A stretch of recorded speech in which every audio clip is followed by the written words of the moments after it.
All right, hello! Hello, everybody. Welcome in, welcome. My computer is having a heart attack trying to close the the thing. All right, I think we're good from now. Hi, guys. What's up? Welcome to a brand new D&D campaign. This is a long time in the making. I'm so excited to be doing this. We have 6 wonderful players here. 2 of them are brand new to D&D. So it's going to be very exciting. Hopefully Frenchie will turn his camera on at some point. Not today. Okay, not today. All right. So I am your beautiful DM. Thank you for joining us. We will get started shortly. I just want everyone to say hi and also show everyone the wonderful. I've made some stuff. So these are from top left. We have Ecstatic. Give everyone a wave. Then we have Demon, give everyone a wave. And then Harry, give everyone a wave.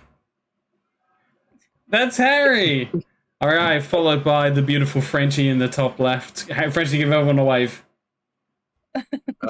Amazing, beautiful. And then in the top right we have Melon. Yo. And then at the bottom, not last but definitely not least, we have good old Sav. That you might remember if any of you watched the Chaos campaign. We have some returning people. We have we have myself, we have Harry, Frenchie, and Sav. They all participated in the Chaos campaign. This campaign is a continuation of the Chaos campaign, but it's set 1,000 years after. So things might be a little bit different than you remember. I don't think we have any announcements. I believe we can just get rolling. I'm so excited. Oh, by the way, I've written a massive. See what he did there? Cutscene. What? Get rolling. And now it's time to roll. All right, that was corny as fuck. Okay. It's going to be difficult for me to keep an eye on chat just because I am managing so many documents and stuff, so I apologize if I miss stuff in chat. I hope you guys just enjoy yourselves. There's also no alerts up, so if people follow, people don't know, people do all of that, it will not notify me just because I want a nice clean video for all of it. So let's get some music going. You mean someone can't come in and spam the fake bits thing? That's exactly right. Okay. Are you guys ready? I'm so excited. I am ready. Woohoo! Ready? I think I'm reconsidering joining actually. Too late now! If it makes you feel any better, I am as well. Guys, welcome to the Valiriun campaign. Episode 1, titled 1,000 Years. Our story unfolds in front of a star. This ball of plasma burns for millions of years, feeding life and energy to the void of space. Its heat is felled by inhabitants of rock that flow within its reach, giving warmth and hope to all who bask in its glow. Such a beautiful sight, such kindness, and such power. Gliding towards a large rock that flies in its orbit, we see an intelligent species of humans living abundantly. Their past wars still showing through the cracks of their society, but at peace now. Descending upon a village, a young girl plays with a ball, kicking it against a wall, living contently as her parents worry about their silver. The girl grows cold as a cloud passes over the warming sunshine, and she gazes upon the sky to check for rain, as that would end her play shortly. However, she does not see clouds. She does not see rain. The sun turned dark. A shockwave crashes over the rock from the void. We see the glow of civilization fade, as the sun does so too. How can something so strong be wiped out so fast? That was the question a man called Isaac Tekken asked. How could his people not know their sun would fade so abruptly? He spent his life perfecting machines that could search the stars for answers. Along the way, Dr. Isaac Teakin rallied his people behind a common cause, and so the Confederacy of Independent Cybars, or the C.I.C, was created. Its main goal, to unite the cosmos together to gain enough resources to continue his work. The Cybars, the race of humans that inhabited this planet, were not immortal, however, gained an infatuation for machinery. They used this to enhance their bodies, removing the need for organic urges. Without food, without sleep, Isaac and his kind could forever work. So they took to the stars and united all those who would harm others. Quote, "For a brighter day leaves a safer night." Now, a dark, dingy street, littered in the halls as an electronic billboard sits 30 degrees on its axis, replaying the same long-form video over and over, before getting stuck, repeating, "For a brighter day leaves a safer night, safer night, safer night, safer..." Our story unfolds as it repeats the same story. An elf and a dwarf cut across the billboard, their feet clapping against the steel pavement. There is no sky here. Just a city-sized steel cage.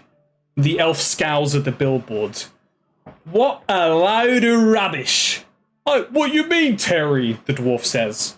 "It's all a bunch of fucking lies. Propaganda. There was no girl playing with a ball, and bollocks to the sun going dark." "Oh, I dunno, Terry. They seem pretty real to me." "Yeah, that's because it was made by a marketing team. It was made to make chunks like you feel sorry for them." "Oh, bastards," says the dwarf as he spits on the ground. The elf tugs on his companion's collar. "Come on, mate. It's gonna go off any moment, and I don't want to be here when it does." The two of them retreat around a corner and onto brighter streets.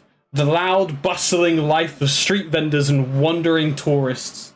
Races from all stretches of the galaxy gathered here to spread their culture and experience. While buildings here are sometimes made of wood and stone, the floor here is metal, and the streets are all pavements. There's no roads.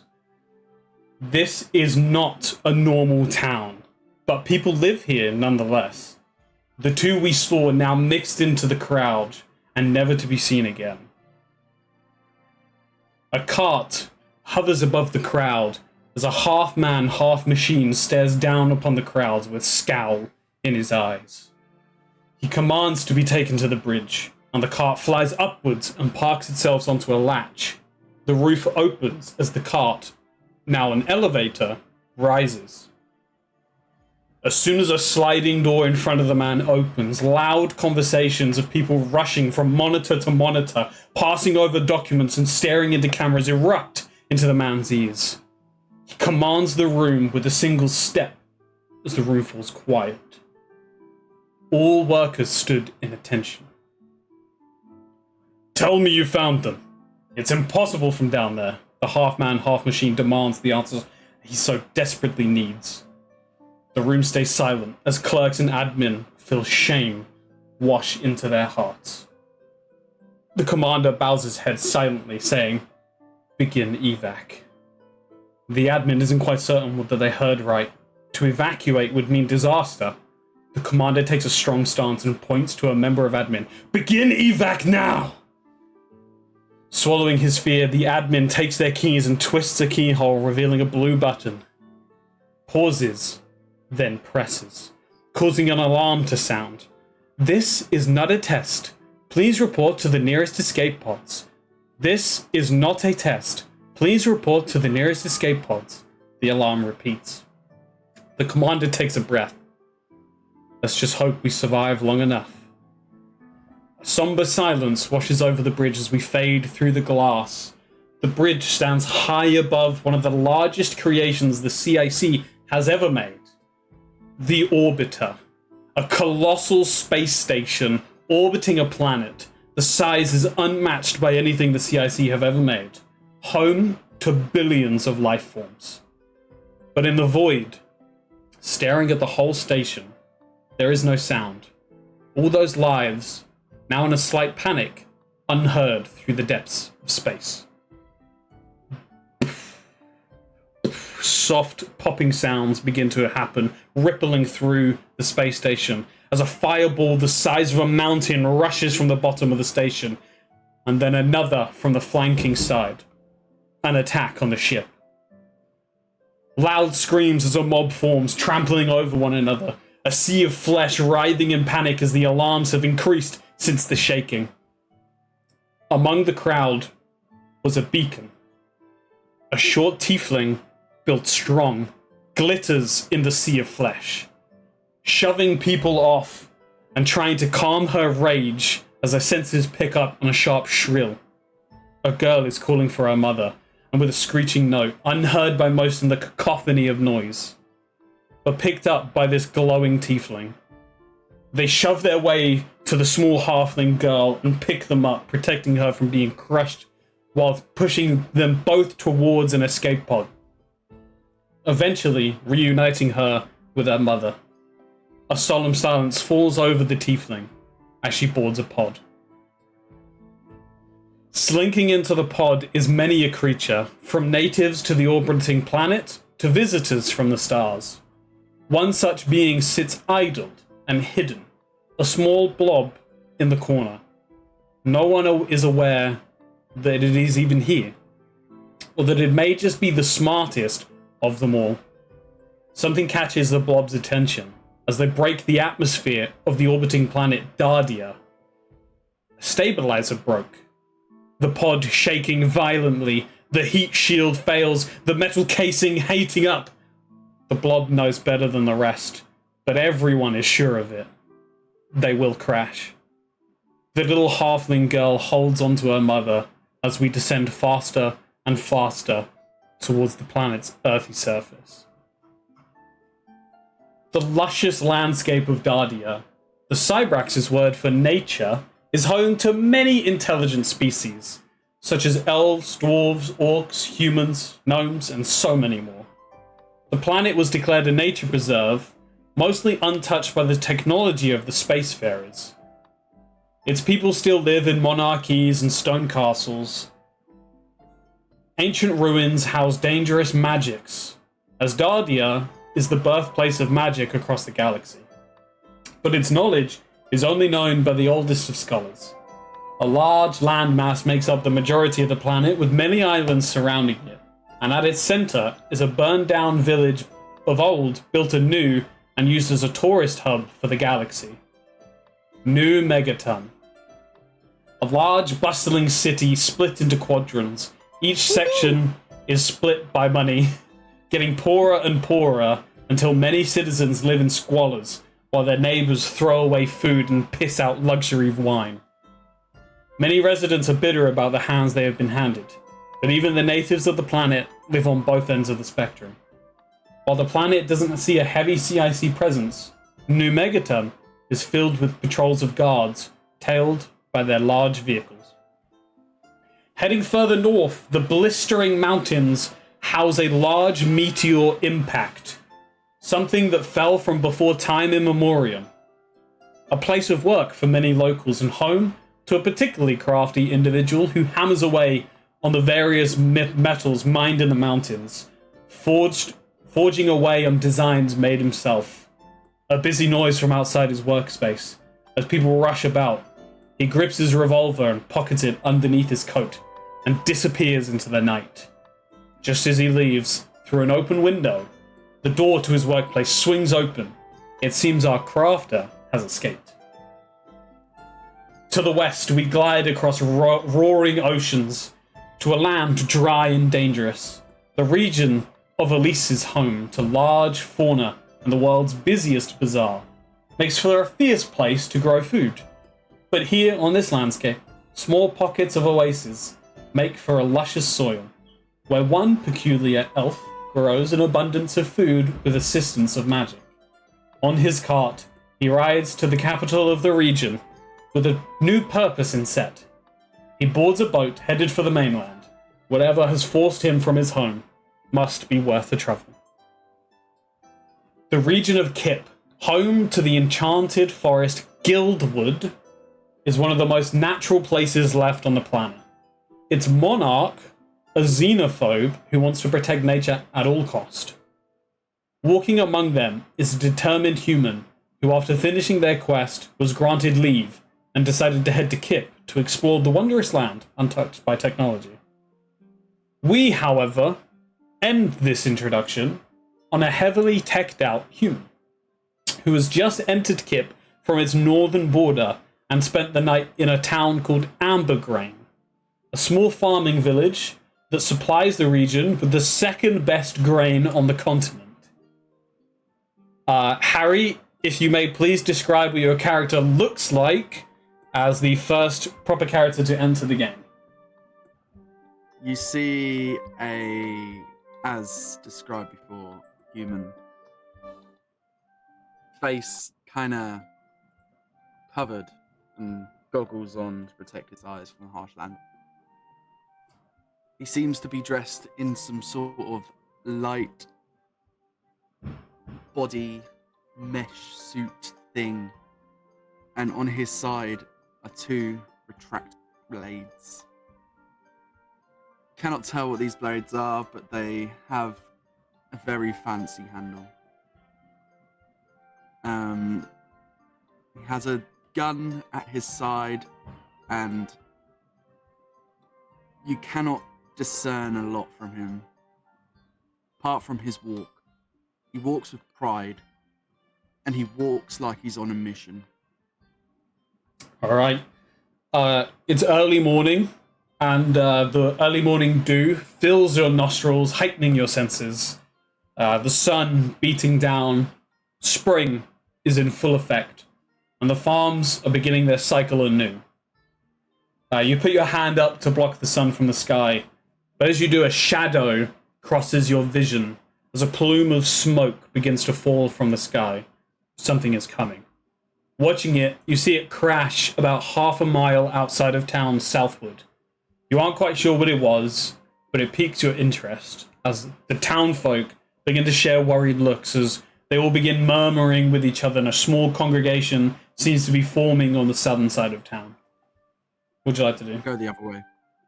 You just go back the way you came, you just head north. No, I will go and inspect it. Okay. Because it could be legal. Because I've written it down if you go north. Oh, have you actually? No, I'm going to the. All right. Yeah, Of course, I'm going to the. He knew you were gonna pull that stuff. Yeah, He knew. yeah. A second one falls from the sky on you. That's what would happen. All right. So you decide to check out the smoke, and you walk for about 20 minutes, with the accompaniment of some villagers of Ambergrain. Something just fell from the sky, right? So all the villagers of Ambergrain, some of the more brave ones, have decided to follow you. You notice that people are no one's walking shoulder to shoulder with you. People are keeping their distance from you, but they'll walk shoulder to shoulder with each other. You pass over a small hill. Ambergrain is like a lot of rolling hills with obviously the main forest Guildwood. You pass over some rolling hills, and you aren't quite sure what you were looking at, but here you just see a wreckage. You can see a large pod on fire, and it's just in pieces. You guess, just based on your knowledge, that this pod would probably have been able to house nearly 1,000 people, and it has just been reduced to a flaming lump. You stand maybe like 200 feet from it. What is the town called again? The town is called Ambergrain. Oh, idiot! I got copper grain. Write that down. Write that down. Ambergrain. Thank you. Flaming ship. Well, it's more just like a pod. You can't really see.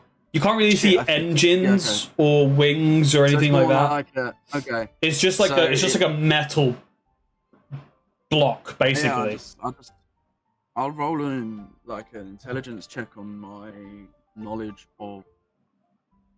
Actually, can I discern what it is? Like, is it like a escape capsule or something? Like an escape ship or something? Sure. similar? Yeah. Give me a give me Oh, here we a go. straight intelligence check. First roll of the season.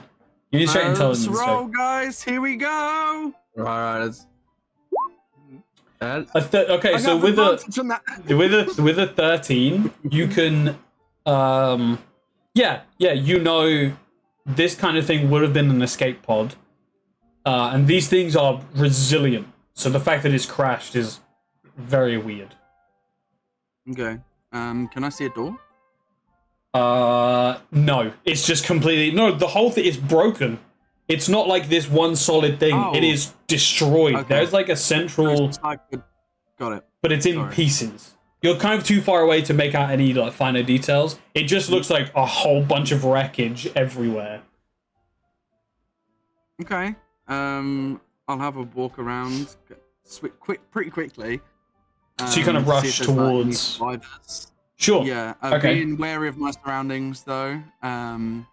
Making sure there's nothing dangerous that's going to come out because this hasn't crashed from anywhere. But I'm going to try and find survivors. Yeah, sure.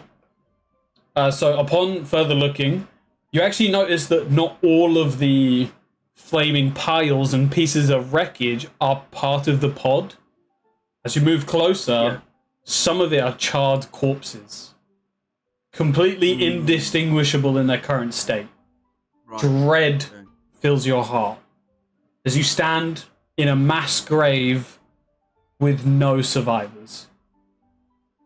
As you begin to search closer to the center for clues, because I assume you're just kind of like going in. Now you can see everyone's dead. You're just kind of poking about. Oh shit! Really quickly, I forgot to say. What about the dog? We didn't talk about that, did we? Yeah, I forgot about the dog. Anyway, I will say that now as I'm looking around, my follower catches up with me, and it's a cryo wolf. Is Harry Name. is D&D called Harry as well? No, we haven't got onto names Oh. yet. We haven't got onto No names name. yet, so no. no, it's called Harold. So creative.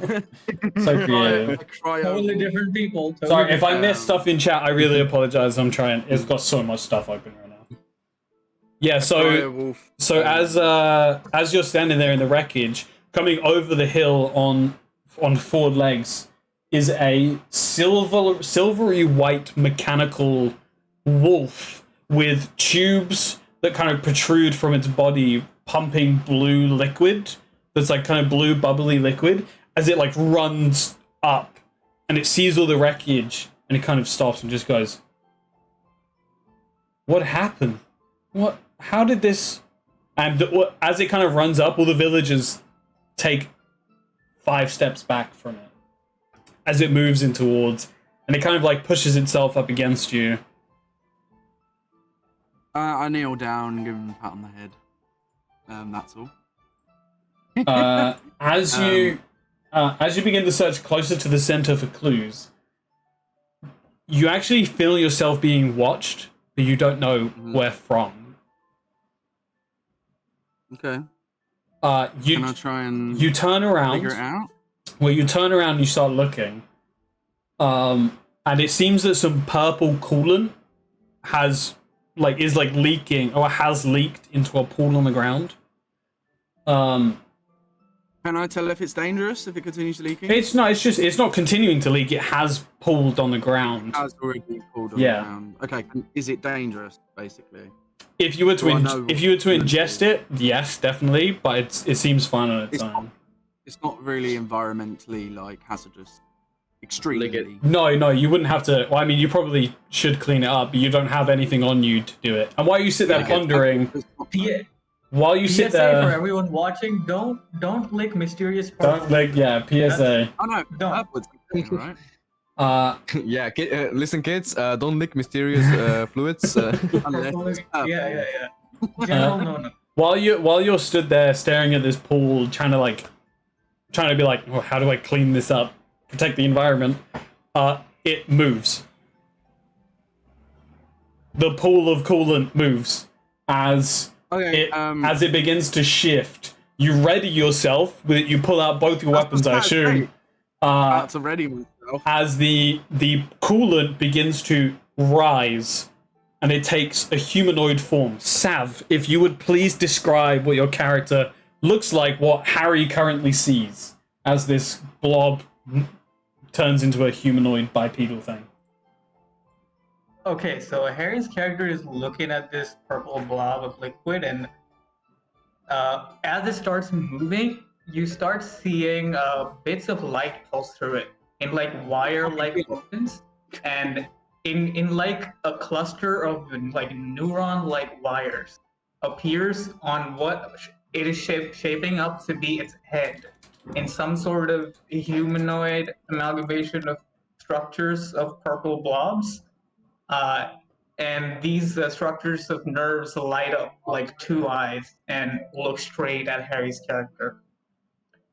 It looks straight at him and then starts like taking out pseudopods and starts looking at itself. And it's like, and then it grabs into itself and starts pulling out like various metallic structures, a backpack, packets of like food stuff, and like a little green thingamajig on its shoulder, and like another long metal canister on its right arm, and it's just grabbing into itself, trying to like take things out of itself.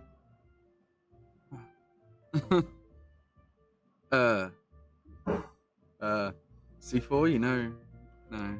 C4 is just like, I've never. Yeah, me too, buddy. Hello. So you see the wolf and the human both look at each other and just go, and then they both turn to you in synchronicity. They both turn at the same time, just go, hello, as they both tilt their heads. You see those collections of lit up neurons in it were looking into itself and then suddenly shoot up in your direction as you address it. And it's, the little thingamajig on its shoulder lights up with some kind of green light, and you start hearing a voice coming out of it. Hey there, okay, so everything just crashed, everyone died. I'll be just one moment. It keeps looking into itself. Oh, so you were on that ship? Oh yeah, the orbiter. Yeah. It's fucking. That was the orbiter. So when he mentions the orbiter, you look up because at night on Dardia you can see the space station. It's huge, and as it orbits round, you can actually at night you can see it in the sky. Yeah. You can currently see it. Oh, The bottom of it is in pieces, as there is now just wreckage. It is just kind of like the main bulk of it at the top is fine, but the bottom bit it's like a disc at the bottom that has chunks off. Oh, so you come from that bit, I'm assuming. Yeah, the bit that got blown into smithereens. Oh, Cruz, okay, yeah. can I, as I'm looking into myself for all the stuff I was hiding inside this blob to protect it, am I able to find the communication device I would have been using? Yeah, all of your stuff, totally fine. Literally, you and everything is completely fine from the crash. when you were on the pod, you knew we're gonna crash, but you were like, I'm gonna be fine. Yeah, I was just hiding in a corner, hoping to be a little bit of sludge no one was noticing. Yeah, but yeah. Yeah, I was just trying to be like, nobody notice me. I'm just in here, not taking up space. So I'll reach to my communication device and try to call up Narlissa. It goes completely and just dead. Internal monologue like, God, fucking pick up. It doesn't even ring. Make an intelligence check with advantage for me. Will do. Check. An intelligence check. Okay, nat 20. Oh, I rolled 2. Natural 20. First You of campaign. know for a fact that they're fine because of looking at it now, you can see that like the majority of the space station is fine, it's untouched. It's just that bottom bit where the majority of the houses were, where if you lived on the space station, that's what got attacked mostly, is like just the people. So you know that they're fine. They're also not picking up because that kind of explosion would have likely knocked out all like sensor arrays, communication device. It's basically like a small EMP has gone off on the space station. And you actually can see now there are no lights on the space. It's gone completely dark. So you know for a fact they're probably fine. Probably. The only reason you can't talk to them is because of the EMP. And I'll say with a nat 20, you also know that lockdown procedures mean no one can come in or out of the spaceship. The space station. Would I have been able to tell what kind of explosion it was? Like No. something that started internally or outside? No, you would have no idea. Looking at it from thousands of miles away, you were just kind of among all the rabble as it happened. Yeah, there's you have no idea if like a missile hit it or you have no idea. You would have to like get up there and look. I look at Harry's character. Okay, so my name's Manure. You would be Wait. Sorry, what's your name again? Manure. Minyo. Manure with an F. You know the thing that Min- you put in the ground to make it grow better? Make plants Manure. grow better?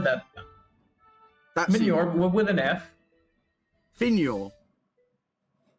There you go. Maybe write Man, it you're down. quick. You're quick. Finyo. Got it. Okay. Anyway, I was gonna ask. Do you know how to get back up there? You know the people, C.I.C. people? You look at him and he has a C.I.C. crest on his armor.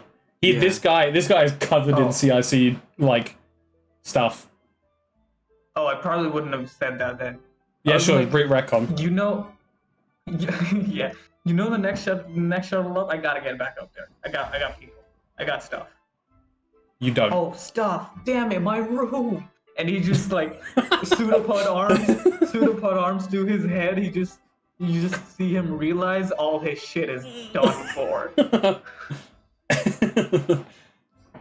I've named the AI, by the way, Cruz.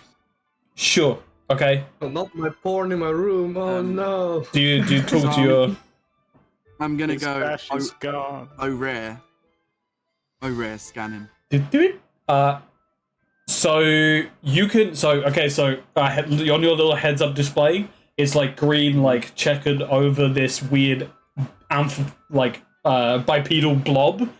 For no, you can actually like, you can feel something is looking at you right now from within this I can probably tell the HUD is on. creature's eyes. Yeah, not only can you tell it's on, you can feel that it's currently staring at you, and you feel almost like naked a little bit. It scans. You see this blob putting on pieces of like barely kept together metallic armor to shield itself in some way. On your heads up display, it says race plasmoid. And then it's got like an option to go into further detail. But before you can like get into further introductions, a piece of larger rubble actually begins to, it kind of like does a 45-degree shift just violently as it just goes. I throw my head back and turn around ready to defend myself against whatever the fuck that is. It rotates the Fenrir other also way. starts to distance itself as much as he can. C4 takes a step behind you as all of the villagers, they're still like 200 feet away. They take another 5 steps back. They're like almost down the hill at this point. Oh, rare. What is that? It lifts up as it begins scanning, lifts up, and you see underneath this giant pool of rubble is a very stout, sturdy tiefling who, as the rubble lifts, it's just like a beacon of light as the sun reflects off of this tiefling's skin as she just lifts this massive piece of rubble above her head, kind of shaking because it's so fucking heavy, and then puts it down to one side. Ecstatic, may you please describe what your character looks like? Our dragon thought it was going to be Vidum. You just put, look who's back, baby! All right, so my character is a very short and funny looking little tiefling.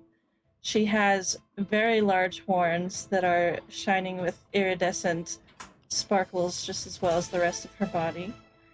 She's carrying a large axe that also kind of matches her body. It's colored white with veins of black wood through it.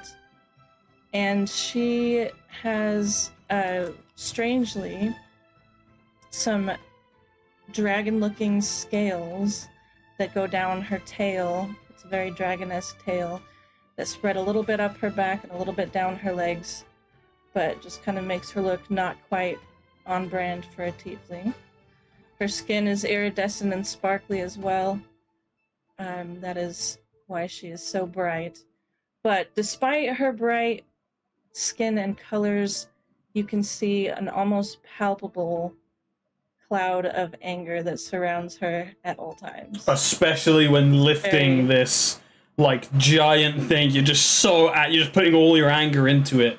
And as you throw it down the side, you see in front of you the human covered in technology and a weird humanoid purple blob thing also partly covered in technology. But your attention is not on either of those.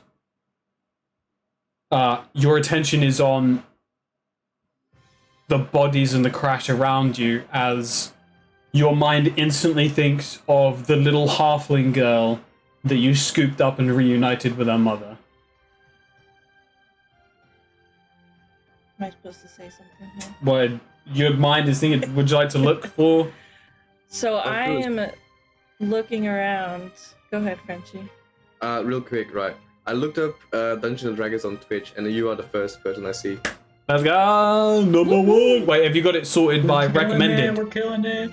Oh, it is. Yeah, there you go. Okay, so you guys see this tiefling just look at you, and then immediately a wash of worry goes over her face as she begins to search over bodies. And Ecstatic, you do see a small halfling hand coming out from underneath one of the largest chunks of hull in a pool of blood. So in kind of a panic with sobs coming out of my mouth quietly, I'm running over to that spot where I see the hand coming out, and I fall to my hands and knees and crawl forward to try to see if I can see any signs of life by that hand and lifting up the rubble that's around it. Try all you dig it out. Try all you want. The rubble is too big, it is too heavy. And the hand gives no sense of life. I will say, you're pretty certain that she died quickly. It was almost instantaneous. So there is some peace with that, but it's an incredibly heartbreaking moment for you. Mm-hmm. Do I see the tiefling sobbing? It's pretty hard to take your eyes off of this tiefling, I'm not gonna lie. Fair enough. It's pretty hard to... I will go up and console this sparkly tiefling. And I'll walk up and I will say, "Hey, hey, Sparkles, it's okay." Puts my hand on their shoulder. The cyber wolf also kind of like nuzzles his head underneath your arm because your arm's like down by his side. Kind of pushes his head under your arm and like forces you to have your hand on his head as he kind of like pushes himself into you. He's really cold, but on your like hot temper, it's actually kind of nice.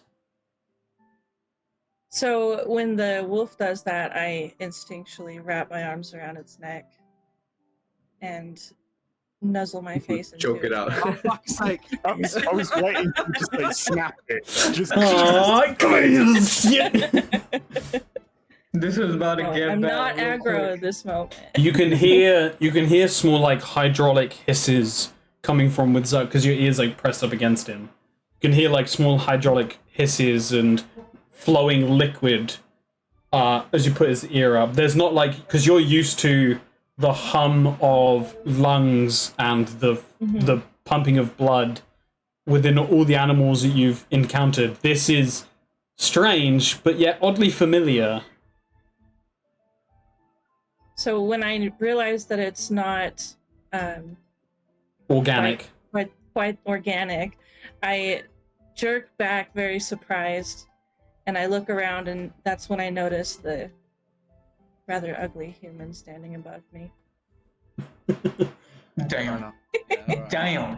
Damn. Other Wow. I don't like humans. other villagers I'm have started to come in and poke around just while you guys are talking. I also saunter up to the two of them, in like uncomfortable with this silence, and I'll just be like, I tried to help others, but I was stretching myself too thin to just, not die and all that. How did you make it? That's some insane core strength, by the way. So I'm still in shock, staring at both Fenur and the Cryo Wolf, because I'm trying to figure out what the heck they are. I've never seen anything technological before.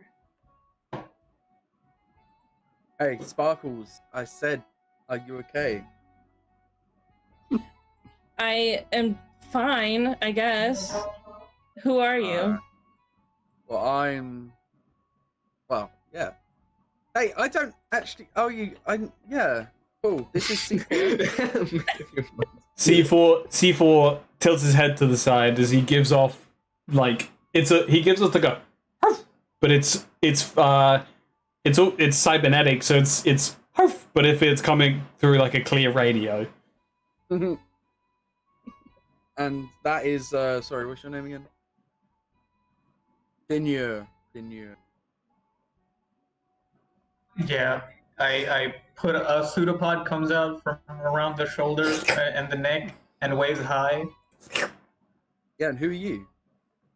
Wait, did we get the human's name yet? No. I did ask, you kind of skipped over it, I guess. Yeah, what was your name? I feel like he's deliberately ignoring me, so I look at him with kind of an attitude. Obviously. With kind of an attitude, and I say, my name is Apsephion. Absethion. Apsephion. Absethion. Got it. Apsephion. Well, I'm just gonna keep calling you Sparkles.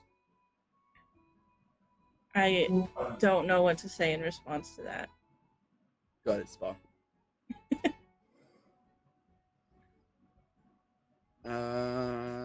I get rare to scan as well. What are you scanning for? I'm scanning for abnormalities in them. Make an investigation check. And then I'm also searching for around the perimeter any fibers because I've somehow already found 2. Okay, nat 20. Okay, we've already got 2 nat 20s in the 3 rolls that have happened. Okay. Crazy shit. As you poke around and I need you to send me the name of your AI. Rigged. Yeah, they're using weighted digital dice. They are weighted digital dice. We could just send it to you. We hacked Roll20, so this campaign could go well. Don't tell them. Frenchie, yes, it would. So I'm not going to show it until maybe that, because Right. it's going to take me a little bit. Oh rare. Okay, you put it in chat. Okay, so rare scans, and you two are able to find a piece on the largest part of the hull with the data panel, and it's completely busted, but using a rare, you're able to actually find out that the shielding was tampered with.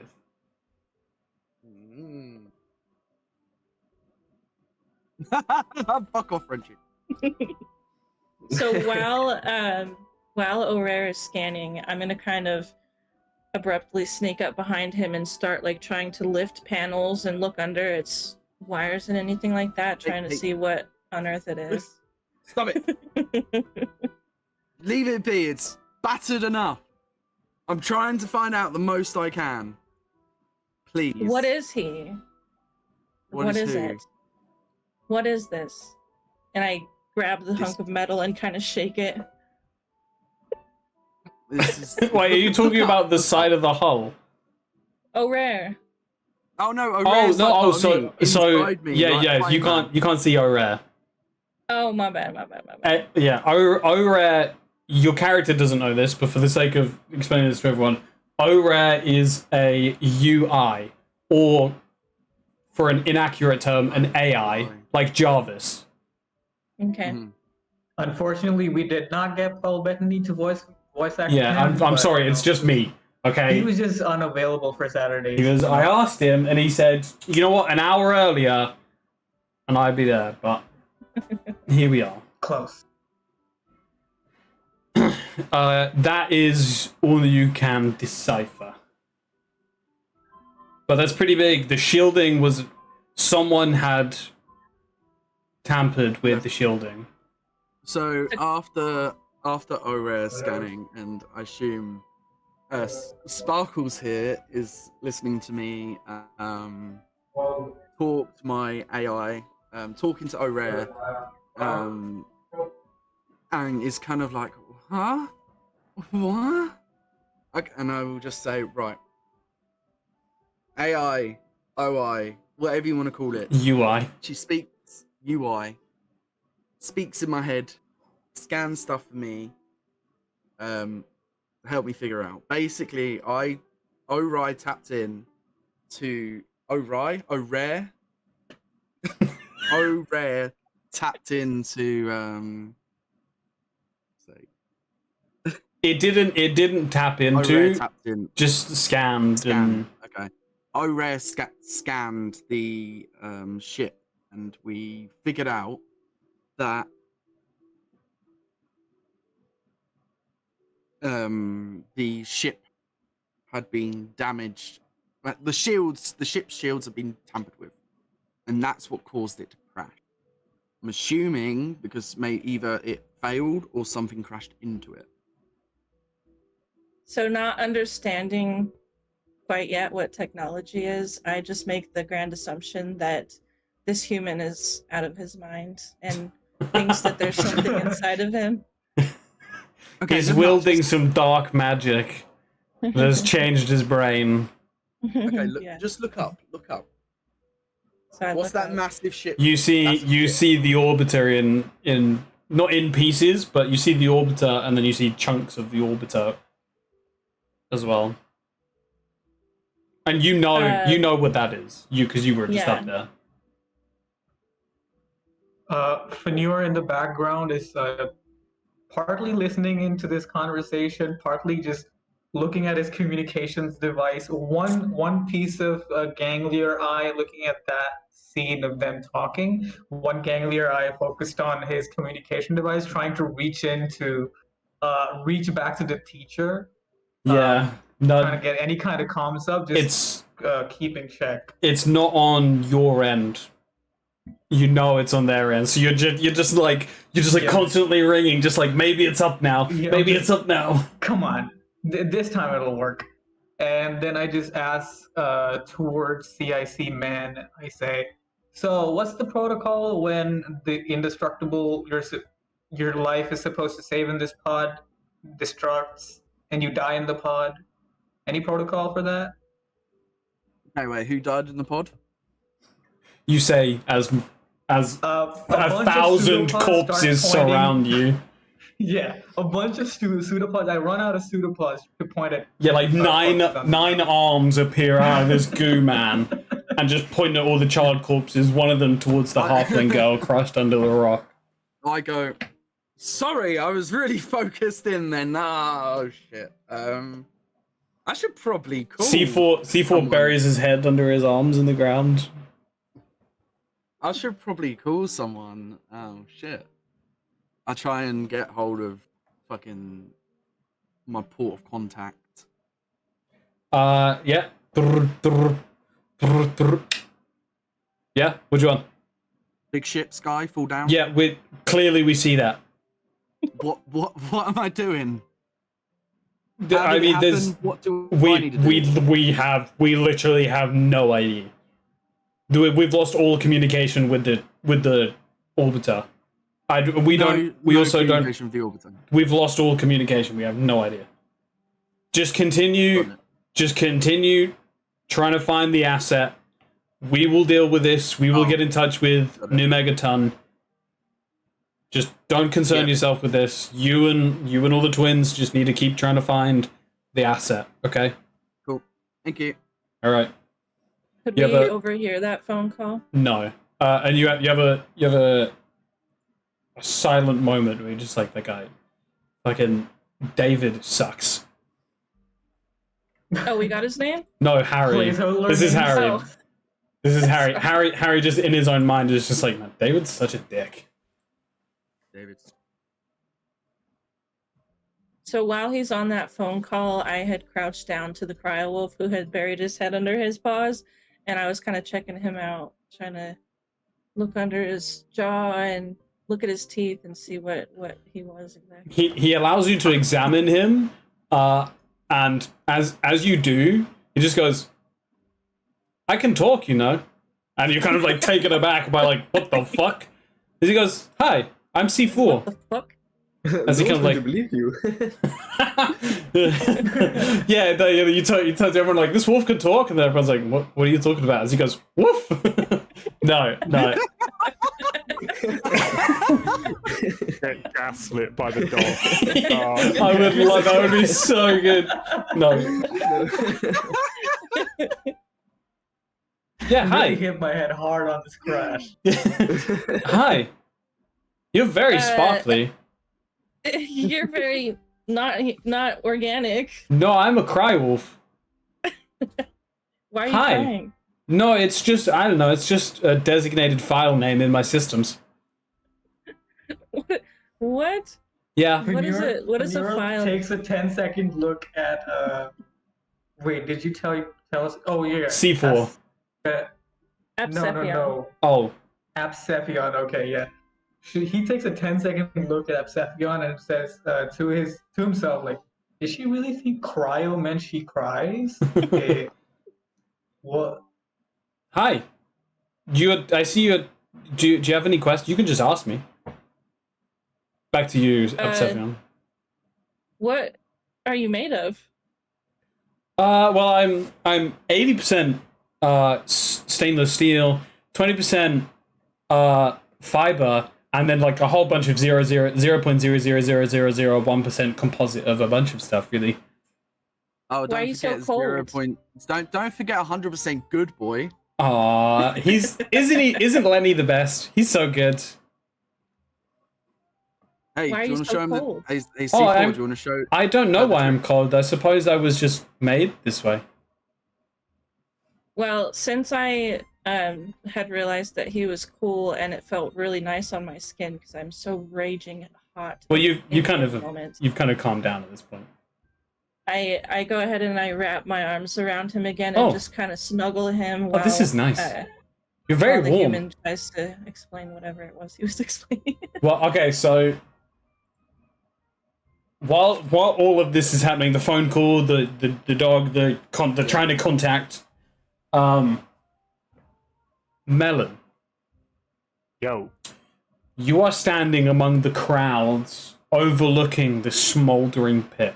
There's a bunch of villagers, as I said, kind of like across up on the hill staring down, with a few brave people who have started to poke around the wreckage. But everyone seems to kind of like be very reserved when it comes to all of this, especially that in the center is a weird purple goo thing.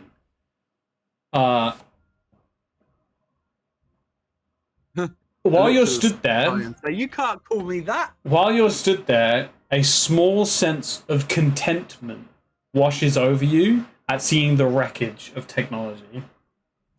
However, the man in the middle is covered in the stuff. And there's a weird alien creature, not natural at all.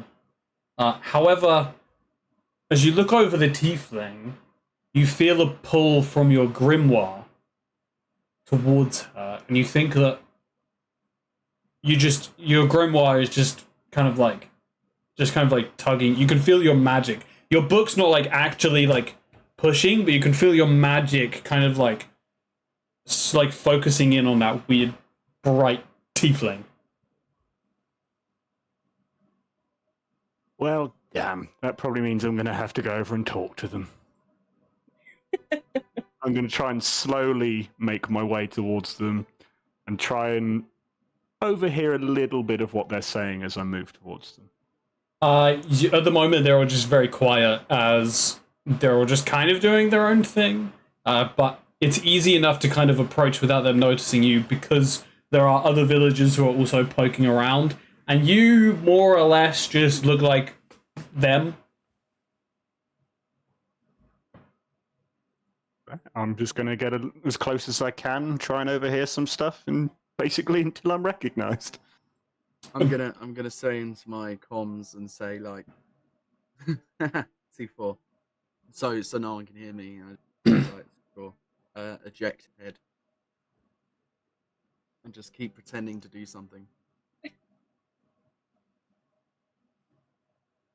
You go where I'm going Eject. with it. Oh, I heard him. Yeah. Let's just see you look at the camera. At no point was this discussed. So, Wait. Harry, I'm gonna retcon that just because Okay. that can have some ramifications further down the line that I'm thinking of. So you need to come up with another Right, trick. okay, I just wanted to say it because it's like just take his head off, put it back on, Yeah, no. Okay. so Sorry. I It's got some ramifications I'm that- thinking about. Some crafty uses, which Oh. I'm gonna nip in the bud. And so it begins with Harry trying to throw Cruz through a loop. Yep. We also just I- noticed the first on-the-fly nerf for this campaign. Probably gonna Always. happen. It's probably gonna happen quite a bit, me just saying, meh. And it would be mostly me. Okay, so I sense somebody behind me that's a little bit too close for comfort. So I whip around quickly and I grab this person. I don't know if I know what he is. By There, the scruff I of would his say- collar. I would say that he's... Melon, how close would you have moved up? Nowhere near close enough for them to Yeah, grab me. that's what I was thinking. You kind of like... You don't really... Actually, Obsephion, can you make an Arcana check for me? Uh, I don't want to get too close to the metal man. Yeah, I didn't think that you were going to be too close. Which one's the metal man? You. The one that's made Covered of in metal. It's Oh. covered where in is technology. Arcana? So to the top The of your human skills... covered in metal wonders. To the top, what? At the top of your skills? You know where animal handling is? It's just under animal handling, I'm seeing. Ah, Yeah, okay, so what do I do? You just click it. Yeah. Just click it. Yeah, just pick the name. Okay, a 9. You sense something truly evil standing around you. There's a very strong ancient magic standing among all the people. You can't focus on it though. You have no idea where it's coming from. It causes me to just kind of bristle up, and I feel my skin getting hot again because I'm anxious. When you do that, the ancient magic darts off and goes away. It's gone. I look around suspiciously, but I don't see anything. You Must have been the see, winds. Melon, if you would please describe what your character looks like, staring at all three of you, just kind of like waiting for it, waiting for his chance to interject. Melon, if you'd like to please describe what your character looks like. Excuse me, a- can I join your party, please? I am a tall elf with a sort of dirty blonde hair and beard, with a slightly sort of weathered look to him, carrying a scythe on his back. Nothing too out there, just sort of your regular farmer-looking person. Hey, I can't really where describe was him much your- better than that. I'm just going to go ahead and assume he's a farmer, and I'm going to ask. Hey, was he one is- of your farms here? He is just a regular farmer, yeah. Hey, was your Well- farm was this one of your farms that was destroyed by the ship? There's no farmland there's no farms near you. Oh, I thought It was a good half-mile away from the town. Fair enough. Yeah. That's my bad. So at this point, can I get extremely suspicious because I see him staring at us? So I run up to him, grab This- him by the scruff of the shirt, fuck's except sake. I'm so short and he's so tall that I'm just grabbing the bottom of his shirt, Oh, trying to okay. pull him down, and accost him and ask him who the hell he is. That happens. Whoa, calm, lady. I'm just a traveler. I'm just looking through, wondering if you're okay. I've got nothing in this fight. I'm just asking if you're alright. Now you're closer to this farmer. He just is a farmer. However, when you grab him and pull him, you can see holstered kind of underneath his armpit a book that radiates magical energy. But he is just Sorry. he is just a farmer. I make an attempt to snatch it and ask him, what Make- the hell is this? Make a dexterity check.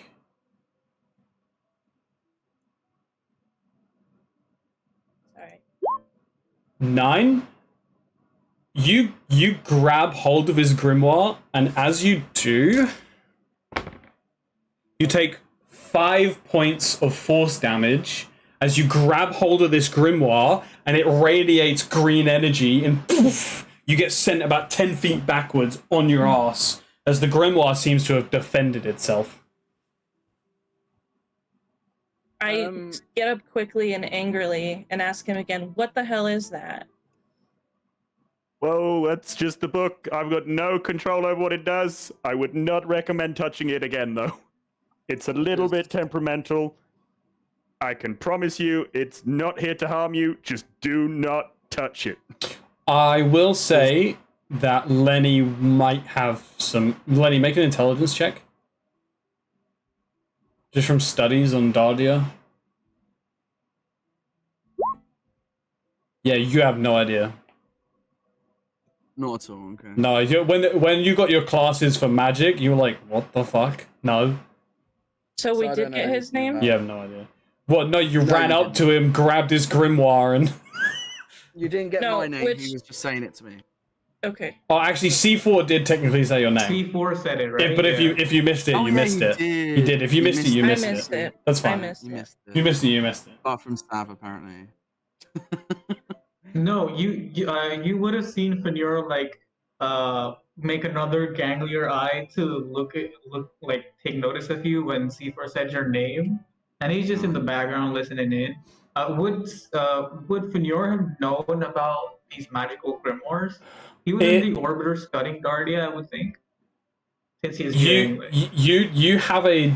I will give you an intelligence check, but it's going to be a high DC, because while you are a purveyor of knowledge, magic on... Yeah, this is not my area of interest. Yeah, exactly. So I will allow you to make an intelligence check. It'll just have a high DC. It's just base intelligence. just a regular intelligence check. Okay, so you know a little bit about the magic, but nowhere to the extent of what just happened. This is very peculiar. Obviously, So you Sav... will see another ganglier eye form in the back of his humanoid partially humanoid form, and he's now eyeing up this innocent-looking farmer with We're not- apparently a magical artifact. Yeah, under his armpit. not looking so innocent anymore. And Melon, you kind of like stand there, just kind of brace yourself as this very angry tiefling brandishing her weapon is just like heaving. Oh, it's just like kind of like blood pooling out of her nose down in her mouth. She's taking this like massive concussive force of energy. I'm Lovely. gonna come and go, hey, Sparkles, hug the wolf or something. She big man now. But she does take heed of his advice because she's already growing really attached to this little wolf. And she 100% goes good. down I and told you. hunkers down and puts her arm around him again and cools off a little bit. I told you. You are gonna. C4 is gonna be your favorite. He is the goodest boy. All right. I just ask Melon what the fuck that is. Okay. Hey, what the fuck is that? The human points to your grimoire. Nothing that concerns you. Is he also human? No, he's elf. No, he's elf. He's elven. Yeah. Why haven't I written that down? I love him when I'm not even in the game. C4 is the goodest of boys. All right. Before you guys can stand there, you're not on the edge of the forest, but there are like some sporadic trees around that kind of like head towards the center, really large forest area. And at the closest tree, the bark begins to split and open as a green portal on the inside of the tree opens up. Out from it walk some high elven guard. These very like beautifully looking iron, wooden, vined, armored elves with large halberds and large shields pointed at the bottom with a beautiful picture of a giant tree. Melon, you recognize the tree as the symbol of Gaia. They come out in a flanking position from the tree and kind of stand in like side to side looking inwards with the ends ones facing towards you guys. They are followed by a small dwarven girl in green robes, a green dragonborn doffing the same robes, and finally the symbol of Gaita. And finally a tall, slender elven woman who wears an outfit made from entirely leaves and vines in a long gown. So there's no cloth, there's no animal materials, it's just vines and leaves that is a dress. Her hair matches her eye color, a deep shining green. She carries herself with grace as she enters through the portal. A large quarterstaff holding a large orange gemstone at its peak, wrapped in the very wood of the quarterstaff. Atop her head sits an earthy crown. When she enters, she is flanked by even more elven guards. There are about 12 of them at this point. Villagers all around you kneel immediately. All of them bend the knee and bow their heads, leaving all of you stood. Would you like to kneel? If I see the villagers kneeling, I'm gonna kneel. Okay. I'm already huddled down with Riley. Okay. Fanur definitely takes a bit to take in the social cue, and then his legs just turn to sludge under him, and he just drops to his torso level. Doesn't kneel, sinks. Yeah, he just fucking sinks into a puddle. Half of his torso is still up, and you see him as he looks up nervously. There's like a split in the sludge, and he tries to form a smile with a split in the spine. Make a charisma check. Okay. You see, as his smile is slowly forming, the little canister on his right arm starts whirring. Like there's a little buzz and a little whir, and you see a little ball, a little spheroid kind of pop up from it, and little technological particles start forming a little patch on him. And he just takes the other arm, sticks it on his neck region, and I'm gonna cast a gray matter insertion to give myself proficiency on it. Okay. I love that you're using this on a charisma check for this person. Yep. Is it persuasion or charisma? No, it's just straight charisma because you're just trying to be charming, right? So that would be a 17. Okay, Just like, hey. it's actually it's not perfect in any ways, but it's endearing Definitely. that you're trying. It doesn't come across creepy, which is what you're gonna go for the roleplay. It actually comes off. It actually comes off as kind of like endearing that you're trying to participate in social cues that necessarily aren't. Harry, It's can almost you? like being autistic. Harry, when you Yeah. see when you see the technology of this plasmoid, it's very similar to Digitech, but it almost seems tampered with. It's different. It's very close to Digitech, but it's like homemade Digitech. Just worth noting. Homebrew Digitech. Homebrew, you know. And Melon, do you bend the knee? Yeah, almost immediately upon seeing the symbol, I'm immediately on my knees awaiting something important. Alright. The elegant wood elf just points at you, Harry, and just says, "You!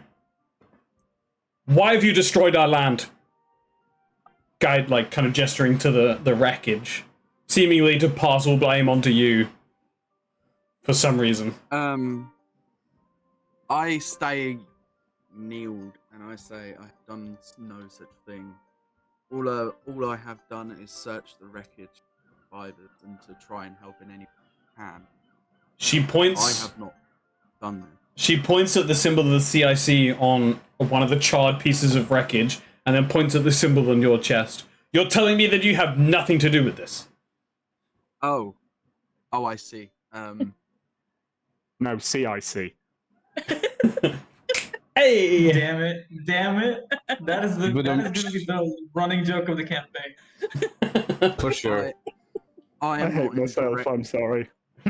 I am not in direct relation to the CIC. I'm a subsidiary of a subsidiary. Make a That persuasion kind check. of has its own thing. Make a persuasion check.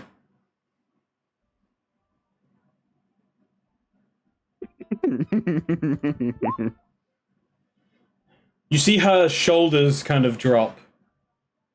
Okay, then report this to your higher ups. This is despicable.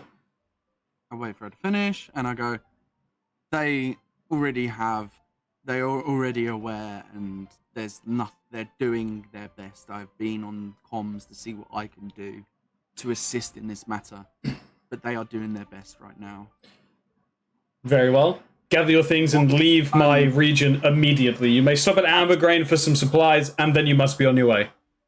Absolutely, and sorry for my rudeness, but I didn't catch your name. She turns around and walks back into the portal, being flanked by the rest. The Dragonborn kind of gives like a, kind of looks at you and just kind of goes like a, kind of gives a shrug, and then walks in. I give him a salute as he goes back. Some of the guards still stay there. As they go in, more guard come out, and they begin to start filling into the wreckage, seemingly trying to contain this as they start ushering you guys away from the wreckage. Melon, you kind of end up being pushed near these people, these weird people, because you were near them to begin with, and they're the most interesting out of anyone. So you don't end up as a group on the outskirts as you're pushed away, but you do all end up kind of near each other. Well, I think I'm forced to be responsible because they're not letting the fucking Cry Wolf go. You, C4, and Fanur are like almost pushed out of this by High Elven Guard. The rest of you are like just kind of like guided out. Fanir just thinks to himself, "Damn, I thought this might work."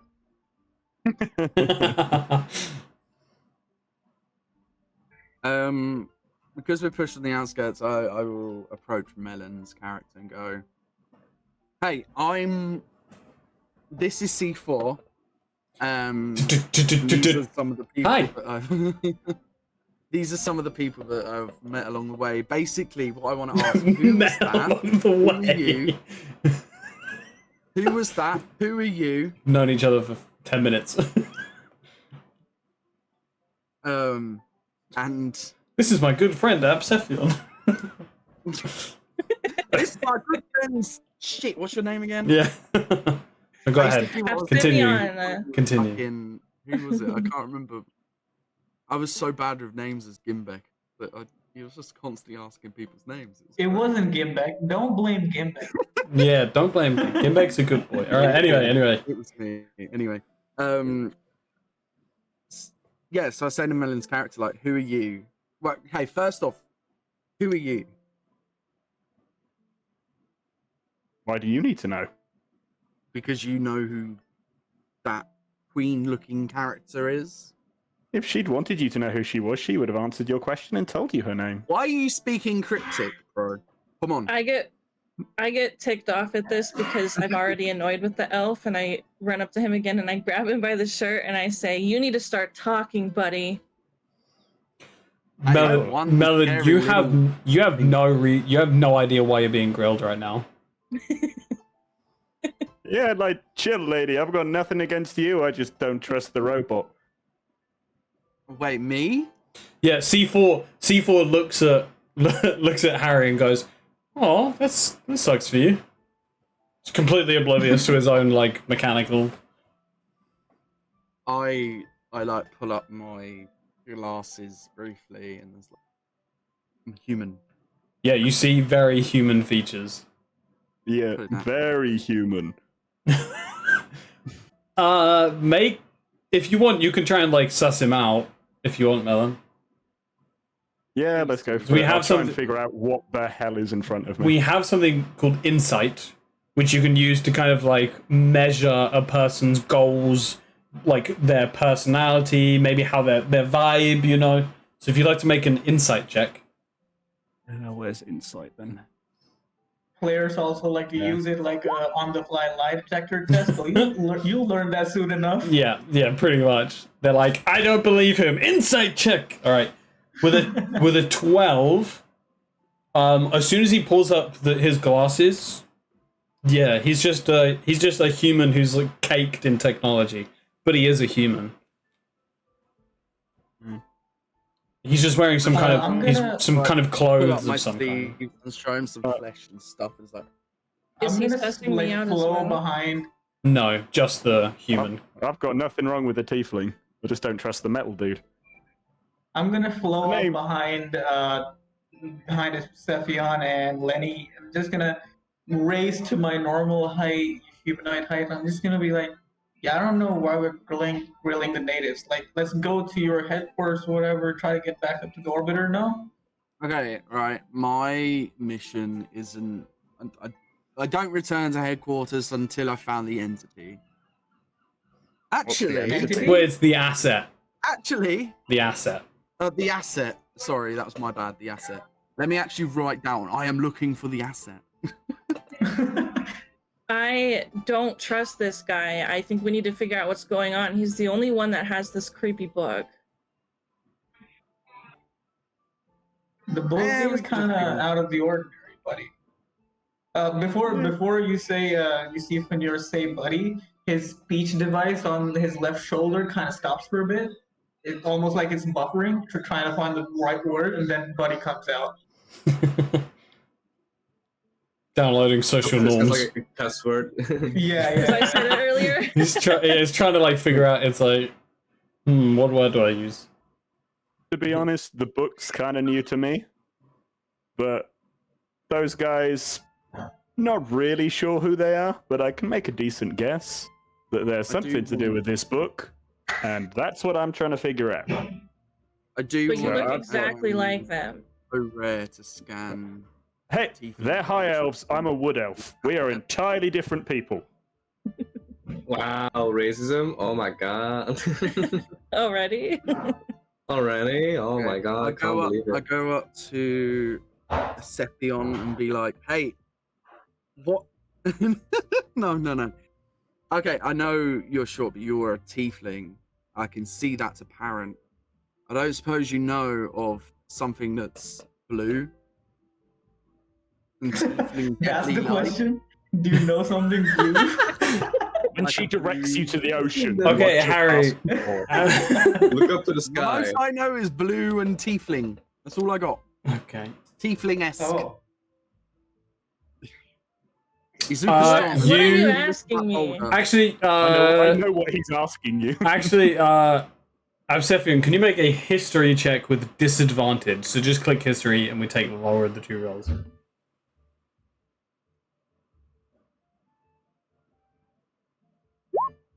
Oh, dude! so many nat 20s. Damn! Unfortunately, we have to take the 8. When he says blue tiefling, you're like, I don't fucking know. Wait, Right, okay. what did he ask me though? Like genuinely. He I asked if don't you think I know heard him. he asked if you know a tiefling who's blue. That's Oh, that's not what I heard. Okay. it. Okay, you have, and you don't. Just because I'm a What- tiefling doesn't mean I know any other tieflings. I know a few humans. Racism? Oh my god. Yeah, why is this determined? You've just assumed they know all. She knows all tieflings, and she's accusing me of being all elves are the same. This party is incredibly racist, and we've not got anywhere. And we haven't even got Frenchie in yet. Exactly. As you guys, After hearing racist, wow, I chuck a rock at As- me.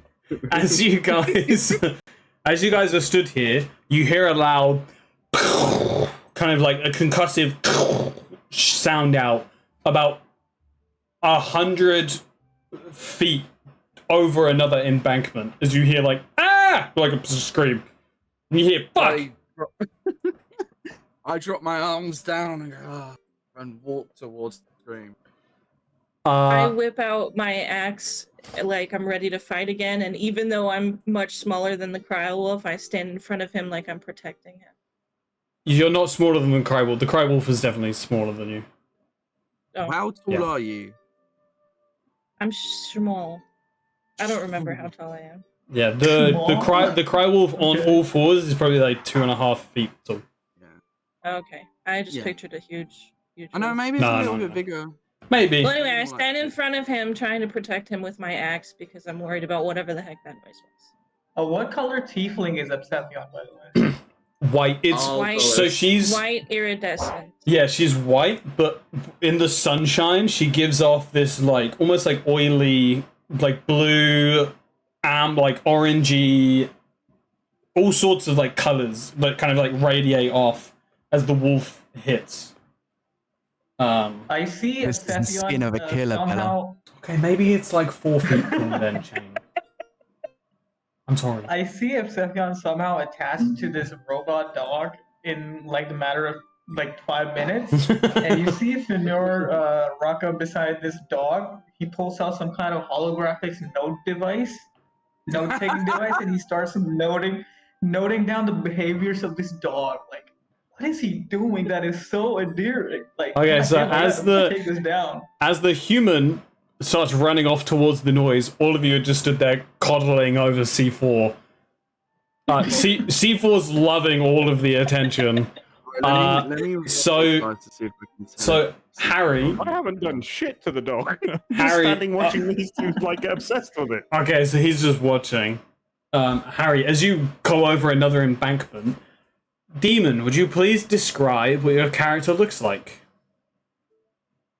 So you would see a wolf-born in a worn leather duster and a wide-brimmed hat on, and you could see he's kind of out of breath and like covered in scratches because he does not know where he's going. And he's just looking around, and you can see he has these red eyes. And if you look close enough to his hand, you can see that they're kind of covered in all sorts of scratches for tinkering stuff and all that. And on his belt, he had, well, not on his belt. And if you look at the other hand, he's got a gun in it. Yeah, and the the gun in his hand is smoke's coming out the barrel as there's a hole in the floor from possible misuse of the firearm. Demon, you were just kind of like, it was just kind of, you were following the trail of smoke that you had seen on your way into, and as you're following, you're just kind of like messing with your gun just because it's fun, and it accidentally goes off and fires into the ground, and you see this human donned in like really high-tech armor just coming over the hill just with like kind of worried look, his glasses up. This is just like, ah! And, hey guy, yeah. know that there's a safety on that thing? You actually look at his gun. You've never seen a gun like this before, ever in your life. I say it anyway. Also, he's a wolf-born, just because I think it was a little bit muddled, so I just wanted to make sure. He's a wolf-born. Yeah. You need to remember to write shit down. No more concealed carry. Is this werewolf person visible from where we're standing? Or, No. Or, No, you're too obsessed with C4 currently, who is again loving the attention. Can I go see where the metal man's wandered off? I just look at his book at me. Sure. I'm just like, yeah, Since who are you? Um, What's your business with me? well, I've just come from over there, because I was trying to help out with this wreckage, but I got ushered out by, I assume it was some sort of druid queen guard people.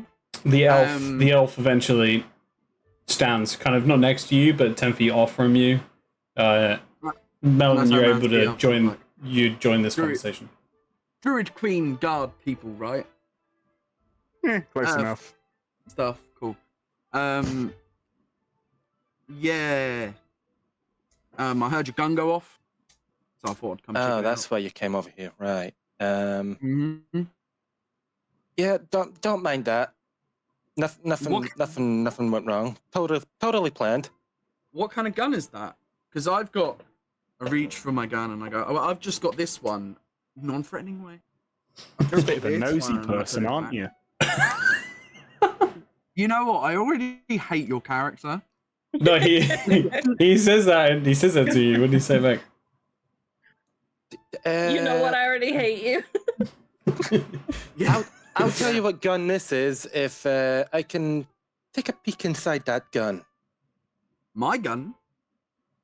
Yeah. You probably do see something more interesting strapped around my belt. It's my dick. No. Yeah, there are two very ornate, high-tech handles. Mm-hmm. They look like they're like hilts to a blade, but no blade. Around his waist, and in his hand you have a laser pistol, right? Had a what? What gun do you have? Oh, it's just a standard pistol. Laser pistol. Laser pistol. Yeah.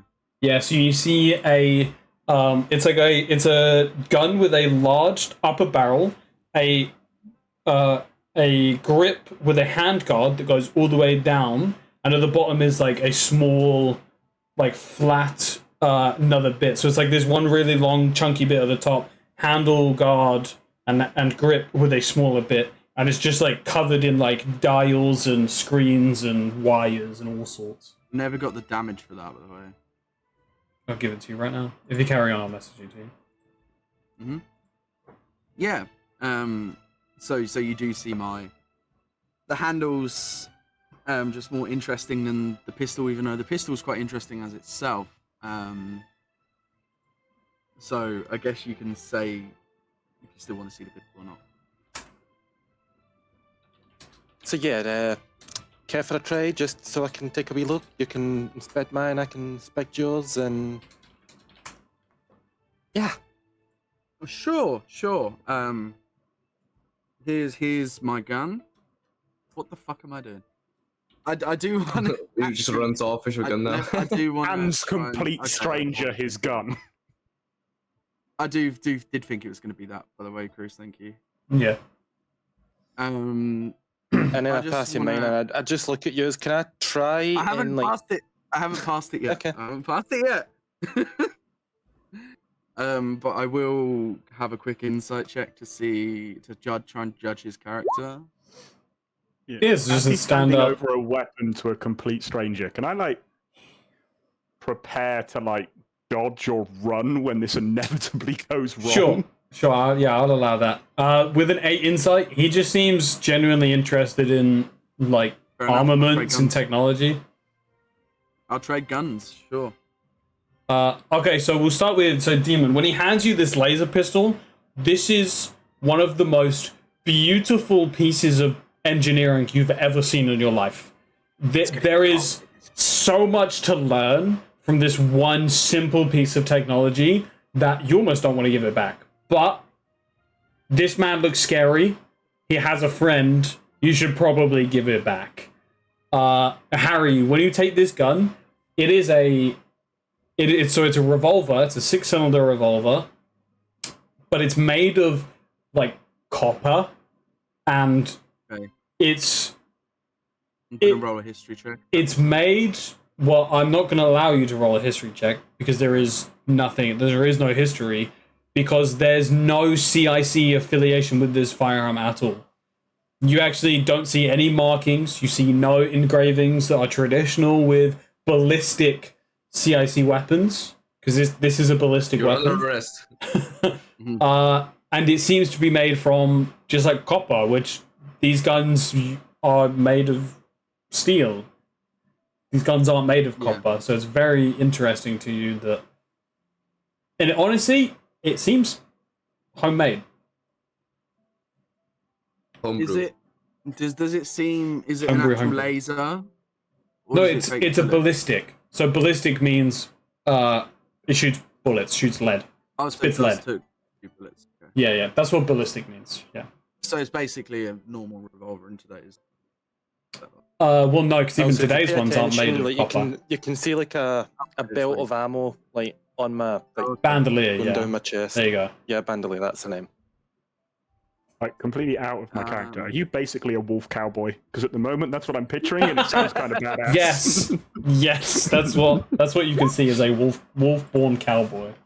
Okay. What are you doing, that's out of Harry? character, but it sounds I'm just, badass. Harry? I'm just spinning it like like. Oh, it's spinning the revolver. Okay. Whoa! Okay.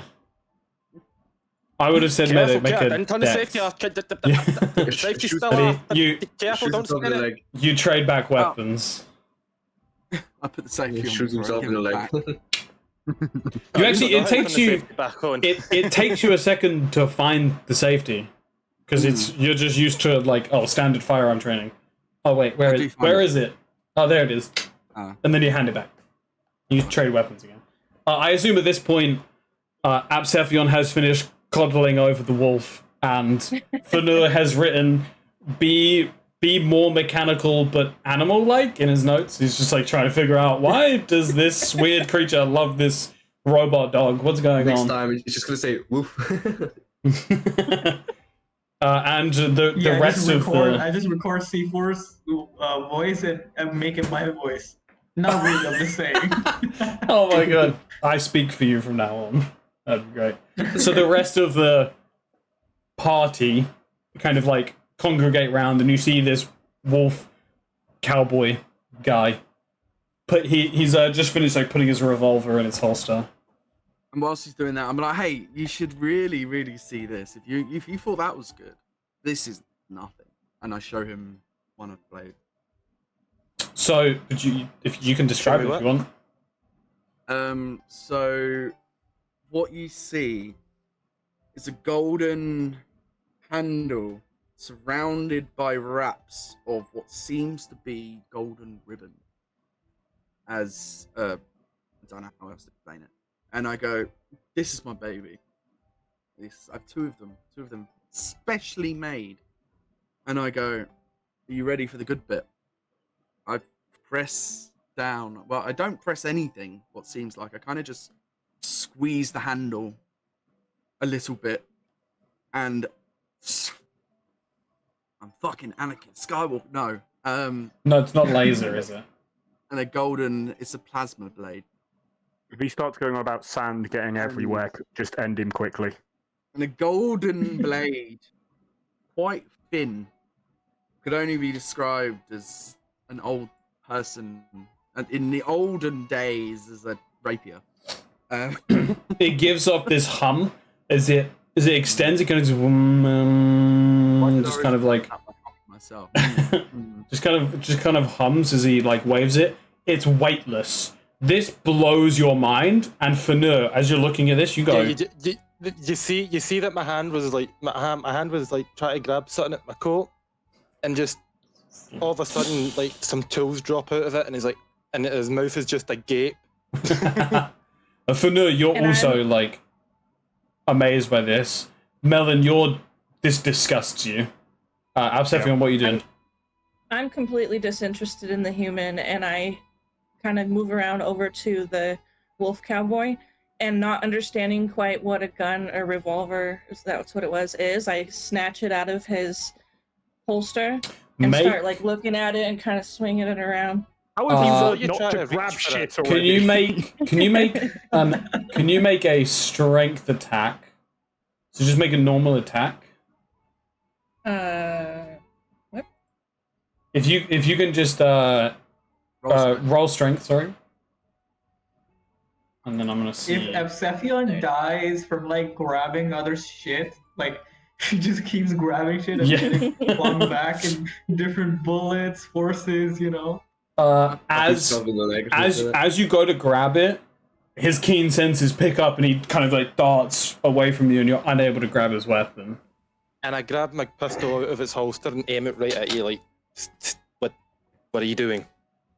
There is now a And strange I- contraption pointed at your head. You don't know. You have no idea that this is dangerous. He's just pointing a cylinder at your head. You're just like, what are you doing? So then I kind of grab the tip of it and like look inside. She does that because when she puts her head towards it, you sense no, you're not in danger because she's literally putting her eyeball in front of. This is you have a She's kill just shot right now. curious. You literally have a kill shot, but for some reason you're like, maybe I shouldn't take it. I will say in the barrel you can see like what seems to be like a piece of round metal, like in the far like deep part of the barrel. Yeah, So he finally found it. Of course. Damn. Well, Anyway, I'm gonna suggest to the metal dude that he tries to get the tiefling under control before she hurts herself. wait, who's the metal dude? That's Harry. Me. I don't know his name yet, so I'm just referring to him as the metal dude. Sparkles. Yo, metal dude. Danger. Danger, Sparkles. Sparkles. Danger. Are you talking to her like she's an animal now? No, I go, right, okay, let me show you. I pull out after putting my thing, I pull out my gun and I go, this does. And I kind of go, come here. You come to me to see I'm what it does? only mildly interested, but I can tell that it's another similar piece of equipment, and so I go over because I want to see what it is. Meanwhile, my gun just follows you slowly. I do it like you're teaching someone how to shoot. I help Sparkles hold the gun, and make sure I'm never letting go of the gun. And then I go, right. Yeah, the second he hands Sparkles that gun, I am standing behind someone. I am not standing anywhere freaking near where she can shoot. I shoot away. I put silence on, whatever. Just a click of a button. So it's silent, so it doesn't scare the crap out of me. It's just No, kind of he like puts the safety on, right? Safety. No, Oh, meant I thought you silence, said so it doesn't- silence. So it's not as loud. The laser gun doesn't have a silencer. Oh, fair enough. All right. By the way, is the crowd still gathered around us? or have They're dispersed? they're long gone. They're back at Ambergrain now. I say, So- shoot at that tree, point it at that tree, and then I say, pull that trigger. So Squeeze how it. loud is this weapon? Well, do you fire it? Yes. Where do you fire it? At the tree I'm that he's pointing pointing at it at. Make a dex. I'm asking. Make a dex check. Sorry, Frenchie, we'll get Remember, to you I'm soon. holding it. I'm holding on to it. No worries, no worries. You miss the tree. As it just goes, this like it's not loud at all. It's for the lack of a better word, it sounds like a laser gun. It's Do like I it's feel like, like a backfire at all? no, or- it's weightless. It's completely weightless. Okay. It just So goes, then I'm "Boom," not- and it goes and it flies off. I'm still not scared of it. I think it's the coolest thing I've ever seen. Since it didn't take- hit anything and you can't see any damage for it, you just maybe even think it just fires like a torchlight. It's a sparkly toy. Yeah. I take it off her and actually shoot the tree. He goes, "Boom," shoots the tree as he goes, and the tree now has a black scorch mark that's smoke from its center as it just smokes up. The tree like And my almost eyes- catches fire. My eyes widen and I look at him with like the most devious smile on my face, and I'm like, that is very cool. You get a sense that you should put your laser gun away and never give it to this tiefling ever again. Okay. Quick, My- quick my question, my interest- friend. Can I take that apart one day and put it back together, just so I can get familiar with it? Yeah, sure.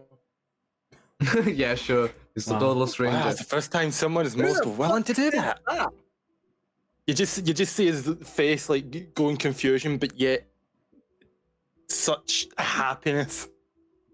not the swords though. You can take the gun apart anytime you like. I could just get another. Deal. Cool. Okay. So I will say that the elven lady said you may rest in Ambergrain and then you have to leave. Yeah. Going to. Yeah, we should probably start heading that way before the. Oh, she only said council or it. whatever that She lady comes only back said. and tries to kick your butt. Yeah, she only said it to the metal man. And she kind of also meant it to the alien, but she wasn't really paying attention. Yeah, I'm going to take it as my sort of mini mission to make sure they follow that. So I'm just going to follow them for now. I won't announce. He's a to the narc. group.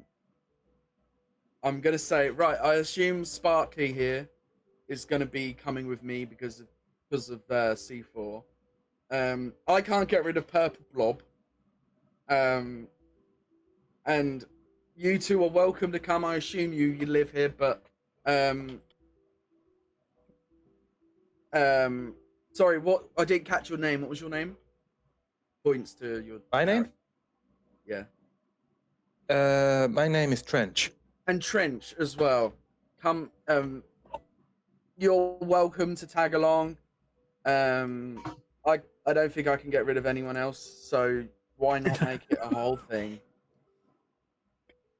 Has Melon volunteered his name yet? Or No. are we still in the dark? No. about that? Still on the dog. Okay. No, Alright. I've not given it because the only person who's talked to me has been an angry tiefling. And He's just grabbed you You didn't twice. answer any of my questions. So you guys So- head I towards wonder why. the town of Ambergrain. Just arguing on the way.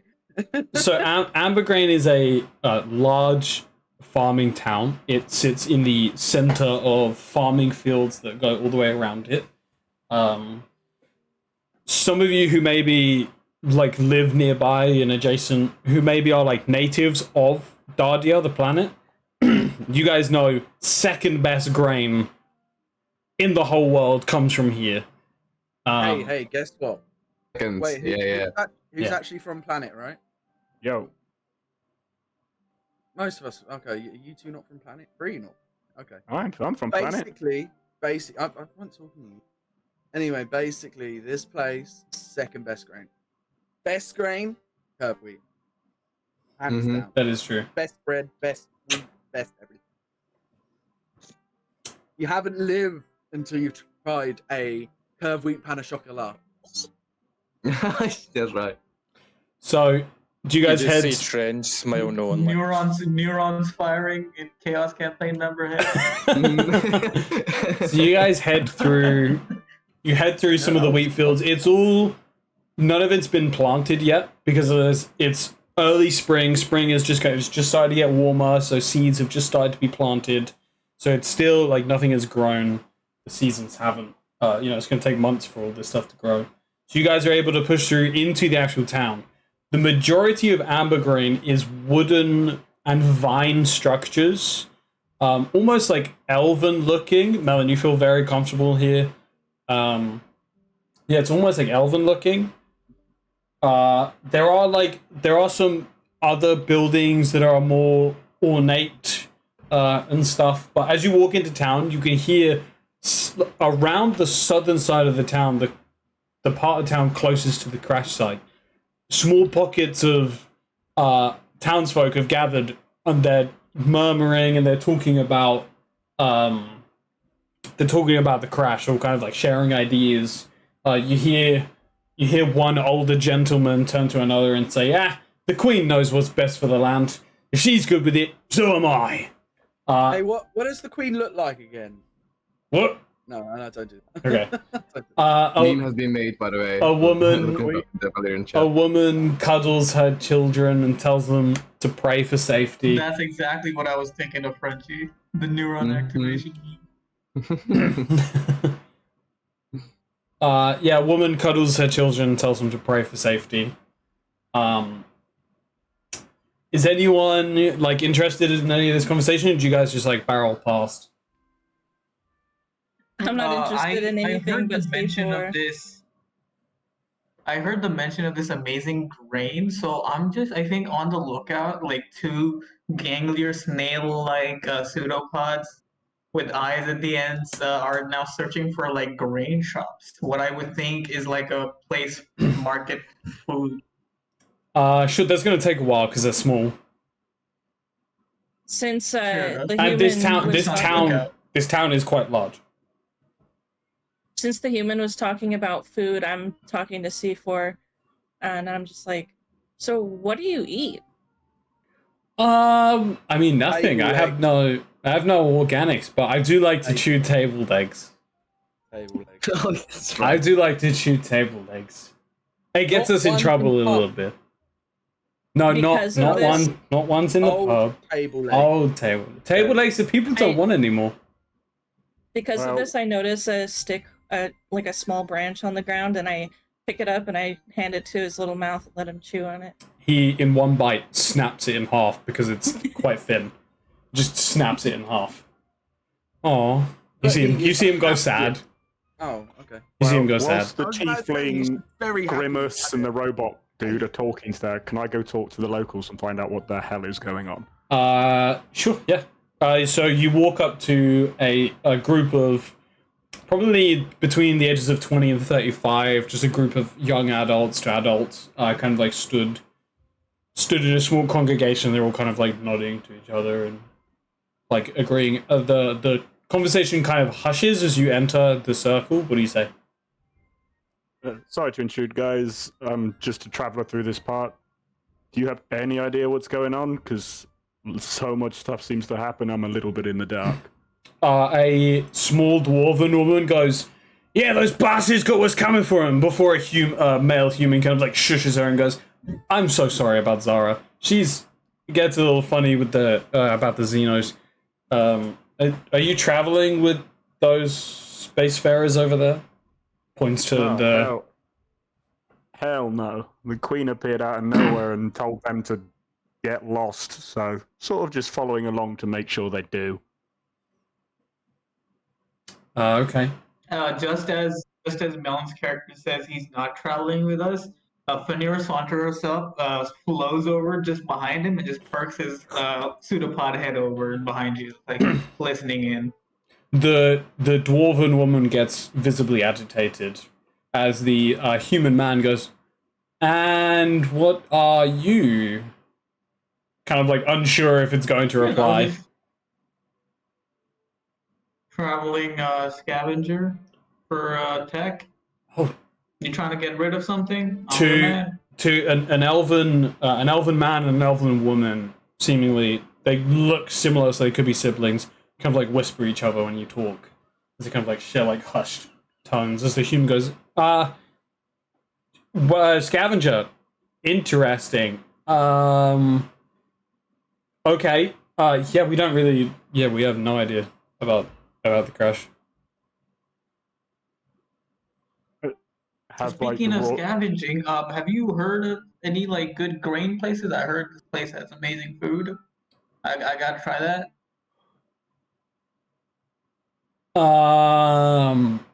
I'm sorry, you grain? Yeah, he seems like completely taken aback that an alien is talking to him about grain.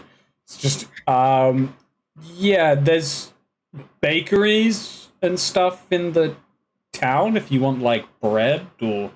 Oh no, you can't get any of that shit kind of chocolat. Oh, there's another one here now. Okay. Hi there. You're covered in... Was that your pod that just crashed? Talking to you, Harry. Sorry, no, that wasn't me. That wasn't my pod. That was the ship's pod. It crashed. Right. I was here anyway, inspecting the Well, land. it's getting kind of late. We should probably head back. And they're kind of like, yes. It was good talking with you. And they kind of like hurriedly walk away. As now, like, C4 comes up. I'm going to shout back thanks and then glare daggers at the two idiots that just ruined my chance to get information. As he's absolutely staring holes into Fanur breaks out another smile, but this time the patch of gray matter isn't on his neck, so he's kind of broken up in the middle. He's like, hey, this worked last time. You also have two snail pseudopods that are like traveling, so you're like actually smaller in stature and have less to work with. Yeah, he's got like a humanoid shaped head mostly now, and he's got like two snail like eye stalks that are just looking about. But the smile is on his face as just facing towards Melon's character. It's unsettling, but there's a charm to it. You know, if you like it, you like it. If you don't, it's weird. While you guys are talking, however, you are approached by a medium-build woman. She has bone-white hair, and she's wearing like a black summer's dress. Very, very thin. But you notice that she's wearing a blindfold over both of her eyes. Yet as she kind of approaches, she weaves in and out of crowds with pure confidence. No thanks, I don't talk to no women. Frenchie, Damn. Frenchie, you approach this group of the weirdest people you have probably ever seen or hanging out together, but they were inquiring about the pod and were addressed by a certain individual earlier, which you noticed. So you decide to rock up.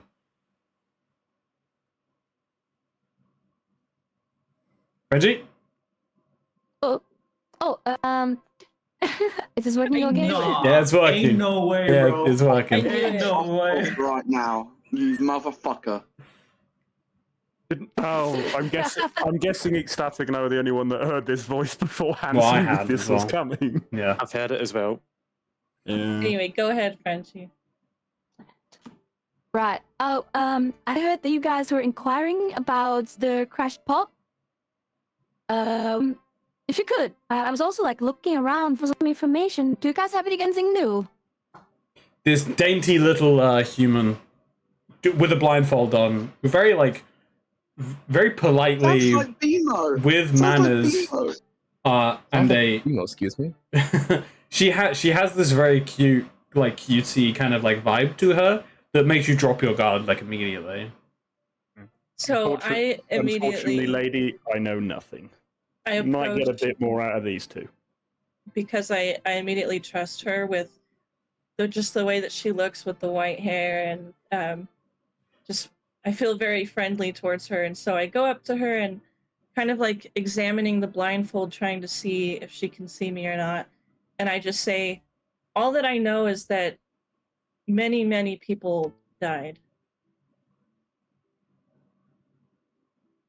Oh, how many people died? Am I aware of? You have no idea.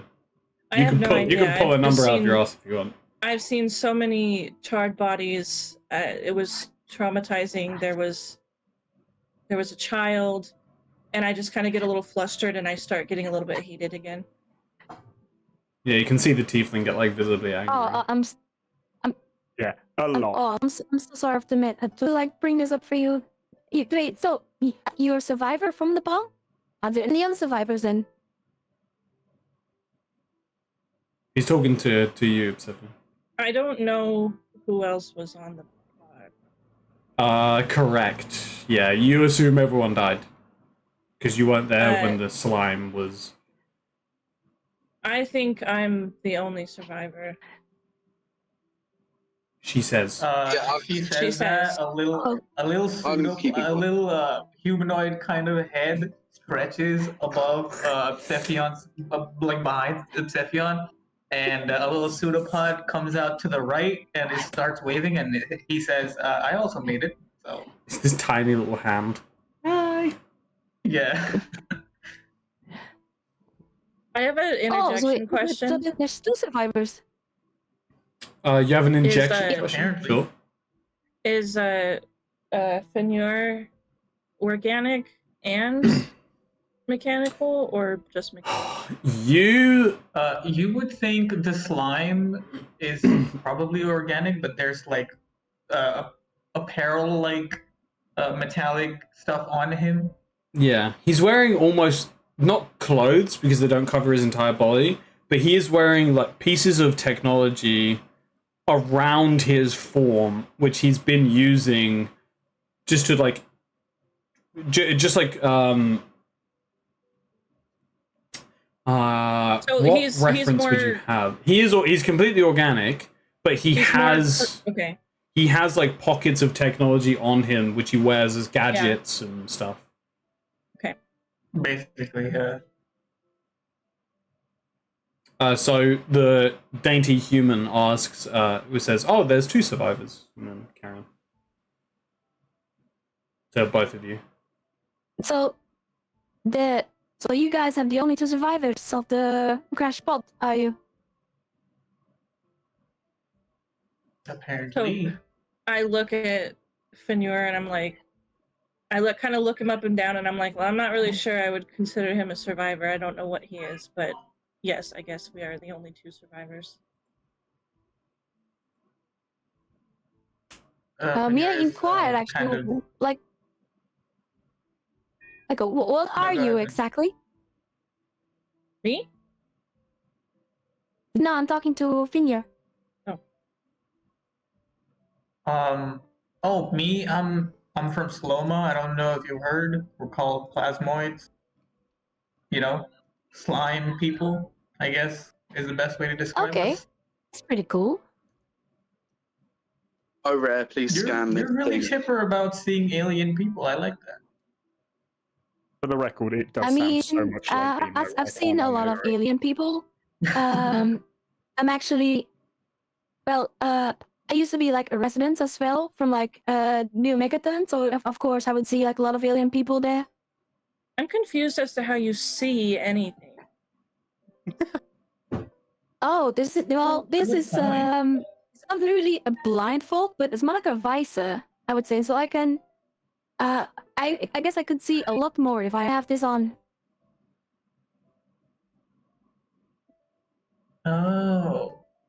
So when, just another interjection, when you say visor, should I be picturing like technological visor where you can see things No, it better looks through it looks cloth. It looks to you cloth. No, I mean Oh. to me, but Yeah, that's the vibe that is Okay. being explained to you. Yeah, it's like Okay. it's like a set of glasses with HUDs and stuff. Yeah, got it.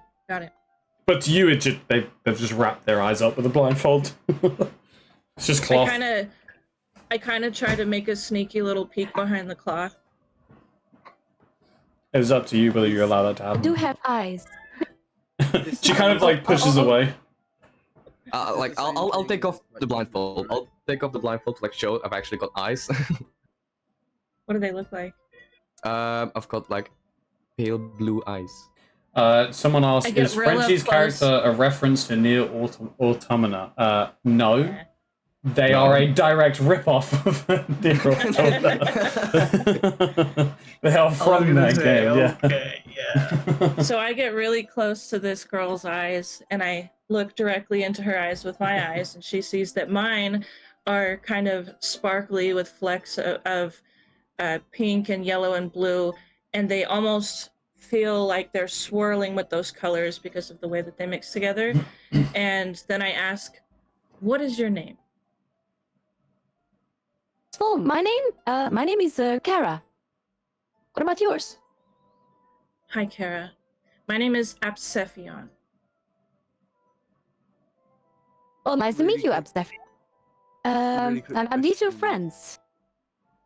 No, these are not my friends. Harry has an interjection. Yes, Harry. Are they actually? Can we see that they're human, or what? Yeah, they're human. So we can see the human. Right? Yeah, he's a human. I am She's a asking, human. as She is I a do human. with everyone- You scan. Aura Yep. scans. Is that Human. Kara with a C or a Alright. K? C. Thank you. and it scans human. It's human. Yeah. Would it be common knowledge that New Megaton is like the C.I.C base Yes. for operations? Oh yeah. Okay, so I would pipe up. Oh, you're from New Megaton. Maybe you can introduce us to like the shuttle back to the orbiter. You know of that stuff? Yeah, I actually do. But Awesome. he had actually some stuff that I've got to do. But I'll be happy to introduce you, Lisa. There we go. What Ooh, time new is it? Megaton. What time is it in day? By now it was early morning. By now it'd probably be 11 o'clock, half 11. So, just a suggestion. I think we should go find somewhere to get something to eat and maybe try and figure out what the hell is going on. Yeah, I thought you'd I'm invite me, ravenous. so why you? Have you got a place we can stay? I'm new to the area, dude. I'm a traveler. You just said you live here. No, I never said that. No, you just Well, those assumed. that people- you did. Those people Wait, said so where something are you about from? bread, so Ooh, I think we like go You know for what? that. Let's go- Let's go go find some find bread. some. Can I just try to like see if I can smell any type of food nearby? Make a perception check. Yeah. Cause of my keen hearing and smell, I have advantage on that since I'm using my nose. There you go. Nice. Wolfborn. Yeah. Yeah. The first Hey, at racial least one feat of us being is moved. useful. Nice. 21. So Damn. since it's becoming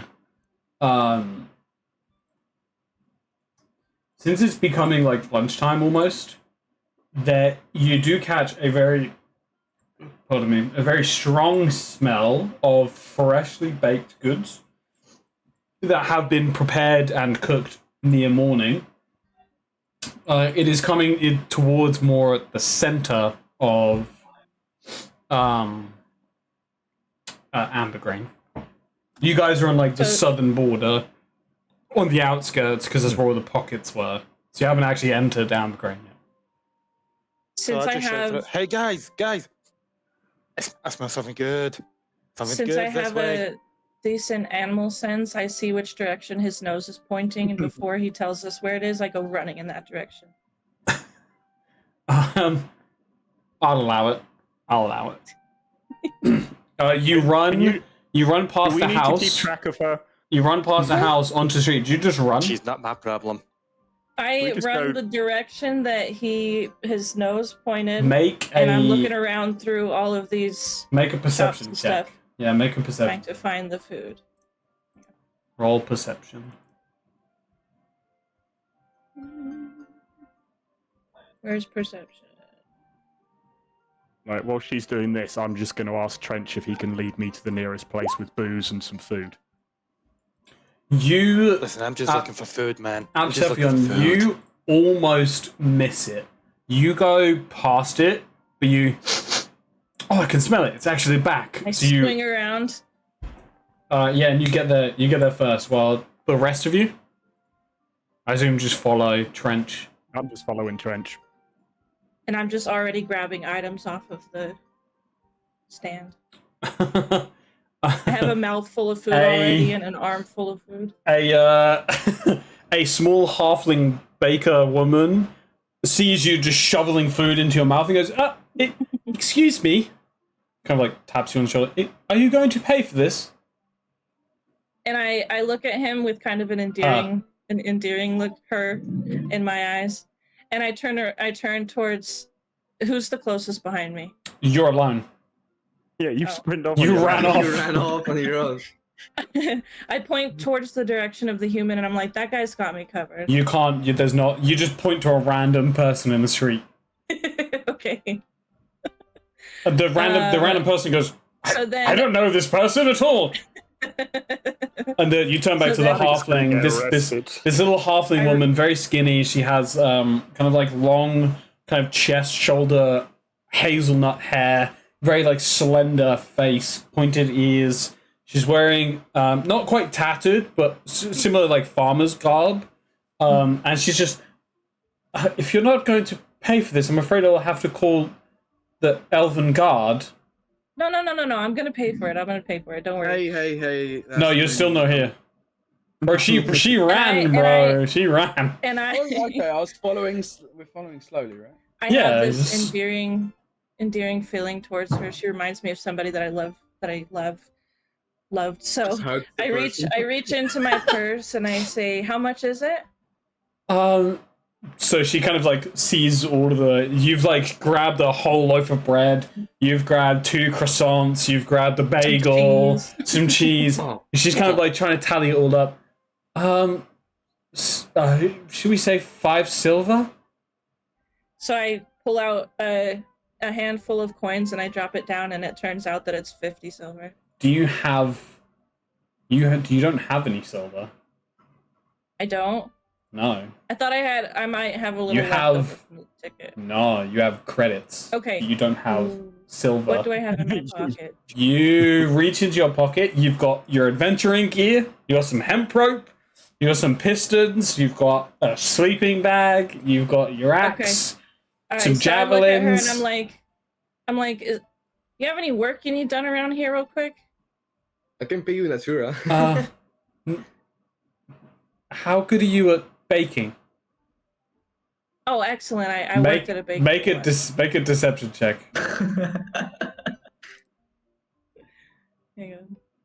Is there something about the barbarian class that just makes you a chaos gremlin? Like Yeah. what is it?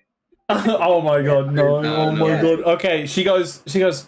Yeah. If you could just work half a day, I suppose that will pay for your lunch. I can pay you a little bit of gold as well if you'd like. Okay, thank you so much. So very much. She takes you. Awesome. She takes you into the back, hands you an apron, and you begin. I'm still shoveling food in my. You begin cooking. So the bakery is called the Breeze Bakery, and it's similar style. It's this wooden vine, elven-looking building. There are seats outside underneath a small like foyer. It's 2-story, and the bakery and the counter are on the bottom floor, but the bakery is actually it's open plan, so you can see the big stonework oven. You can see the kneading of the dough, and out back there is a door which she shows you, opens the door, and all the supplies kept very nice and dry. And there's a small like half spiral staircase which leads up to the second floor where there's just this really nice ornate seating area. She hands you an apron and you just like get going. I need you to make a intelligence check at disadvantage. I also have a question. Sure. Oh my god, you got a 15? Damn. You Before you tell Okay. me anything, my question is, what is a halfling's favorite type of pastry? That's incredibly racist. Not all okay. halflings like the same but pastry. Listen. You can listen. ask this halfling, No, or listen. do you want to Hold know on. what the people What is- you knew? 50%, 50% No, shut- bread, right? 50% What right? is a very Trad- traditional Right. and familiar halfling pastry? That would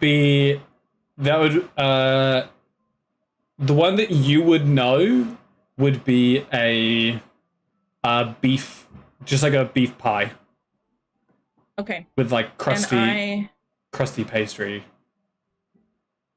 I thought you were setting up for a joke. So I don't know if I can do this or not, but my thing is I knew somebody before who had taught me how to make that, and so I decided to try to make a beef pie for this halfling. Okay, you go out the back, and as you go out the back, the rest of you come up to the bakery, just kind of like jauntering through town. You on the way, you see two main things of interest. Seth, you didn't see these because you just rushed through, but the rest of you kind of see, as you kind of just like taking in the sights, you see this really large town hall, which is mostly made of actually natural trees that have been grown and shaped into a building, and it's covered in vines. It's grand. It almost takes up an entire block.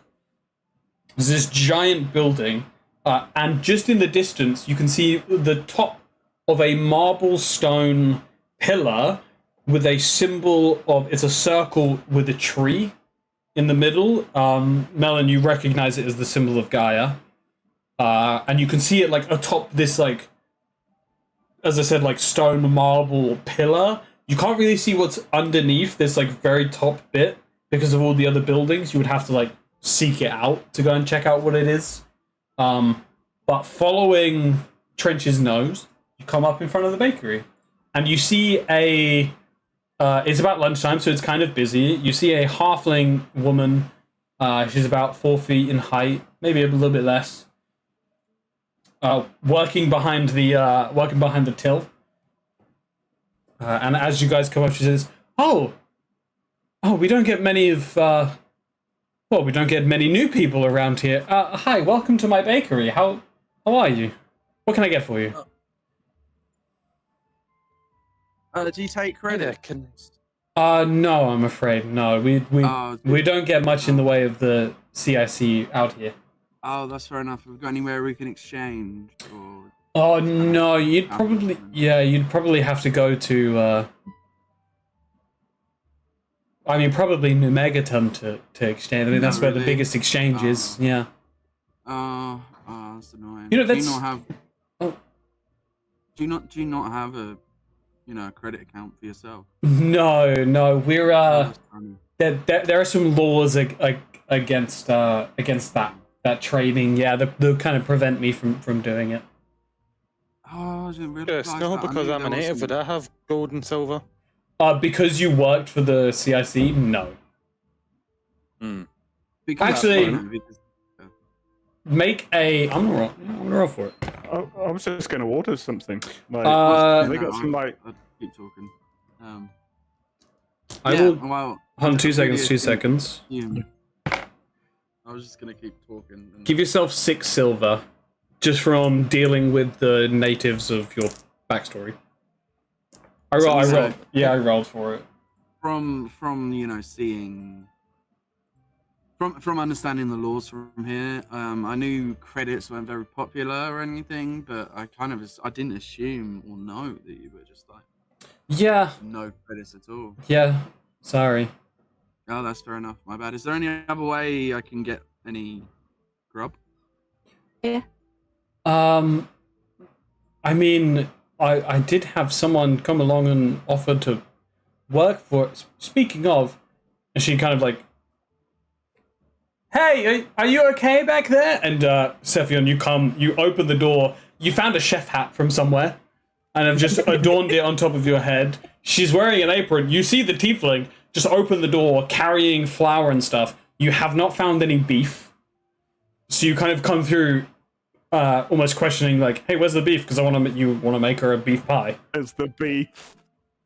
Where's the beef? Wait, you work That's here? exactly how I say it. But I've got a mouthful of pastries, like a sweet pastry, and I'm like, "Where's the beef?" Oh, we don't have any beef. Damn What it, about Sparkles. wyvern meat? Wyvern meat? That's incredibly rare, more expensive than I could afford. If you had So wyvern then I meat, shrug. I just shrug. if you had wyvern meat, She shrugs. I'm Does anyone hungry. else? Can I just order a goddamn pastry Yes, whilst these two people yes, are being weird? Of course. do What would you have like? Gold or silver? Yeah. What would you I'll like? order- Hey, Uh, can you spot me and like if there's ever a I'm gonna time- I'm gonna offer to buy Trench a pastry and 2B a pastry, and I'm gonna completely ignore RoboCop. It's Kara. You heard 2B is called Kara. Ara, my bad. That's my I different thing. see that this is happening, and I take part of the pastry that's in my mouth, I rip it off, and I throw it at the human. Which human? Which human? You human. Me. That's Which okay. robot? Right now, I'm just referring as Harry as the human because I don't know his name. I know Uh, Kara's name. Oh, okay. When you throw the pastry at a customer, the halfling woman goes, "Oh, I am so sorry. You out now. Wait, Don't worry about I was payment. just trying Just to feed leave. him. Please, Wait. please leave my establishment. Please, I am." And she turns back to the rest of you. I am so sorry for this. She just came along. She started eating all my pastries, and she didn't have any money, and I didn't know what to do. She starts like You know- crying. Hey. you know what? Hey, Don't- it's okay. If we get some free pastries, we'll forget about it. Make a persuasion check at disadvantage. Why disadvantage? I just offered to God. pay for this. Dude, Why she's are we still going- going. This poor, We're robbed. poor Okay, stop halfling it. business. I just want to 13. clarify. She says, "Are you trying to swindle me?" What do you mean your employee just threw a pastry at me? She's not. No, you don't understand. Look, all I'm asking is for like one She turns back towards the tiefling. Can you please go? Do you see what you're doing to my business? Okay, I'm gonna Just step in clarify. because I'm getting Yeah, annoyed please- that, the, please don't that mind we're him. bullying this poor innocent lady and just pay for the damage, pay for one pastry for everyone, so we can just leave and let this lady get back to her day before we terrorize her anymore. One cost? silver piece. And I'll give you all some fresh bread. One silver piece. Chill. Take the silver Okay. piece. Please leave. Come on, Sparkle. Please leave. And you two, points at the tiefling and the human donned in all the technology. You never come back here ever again. And my Come on, feelings get Sparkle. really hurt Come because on. I actually really liked her. And I just want to clarify that what I meant was to toss the bread or the pastry at him, but not knowing my own strength, that like hit him in the side of the head or something. Okay, even if you threw it like playfully, you're in the eyes of this in the eyes of this halfling, you're throwing Yeah. food like produce at a Yeah, customer. yeah. She has no idea that you know each other from briefly. Yeah. So she's just like, I'm so sorry. You guys pay, so if you mark your 1 silver off, she just grabs a loaf of bread, cuts it so hurriedly. It's like it's not good. You know what? I'll roll for it. It's wonky. All the cuts are like off. As she just like hurriedly cuts it, lays it down. It's fresh. It's beautiful tasting. Second best wheat in the world. But she just puts it she just like wraps it in a brown paper bag, just hands it to you. Hands it to Melvin. So I hop around from the back I'm of the gonna counter. share out the bits that I've been given and then usher the group down the street away from this poor lady. You all feel like you should probably leave, so you like allow it. Hey guys, you've got. I'll catch up in a minute. So I hop around from the back of the counter, and this is the closest you'll ever see me to Joy, even though I still look pissed off. And I've still got pockets stuffed with pastries, and I hand one over to the human to feed him. As Oh, we're you don't walking put- out, no one else can hear. Oh wait a minute. Okay. She doesn't notice. So no one else can hear. I lean down to the tiefling, what it actually is your height? Are you Like 4'11", okay? Right. very small. Same height as Shia. I lean down to this tiefling and say, "Hey, I like you. You get to know my name." And I look at him with like a kind of a mischievous look. And I'm like, what is it? You gonna tell anyone else? I guess I won't. I don't care. My name's Lenny. That's a stupid name. Wow. Damn, confidence immediately broken. And, Confidence immediately and, broken. and there. before you can ingest that burn, all of you hear a single scream from the east. And we're going to take a break. So we're going to reconvene in half an hour. So go get some food, go get some drink, and we shall be... I was getting really hungry during that. We shall be right back. Let's go get some food, and we will be right back, guys. Please don't go anywhere. Play my song and repeat. Right.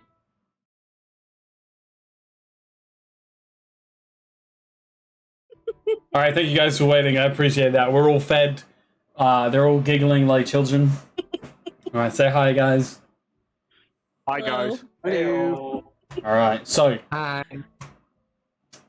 you guys, before the break, you guys harassed a halfling baker.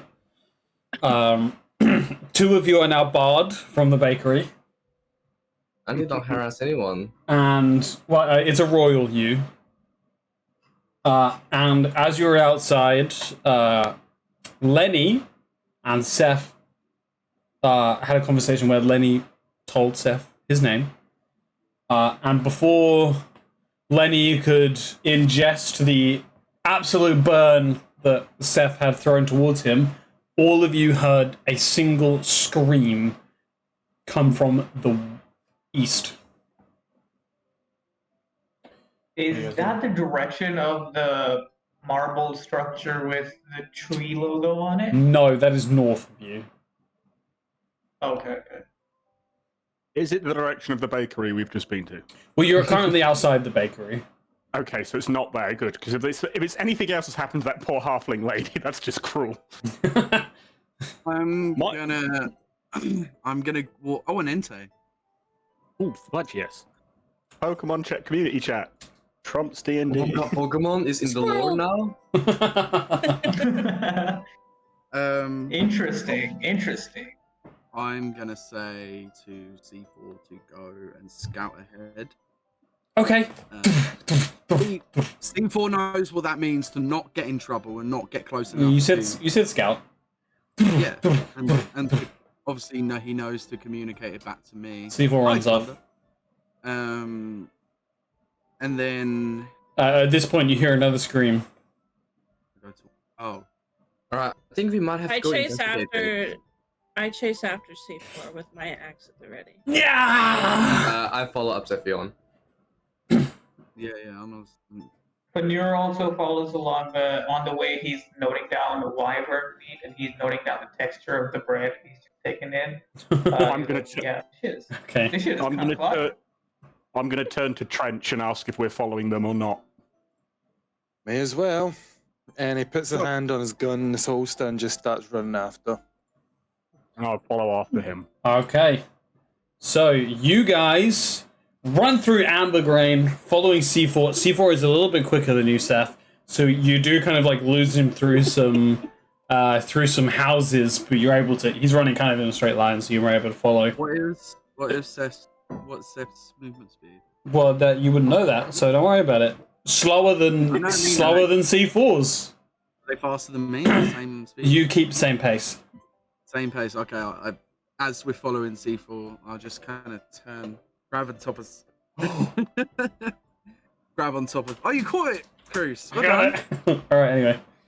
I get on top of Sephion's head and just kind of turn her where she needs to go as we're going after C4. No, she's following confidently. She's also a little bit ahead of you. Okay. Yeah. Sorry. And I've got an axe, so don't touch me, buddy. Okay. As you guys break into the clearing, I have to change my music now. As you guys break into the clearing, Music change. I sparkle. you definitely sparkle. Killer, Bella. As you get to the edge of town, you can see in the farmland 3 farmers fighting off a large bear. However, this bear is unlike any bear you have ever seen.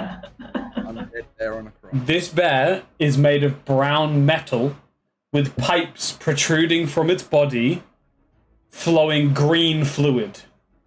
Oh my god, it's Steampunk the Bear. It spews green liquid onto a human farmer that's fighting off as she screams in pain, dropping her scythe as her skin bubbles and blisters, peeling away, revealing bone and flesh as she cries in agony before dropping to the ground.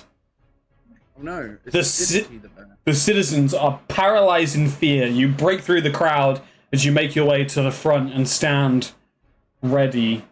The bear swipes at another one of the farmers, gashing them open, entrails being spewed onto the ground, as the other one turns tail and runs. I need everybody to roll initiative as we move to Let's fucking go! It's been a the while. map. Oh, look at this beautiful map. So here you can see the bear. You guys should all be able to see the map now. I have already taken the liberty of placing you down. I can't select my. Nice. It's because you're on. My initiative. I've just noticed. I should have forgot. Okay. Hang on. Did my initiative go through? Hold on 2 seconds. the- 2 seconds. I'm waiting to roll until I actually see it up. There you are. Alright, Oh, everyone. my bad. No, it's okay. We'll take that initiative, and I will add it for you.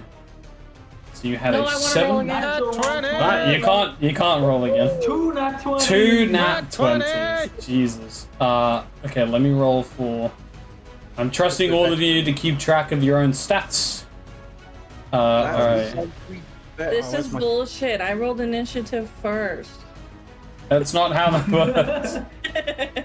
I have fucked this Oh, up. just noticed. it's two nat Why 20s. did she get to go twice? Hold on. I just I didn't do anything. No, it's my fault. Hold on. Why won't it let me select my character? Ecstatic has great initiative. Zephion on the other, not so much. That tracks. So I did Physically, it won't let me move my Wait a minute. token. Are a curve week? Oh no. Reuse assets, you know.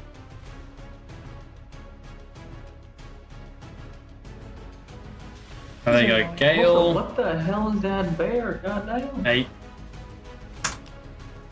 Okay. Who's big boy? Does everyone have? Does everyone have their initiative? Yes. Yes, I think so. I Yeah. think so. I'm gonna roll for the Why bear. is mine the only one with a name on it? Did you guys not name your character sheet? No, you can. No, you can also because- your name. You can only see yours in general. Ah. I can also see my name as well. I can see Frenchie's character name and my character name, I can't see your character name. and I can see Trench. Why are things like? Okay. Why are things the way they are? Can we get a Control Z on everyone's picture, please, so we can. Sure. Glory. Okay, who just got deleted? When you said Control Z, that's wrong. Shibsy. Shift Z. 50. This is Fana. This Little is belly. Damn, she thick. this is Kara. This is Absephion. Sarah got off. No. Damn, she cute. No, you don't see a pod. This is Lenny. He does look like Star-Lord. This is this is C4, the prettiest of boys. He's pretty big. Yeah, He does not look robotic. he's more mechanical than this. Lenny's- Okay. I'll get Lenny's China. swords are so cool. This is the Wait, wolf is cowboy. that- This is the wolf cowboy. Yeah. Can't lie. Trench looks badass. Trench is very It cool. does look badass. Lenny does look badass. What This the hell? this is the elf farmer guy. That's just a dude. It's just a It's guy. just a regular dude. And Dude. this is not quite what it looks like, but roughly what it looks like. So Steampunk the bear. AI generation. All right, Lenny. Okay, but hear me out. Oh. Hear me out first. We have Star-Lord and we have Rocket, Okay. which is the wolf. Okay. Lenny, you're the first to move. Different universe again.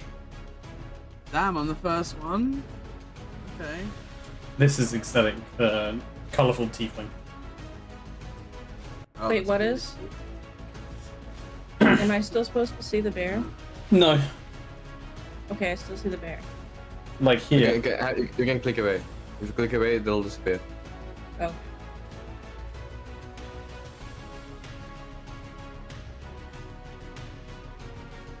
What are you doing, Harry?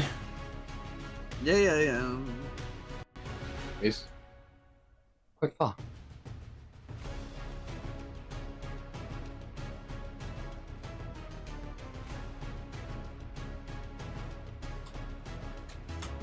Alright. I'm gonna move up. Get one of my swords activated on my offhand. Yep, it lights up. Then I'm gonna get my pistol out on my other hand, Yep. and I'm gonna fire. So sword and pistol at the same. Oh, what are these? Oh. So that is a nat 20. Oh, So it's probably gonna hit. That does hit. Roll damage. You would think. Even that 20 misses, and I'm gonna be really scared. oh, okay. The first one was minimum. All right, so you fire your laser guns. It hits one of the pipes that are in its body as it sprays this corrosive liquid onto the ground, starts bubbling the ground. You actually see it kind of attach itself back up somehow. You know this to be kind of similar to how C4 works. Okay. Got it. Its Can I attention prepare on my- you now. Okay, can I prepare my offhand? No. For a trigger.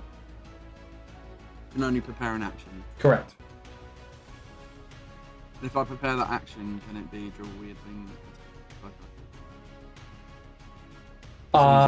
It is an attack action, which you're attacking with an offhand. That's a, Bonus, but it's if it's a bonus action, then no, because you can't prepare your bonus action. Yeah, fair enough. Okay. Level 1. That's all I can do. Level 1. Okay, that means it is Kara's turn. I am. Well, let me. I should be able to make this. I'm gonna move up here. All right. Actually, I'm gonna go one closer, and I'm gonna All right. prepare an attack action.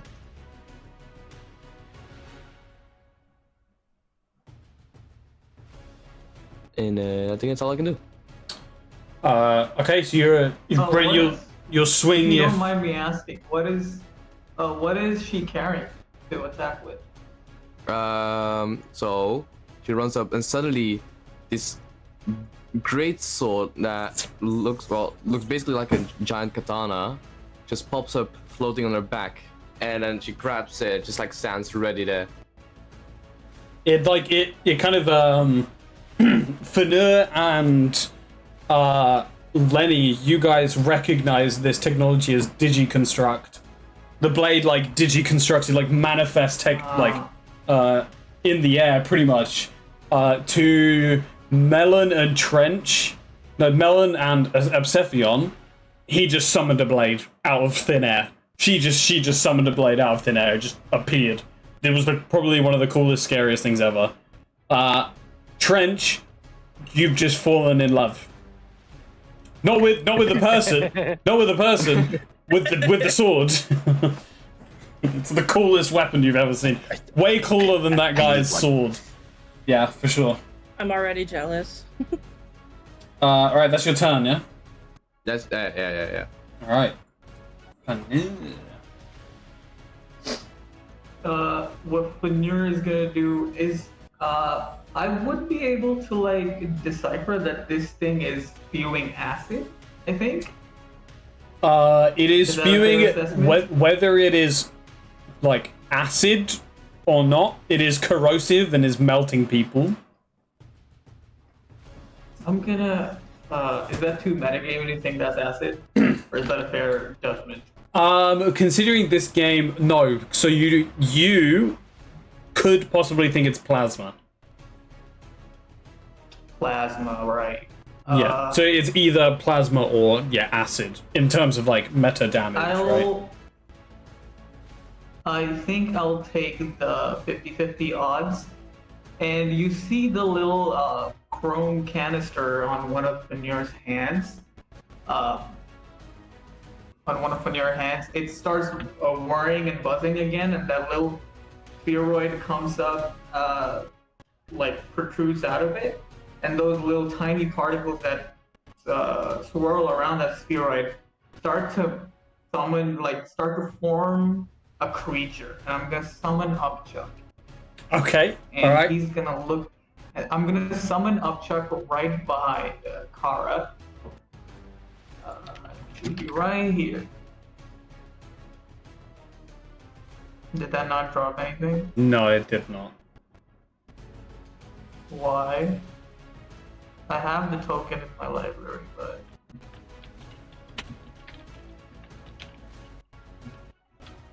help.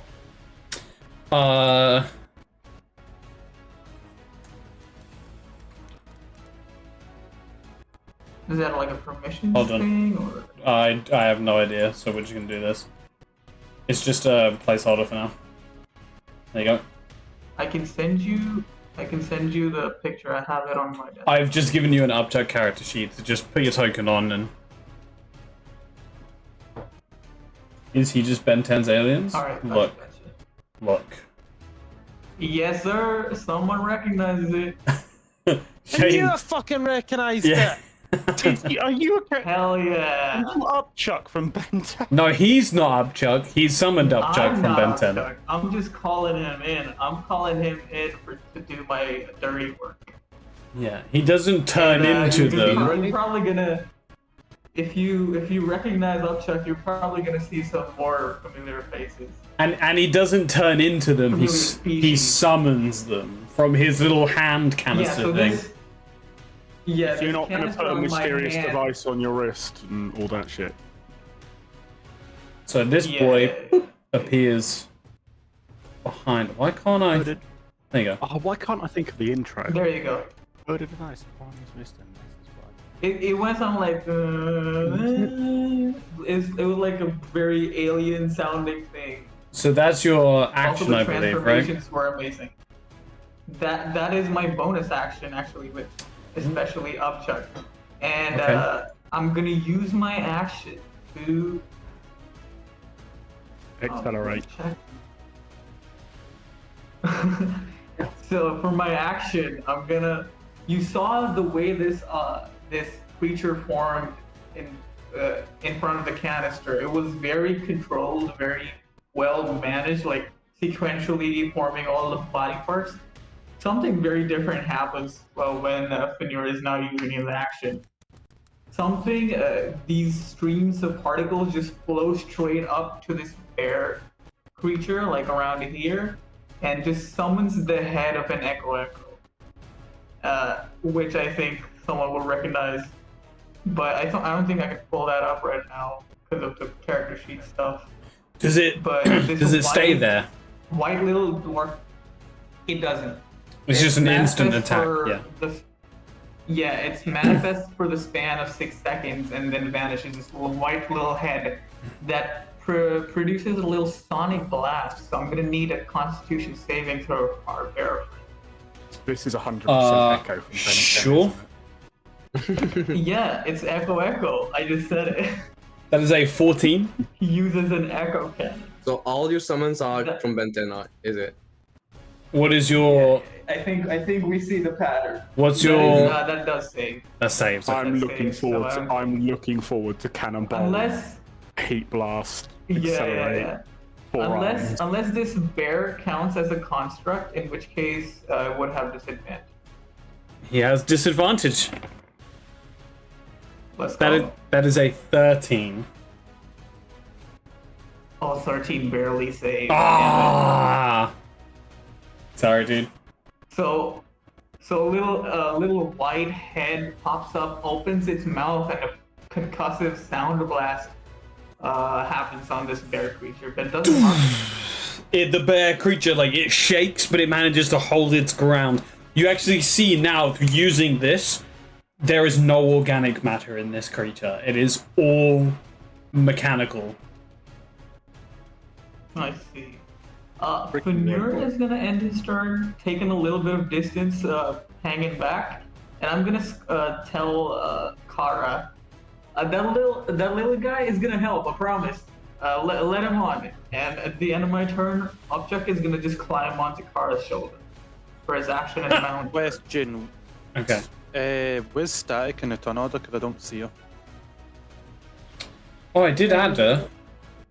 Oh. Where did I go? I'll add her again. Can't see any rolls, and I'm confused.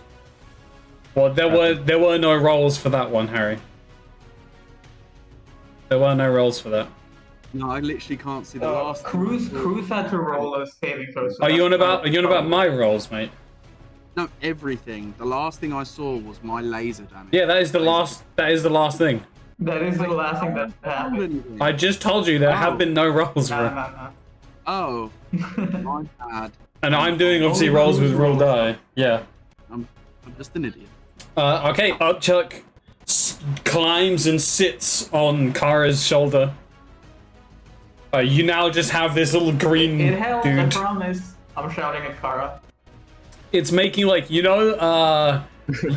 Valiriun, Gecko's Gecko, like the exactly. yeah, you know like Wingman. the wingman. You know the Wingman, noises wingman. that wingman makes. Blip, blip, blip, blip, blip, blip, blip, blip, blip, blip, blip. He's just like sitting on your shoulder, just going blip, blip, blip, blip, blip, blip. All right, Trench. I'll just shout back like I'll trust you on this. Sam, we need to get you. Trench calmly moves forward and draws his Play Valiriun. revolver, and he will take a shot at the. Gonna be straight like just thing. taking a shot. 24. You guys are on Nice fire shot. today. Jesus. Do not increase his health, please. 4 damage. Oh, Four Well, then, damage. let's see if I manage to drop any of you first. Alright, you fire your gun. Bow! Shoot the, it ricochets off, ting! But it does manage to kind of, before it ricochets, it manages to find purchase and go ting ting, and then ricochets out. After I shoot, I just look at everyone. I'm just like, probably should have told you to cover your ears. Yeah, there is this loud, Oops. like, concussive bang as the gun fires. Huge plume of smoke coming out the front. Anything else? Like how all these And people are just that watching. will end my turn. All right. Yeah, there's like auditory like screams and gasps from the villagers. All right, it is the bear's turn. I just imagine people saying like ooh, ah, like, no, ah, like all unison.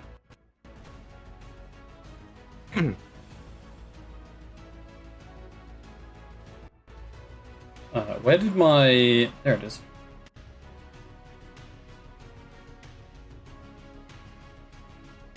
All right. 5, 10.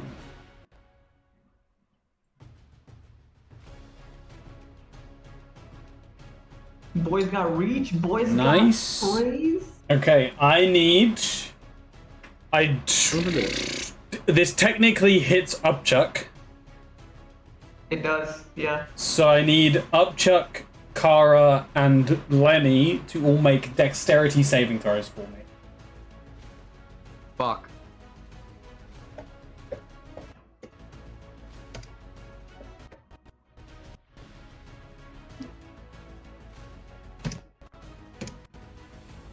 One second. Okay. Nat Oh my god! Can you What the please hell, man? stop rolling nat fucking 20? This entire session, you guys have just been rolling. I'm gonna start using my I think fucking. we've hit a I'm dozen. gonna start using my weighted I dice, think we've hit a bro. dozen. I'm sorry that I'm No, using fuck you. Okay, neither of you take any damage because I allow crits on skill checks and stuff because it's just fun. Neither of you yeah, take any okay. damage. As whatever is going on, Upchuck is gonna use his reaction. You see his mouth open and these tendrils, like glowing tongue-like tendrils, come out and shield Kara from whatever is about to be thrown her way. So Kara takes 8 points of acid damage, but I believe that is reduced half to 4. So Kara takes 4 points of acid damage, and Upchuck swallows the 4. You see, like, the tendrils come out. They manage to soak up half of the acid breath, while then being able to jump and hide behind Kara, just allowing Kara to take the rest of it herself. Lenny, doing the same, kind of ducks behind Kara, completely avoiding all acid spews. Wow. Kara, taking now the brunt of the force, takes 4 points of acid damage as this this no other word to describe it, acid bear spews just the green liquid. You see the pipes around its head completely empty as it spews this green acid all over you. And as it does, you can see it, like, gears and stuff starting to turn and churn. That's gonna do it. So you should be saying its actual name. Steampunk the bear. Steampunk the bear. Okay. During his off time, he's just like a Twitch streamer. So C4 is gonna 5, 10, 15, 20, 25 run up this way, and he's gonna Gorse Ball. What the hell? The first Okay. nat one does. The first So the first one goes to C4. All right. first nat 1. Actually, the first 2 nat ones, I would say. All right, let me roll a luck die. Nat 21. How much damage does it do? No. Okay, alright, that's not bad. He's immune to it as well. Not immune, but he's resistant to it. C4 takes 3 points of cold damage as... I kind of get character up. As the Gorse Ball begins to form in his mouth, and he short circuits and explodes in his mouth. He just sneezes. He does suffer 3 Gale points is of cold multiplying damage. in the corner, by the way. I shout to C4 and I say, "Hey yo, what the fuck?" bro?" Ow! It's been a while. It's been a while. I'm sorry. I'm really sorry, guys. I'm really sorry. Please don't be mad at me. I'm really sorry. Please don't be mad at me. I'm really sorry. No, it's fine. Fine, just concentrate. Damn, is Lenny abusive or what? No, Seeming like that, innit? All right, mysterious elf man. Why am I so low in the? Oh, you're supposed to be here Okay. because you rolled a 7 on your initiative. No, I know that. I just was below that. Yeah, my bad. That's my bad. Mr. Elfman. Wait. Gale just... Yeah, there appears to be 2 of me on He this just battlefield. multiplied. I don't know what's happened, Wait, but which- there's 2 of me. Click on the other Hold one on. and That I one can't is... click. No, I can't click on this one. Can you now? No. Okay, right. Drag your own Gale in. Here. Drag your own Gale in. Doing it. Oh, there's always one, isn't there? Was there an imposter among us? Wow. Okay. because you beat me to it. Alright, there you go. Your turn, my friend. I'm gonna move a few meters, sort of just in behind the front line that seems to naturally be forming. And as I do, I'm gonna shout to the villagers to retreat inside the city walls. They seem kind of too stunned and in awe of Really you shouldn't guys. still be here. Of you guys who have taken up the fight. They seem interested in watching. Well, that's their own stupid decision. And then to finish it, I'm going to try and fire one of my magic melon balls into its piping and see if I can block So one. This is You- like their Fast and Furious 10. you guys see They're gonna watch. as the elf kind of darts to the side, and as he darts, he opens up his kind of coat-ish, I guess. You did travel. And without even touching it, the grimoire that the tiefling had grabbed earlier floats out of its holster on its own, surrounded in this green energy. As it opens and flicks to a page, the elf throws his hand up and kind of moves it to create a sign, as a ball of green energy forms into a melon, launches towards the acid bear. Unfortunately, it hits the acid bear, but it just kind of bounces off its head, unable to do any actual real damage. You think, if I just aim maybe a little bit better, I'll be able to do damage with this. Yeah, and that's all. Hey, I'm yo, doing. is that edible? Maybe. It is not. It is made of energy. Throws it on his face to check. No, I'm It's telling you. entirely- I'm telling It's you. It's entirely edible. Try eating it later. I am telling Melon it is not edible. Whether you tell them lie porcupines, that's up to you. But I'm telling you, you know it's Eat not. it later and find out. Okay. Absethion, it is your turn now. I have stupid questions. I love them. First of all, where's his range area? The melee range? Yeah. It's just each square around him. Okay, so You have to move into his melee range to hit him. if I'm using my... Melee. Yeah. What if I was throwing a hand axe? Then you could stay from afar, yeah. Well, I'm going to... What is the range on a hand axe? Is it 20? 20 to 60? 2060, I think. Is it 2060? Yeah, that sounds about right. So you need to be within 20 feet. Oh, that's a cone.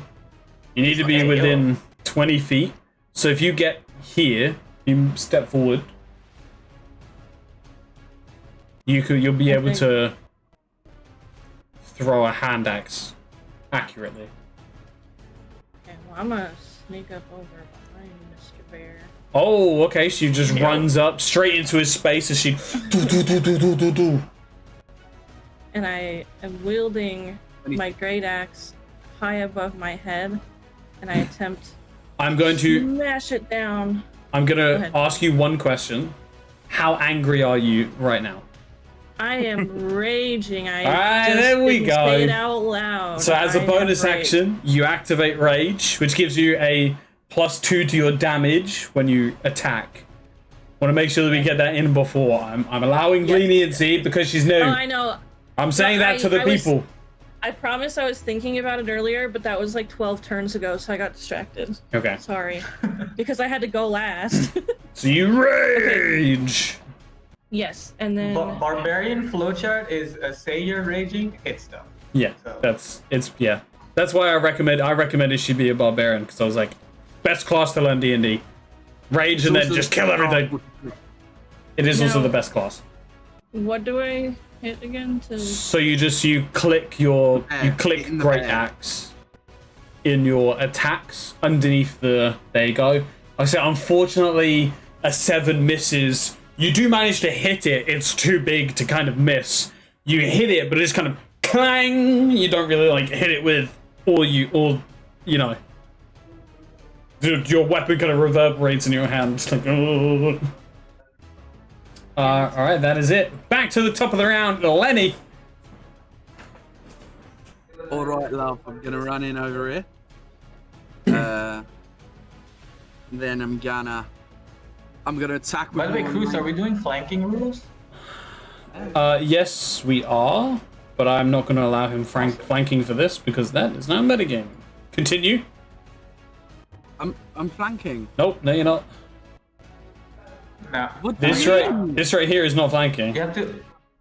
Yes, Yeah, it you is. have to be directly exactly across opposite. me. Would this be flanking? No, this or is it flanking.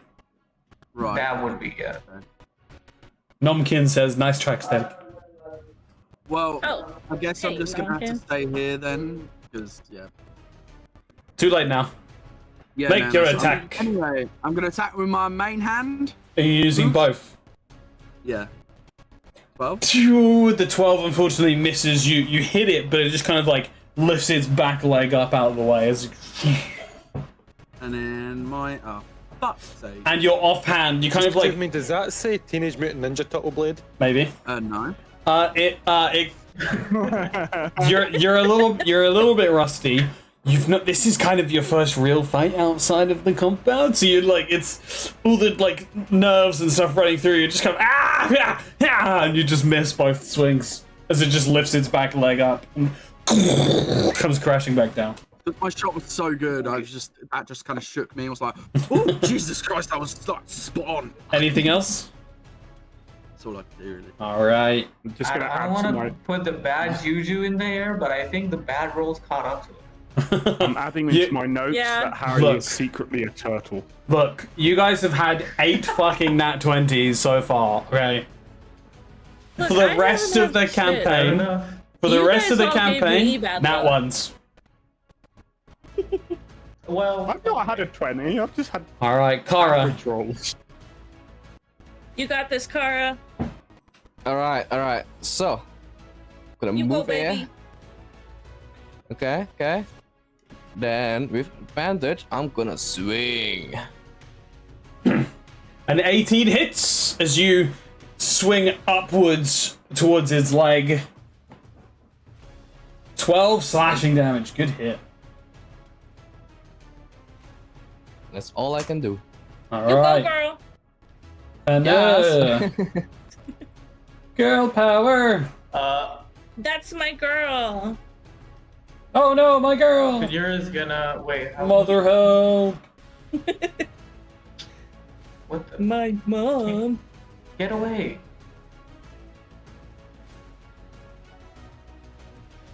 You okay, sir? Huh? Have we lost Sav? There's me? this pop up on my screen that is exactly blocking where I need the stuff to go. Oh.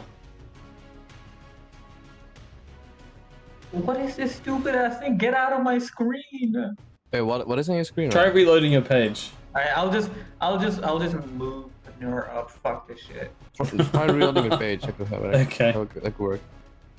Yeah, I'm just gonna summon the echo cannon again since I see that this thing is a construct now. All right. I hopefully it works again. So disadvantage Constitution saving throw. All right. Here we go. I'm gonna use my Vidim die as the disadvantage. That is unfortunately a 15 on disadvantage. Rolled a 12 and a 13. Vidim die rolling a 13. Another concussive blast. Another concussive sound blast goes off, but with no effect. Level 1, Fenrir is, baby! irritated. Level 1, And he retreats baby. again. You only had 10 feet of movement. the end of his I turn- believe that was 15. You just moved. I'm just gonna move you Oh. here. Yep. It was 20 to get to where you are, and then. At the end of his turn, Upchuck is gonna. Kara, you can especially hear this. You see gurgling. You hear a gurgling in Upchuck's stomach, and you're like, "Wait, is this guy about to throw up on me?" And then you just see he spits out a blob of. I think I'm gonna keep it poison for this one because I It would can't be- imagine this guy's not immune to acid. Yeah, it would be acid. It wouldn't be. Unless you're making it I poison. think I can choose. Yeah. Yeah, I'm making it poison. Okay. Hopefully, poison is more effective than acid on the acid bear. Okay. You believe you need to make an attack, right? Yes. Upchuck attack. is 21. 21. Upchuck manages to spew it kind of over the bed, landing all of the poison on it. However, the poison, the bear seems completely unaffected. Balls. The creature is immune to Shit poison and balls. damage. It is mechanical, Shit, yeah. balls. It is completely mechanical. Fair enough. Good try. All right. Alright, that should end my turn. All right. Trench, you're up. Bench just takes a wee casual walk up here and aims his revolver again and goes for another shot. Come on. Ah, no. You do this really cool thing where I'm standing up for this because gunslinger is like my second favorite class. You do this really cool thing where you just kind of like walk to the side, as you like walk by. Yeah, that's what I was visualizing. Yeah, it's really cool. However, the bullet just goes ting and just bounces off the bear's shoulder. It's just ding. Unable to find you. That's unfortunate. You're realizing that you have to be really accurate with your revolver. I see the bullet land on the ground next to me, and I pocket it. Oh, the bullet got. You know what? I'll roll for it. Stealing his ammo. Yeah, you find the lead bullet lands. Well, I'll say not this round, but like your next round lands at your feet, and you're able to put it in your pocket. So after that shot, it just moves 10 more feet this way and ends its turn. All right. So the acid's bear, he gets to roll a d6. Okay. He is going to. What is he going to do? I suppose he is. Do nothing. Who's done the most damage to him? I mean, the woman with the weird creature. Okay. No. He's going to. Did no damage at all. So No. he's gonna Who's take. that? He's gonna swipe at you. That is an 18 plus modifiers. That is a 24 to hit. I miss. I believe hits. Yeah, no, that Completely misses. misses. What are you talking about? That misses.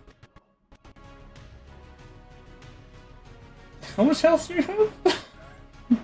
have? He's got 12. Oh, Okay, 11 points of acid damage. well, I am Oh, down. acid damage. Great. No, wait. Oh. Upchuck sees this spray of acid coming from this bear's claws and uses his reaction to have the damage again. Hey, Still so have 6 damage. Wait, So- okay, I'm still standing. now that this is Let's happening, go. Duck MVP. to you, you can see that the claw isn't like the actual claw part isn't metallic. It's little nozzles which spray acid onto you. So it just coats you in this acid damage. So you end up taking, I said 11, you end up taking 6 points of damage, and Upchuck swallows 5. He is then going to turn to Lenny and try and bite you. Oh no, this guy has multi-attack? There's Oh, 6 of you. Of course he has multi-attack. That better not be a fucking. Fair enough. It's not a crit, but it is a 22 to hit. That misses. Then you don't take. Oh my. How much health? Then you don't. Hey yo. 11 points of slashing damage. Maybe nerf. Meteor comes out of the As sky, kills the you- bear instantly. That is, yeah, that's 11 points of slashing damage as it comes down Pod and is dropping out of the sky right bites now. into you. I'm taking 11, right? You're taking 11. That's all my health. Oh, Yeah. Lenny drops down, not dead. We are doing normal dying rules just because I can't explain everything to him, so it's just casual. Okay? You know we're level 1, right? Yeah, I know. I didn't expect to roll so good. I'll be honest. Wait, we do normal dying rolls now. Normal, just how D&D normally is death rolls. So we're not doing the. No, we're not doing the new one. As you go down, C4 audibly goes, Lenny! As Lenny falls to the ground Powers unconscious. up, grows a couple of feet bigger. It is now C4's turn. 5, 10, 15, 20, 25, 30. He is going to attempt a medicine check on you. Ooh, my little boy. My little baby boy. You are you are stabilized. You are not. You're unconscious. Still at 0. Still at 0, but you have begun a long rest. That is all C. We should probably get this cleared. Do we get a free ability check every turn, or does that take an action? It depends on the ability check. Okay. So like stabilizing someone is technically the help action, but if you're just like perceiving, that's completely free. You know. If you're trying to like really quickly persuade someone, that's free. But if you're like, I'm going to investigate, that is an action, right? Gotcha. So it kind of depends on the situation. I just realised for some odd reason my hit points were at 1, but I've not been hit. Yeah, make sure you long rest from all the mock fights we've done. No longer is he resting in dungeons. He is resting mid battle. What have you been doing in your? Yeah, it's mock. What have you been doing in your little smith shop? Or whatever? Okay, it is It's now. dangerous working as smith. It is now the elf's turn. What are you doing, my friend? I'm going to move in closer to the fight. I'm going to move in just here. That was And 35 feet, right? Yep. Do you have 35? Oh yeah, wood elf. Duh. Yeah. And I'm then going to attempt to fire another melon at it. All right, make an attack. It's probably going to miss. 20 hits. Hey, it's not going to do any damage though. Yep, there we go. What the hell? So Like you. D10 and we roll a one? It's the same again. It's just vroom, and then throws this melon. This time it actually smacks it on the side of the head. It finds purchase as this like to the +5. as this ball of green energy just that's to attack. The +5 is to attack. Fuck. God damn it. It's basically firebolt but melon ball. Yeah, I just remembered that I do no damage. All right, that is 1 point of damage. Anything else? That's all I can do. All right. Before my move, can you remind me the logistics of the flanking rule? So you just have to be directly opposed. And what does that do? You get advantage on your attack. So So right it doesn't now, matter who I'm directly opposed. as long as you are directly opposed to someone. Wait, it has to be an ally. Well, yeah. Yeah. Okay, so still in a fiery rage and even angrier still as she's watched a couple of her companions go down. She Just one. And the one she likes the least. Wait, which one? No, that's the one. That's the one she likes. He's like mid. Anyway, so I take I take another giant swing from the side. 22 towards hits. Its head, and then Its head is kind I of. hit it again. Its head is the other way from you, so this would be like the back of the leg.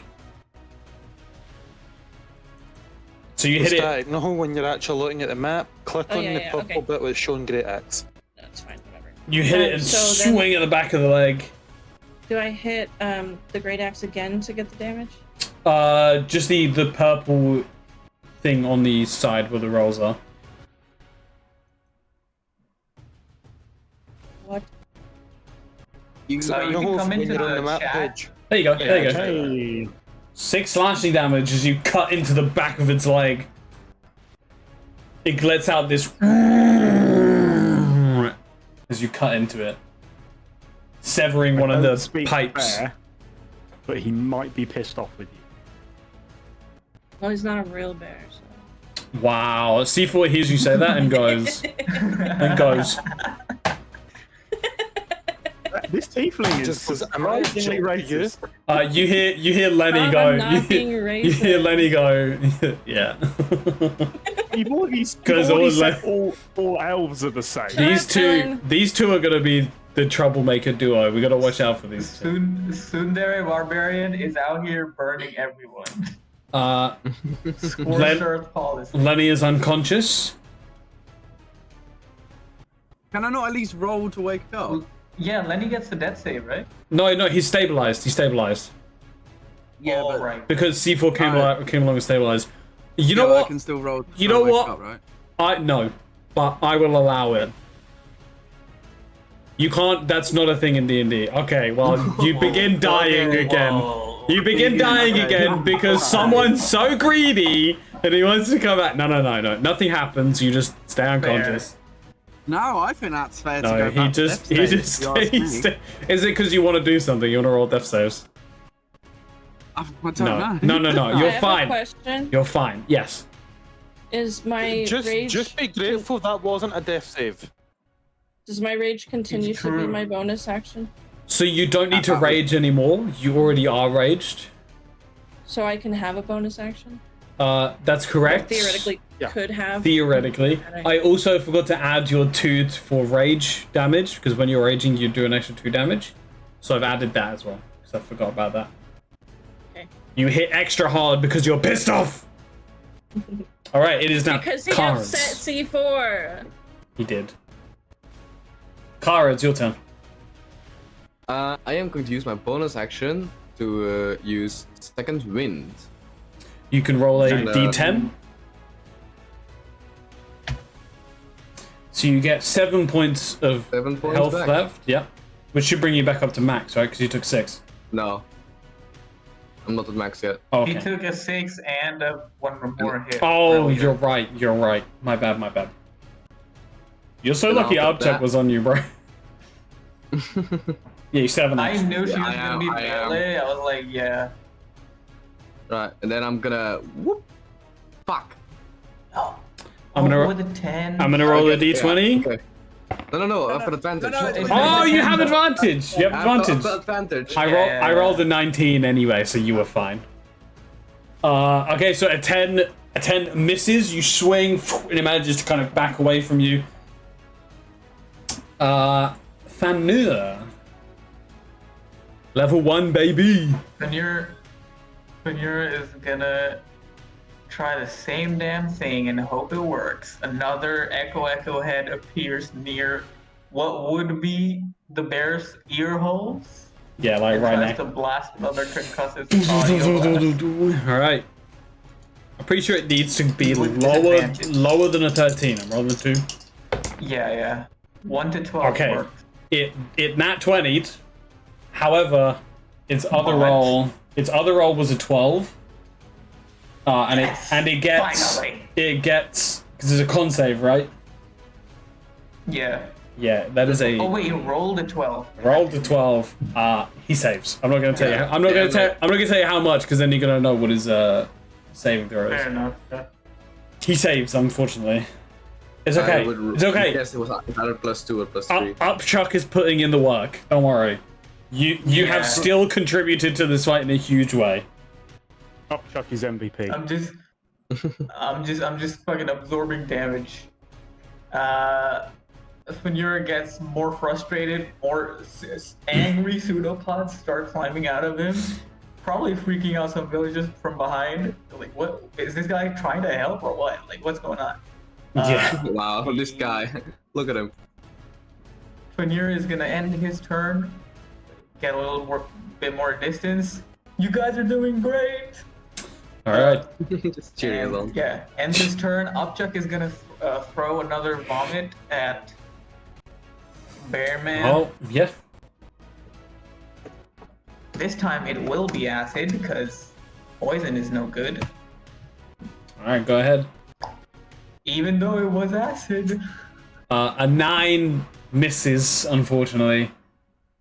Upchuck spews it, but it goes too high and lands kind of like all around. Absephion, you kind of have to dodge some of this falling I was acid, gonna say, which you're able to easily. Brilliant way like, to hey, fight. watch what you're doing. This Star-Lord's- little creature kind of like peers to the side of Kara, like on her neck, and just goes. Blip, blip, blip, blip. I say Star-Lord's dead. We've killed our own barbarian. At this point, who's next to die? Blip blip. Trent, your turn, my friend. I will just stay where I am and take a shot with the revolver. Come on. Ah! Another loud concussive. You guys are making so much noise. It's actually starting to draw more attention to you. As more villagers start to come along, it's just concussive shot after one after the other. The bullet ting bounces off again and flies towards Ambergrain. You kind of go. Hopefully, it doesn't pick up traction. It shouldn't do. It should be You fine. just see Trent throw his arms up like, come on, It is and the end his turn. it is the bear's turn. Fanura from Is behind there any you chance goes, I know can see the this feeling. bullet? No, this one went into town. Okay. There's a giant bear in front of you that's kind of demanding your attention.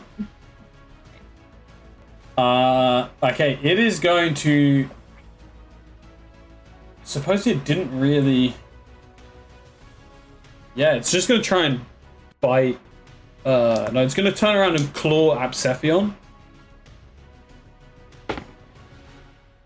Hey! That is an... 10 to hit, which I believe misses your armor class. Nice. For So a he... second, I'm pretty much cheating for like He swings. No, I want you guys to fucking win. I really don't want to be down. He swings his claw, but you manage to parry it with your weapon. You ping as his claws just like come off, come like glide across your weapon. He's gonna turn around and try and bite Kara. I also got the damages wrong last time, but the calculations were the same, so nothing would have happened. The bite is what's acid. That is a 14 to hit. Uh-huh. It misses. Hey! So he comes down, but you manage to duck, kind of like gliding. You fucking what's it called in Piranha? You know when you dodge into the side of a deflect. You deflect the bite and kind of like deflect under his chin as he like slides across. Going back into a readied stance, ready to fight again. But he gets to roll a d6 as well. Interesting, okay. So that's... C4's turn. C4's gonna take a bite at this motherfucker. No. Come here. A 15 misses, unfortunately. C4 manages to latch on, but barely isn't able to like get through the tough metal of the bear. Very close though. All right, Elf Boy. Just to check, there's nothing I can do to help. I've forgotten his name now already. I don't actually know his name. the unconscious guy. Top dude. There's nothing I can do to help him. I don't believe you have any healing. No. No, not yet. Shit. If things Well, get too dire, I guess I could help with that, but hopefully it doesn't come to that. as there's not a lot I can do, I'm just going to continue launching melons at any pipes to see if I can get them stuck in the pipes. All right. Holy Melon Ball. An 11 just kind of like shatters over the bear, unable to really make any damage. I look over at the elf and I just scream, "Why are you so useless?" I'm a fucking farmer, not a fighter! When you say that, C4, Trench, and Fanur all kind of go, thank God she's not saying that about me. She hasn't noticed. She hasn't noticed. He has noticed it. Amphipyon, I assume that's what you wanted to do, Melon? Can't lie, there's a part of me that wants to be a bitch towards the tiefling, but no, I'm gonna behave. Amphipyon, your turn. So, going a little bit even further into my rage because of the worry I have now for C4, who is putting himself in the line of fire. He's kind of like latched on to the back like paw of this bear, like "Grr, grr." Yeah. So I raise my great axe above my head again and I try to slam it down. Make an attack. onto the bear's With advantage, back. that's a nat 20! Let's go! That is a Yay. critical hit. So if you roll damage, it should roll 2 lots of damages. Oh my, 20 points of damage Fuck plus yes. plus 2 for raging. What the hell? That is 22 points of damage. Damn. I love you, C4. Good fucking rolls. The love for C4 is helping you fight. You as you slam down your great axe, it's so angry that you manage to carve up underneath, like where the leg attaches to the main body. You manage to cut like underneath, and you hear like snaps of wire and sparks fly out as your weapon hits something important, and it breaks underneath the weight. Its leg now basically being used as just a stabilizer. It's unable to like move its leg anymore. It's just barely holding it up now. Can I don't know if this is a thing or not. Can I use a bonus action to try to knock the leg out from under him? I'm gonna say that all of your might on the swing would wouldn't leave enough time for you to like grab hold and try and pull, or like even try and kick. Like you wouldn't be able to kick it; it's still way too strong. But on your next go, if you'd like to use your action to try and wrestle the leg from the bear, then yeah. Okay. Anything else? I wrestled the bear once. I wrestled the bear. Good band. All right. Anything else? Oh, what else can I do? Like, Probably nothing. Level 1. Woo. okay. All right. Go on, Lenny. I just throw a good Pebble. boy at C4. Okay, you know what, okay. Lenny, as you're lying there, so when C4 patched you up, he like breathed some of the coolant to like freeze your wounds, which stopped the bleeding. And as you lay there on the that like hay ground, Just forget the word. you hear one voice. Get what we're told. You hear one voice. Before we get too old, yeah. You hear fight. As I'm going to allow you to roll a d20.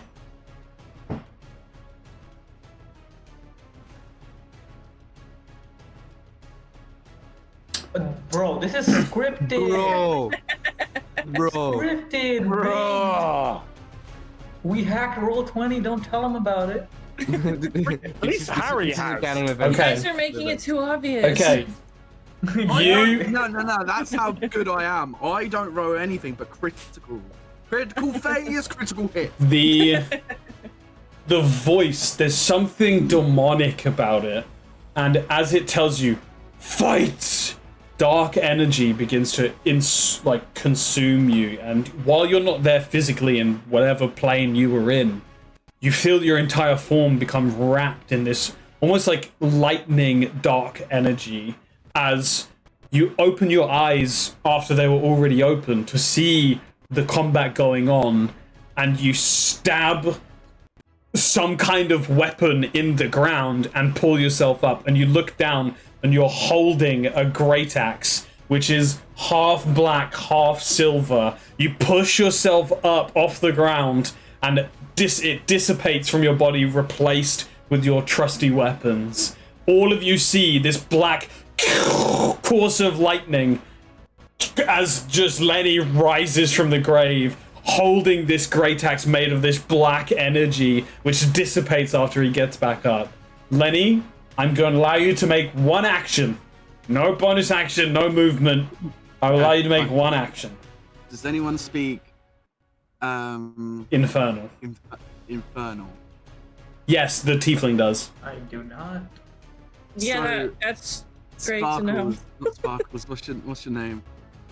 Seth, you hear me speak in your native tongue, and it goes, "You will die before my hand." It's Or I have it's ruled it. it's It his is voice. His voice. There's almost like a duality to it. There's his voice speaking in your tongue, but underneath there's this dark, demonic, hazy voice that sits fine. underneath his voice as he What's it says called? this. You will die by my hand, What's for the- I have wielded. The I have wielded. The language is called Infernal, and it is the language of tieflings. It is your native language. It's your name. You have one hit point. Okay. And Nice. Roll damage. All right, 9 points of damage. I can't believe you fucking critted, bro. It reminds me of this one moment of me coming out of the fire. Yeah, it really does. It's got this same vibe, bro. I need fan art of Same this. living vibe. If you can draw, please draw fan art of Lenny getting up this black energy, please. I need fan art. Please make fan art. All right. did Sav and Frenchie understand what the Probably not. All right, you slash into the back of this, and as you carve into it, your plasma blade leaves like black lightning. The black lightning around you is slowly starting to dissipate. All right, Kara. Damn, son. I ready my sword, and then bam, fuck. You swing it, cling, just kind of like reverberates. You're too distracted by whatever the fuck that just was.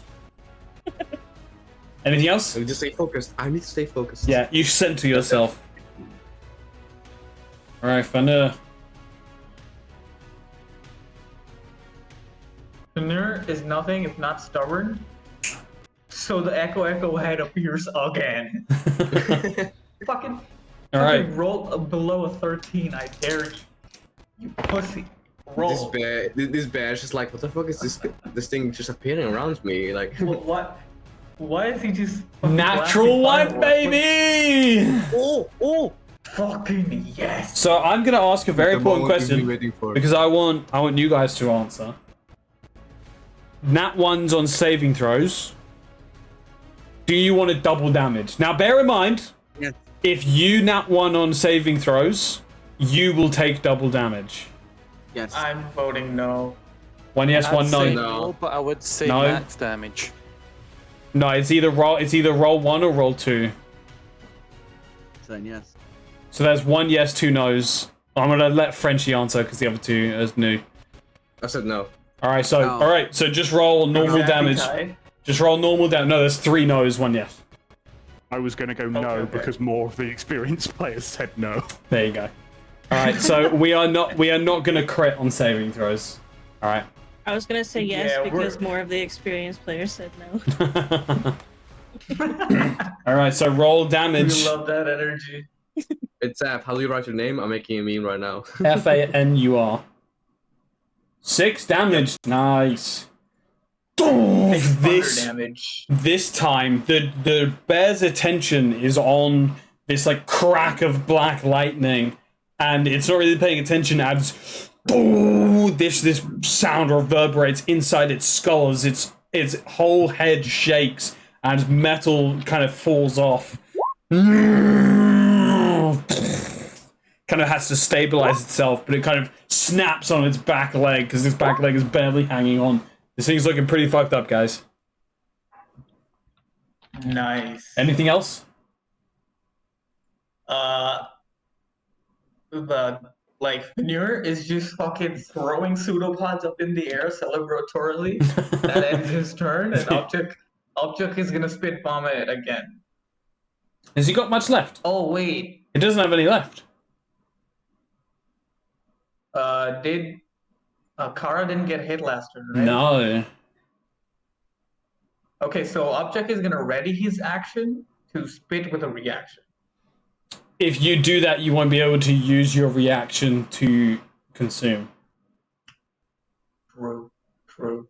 So Okay, Object would just have stand down to. Yeah. and Okay. be ready to do his job. All right. Trench, your turn. Yep, once again, just stay there, try to get a clear shot. 18 hits. Let's go. Let's go! 6. 6 points of piercing damage. This time finding perches in its neck as steam followed by a small spray of acid starts spewing out as it tries to stabilize itself. This thing now shaking under its own weight. Anything else? That will be the end of my turn. It is going to self-destruct. No. Bro, what the Shit. I'd fucking find it funny. It knows that can do that. Okay. That makes the most sense. It's also scared of the lightning the most. Okay. I need C4 and Wait, it was Lenny. able to decipher that Upchuck resists acid or whatever? I mean, fair enough. But that just gets more enemies. Whatever you say. Or maybe it does. Who knows? Yeah, I need Lenny and C4 to make dexterity saving throws for me. You succeed. Oh, nice. Okay. And Although he's at 1 hit point. Still taking damage. And dexterity saving throw. He also succeeds. So this acid spews over all of you, and you manage to you manage just in your pure fortitude of whatever the fuck is going on. You manage to hold your plasma blades up and cut through the acid spray, completely unharmed. It's not half damage. It's level 1, bro. It's level 1. I'm not gonna be that mean. What a good Oh, that DM. comes to the next level. Yeah. If you're gonna be mean Chris, to is this the anybody, fourth be mean round? to me. Is this the Especially fourth Sav. round? This would Yeah, be I'm the. trying to figure out if I used 3 or 4 bullets. You have used 4. Right. Damn, so you're it's the fourth round. tracking ammunition. Oh That's gonna be hard, yeah, all of you are tracking ammunition, baby.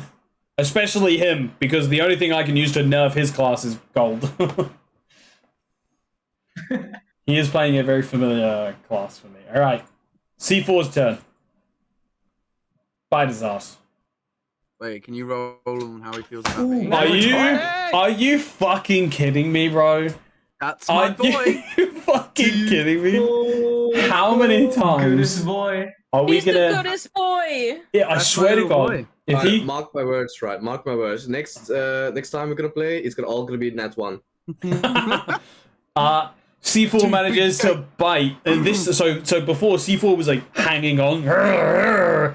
This time he clenches and breaks through and spews coolant into the this acid bear, freezing up its other leg. So its back right leg hanging on, its back left leg completely frozen solid, as its neck is hanging on. This bear is looking pretty fucked up, guys. All right, Elven boy's turn. Oh, the music is. I'm pretty sure it's obvious what I'm going to attempt to do, but I'm going to attempt to aim for an area that appears to be barely hanging on, and I'm going to aim a melon at it.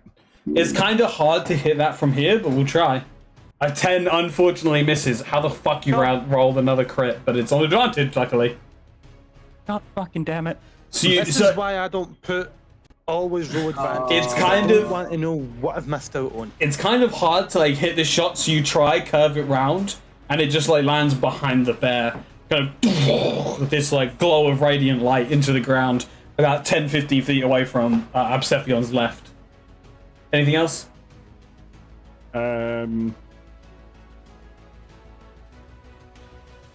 No, I'm good. I'm going to stay where I am. All right, Absethion. Do I have to use my weapon? No. It depends on what do you want to do. Using my annoyance at the elf for once again screwing up his melon thing, which I already think is a really silly move. I run towards Also- the bear and do a what do you call it? I Slide. put Against the bear. my feet first as a kick. Or Slide I tackle. guess slide would be better. To slide with my whole body weight the bear's leg out from under it, the one that's falling off. Make a strength check, and you get advantage because you're raging.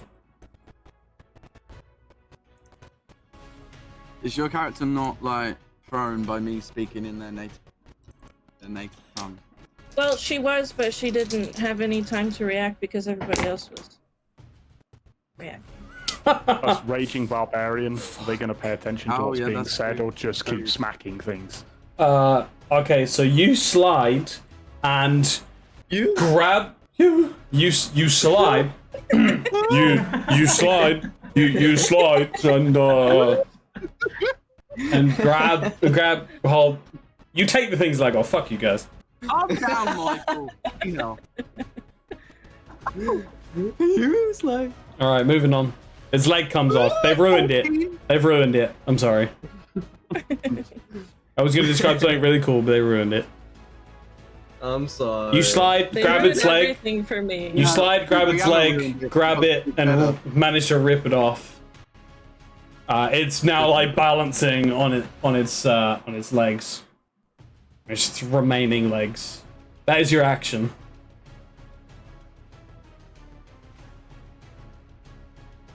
Anything else? Can I do anything with the bonus action in terms of like No. trying to Well, what do you want to try to do? try to turn around and throw its leg at it? No. That would be like an improvised weapon. All right, Lenny. Oh, please let her do the finishing blow by beating it to death with its own leg. I didn't expect to actually do any damage. I just wanted to be funny.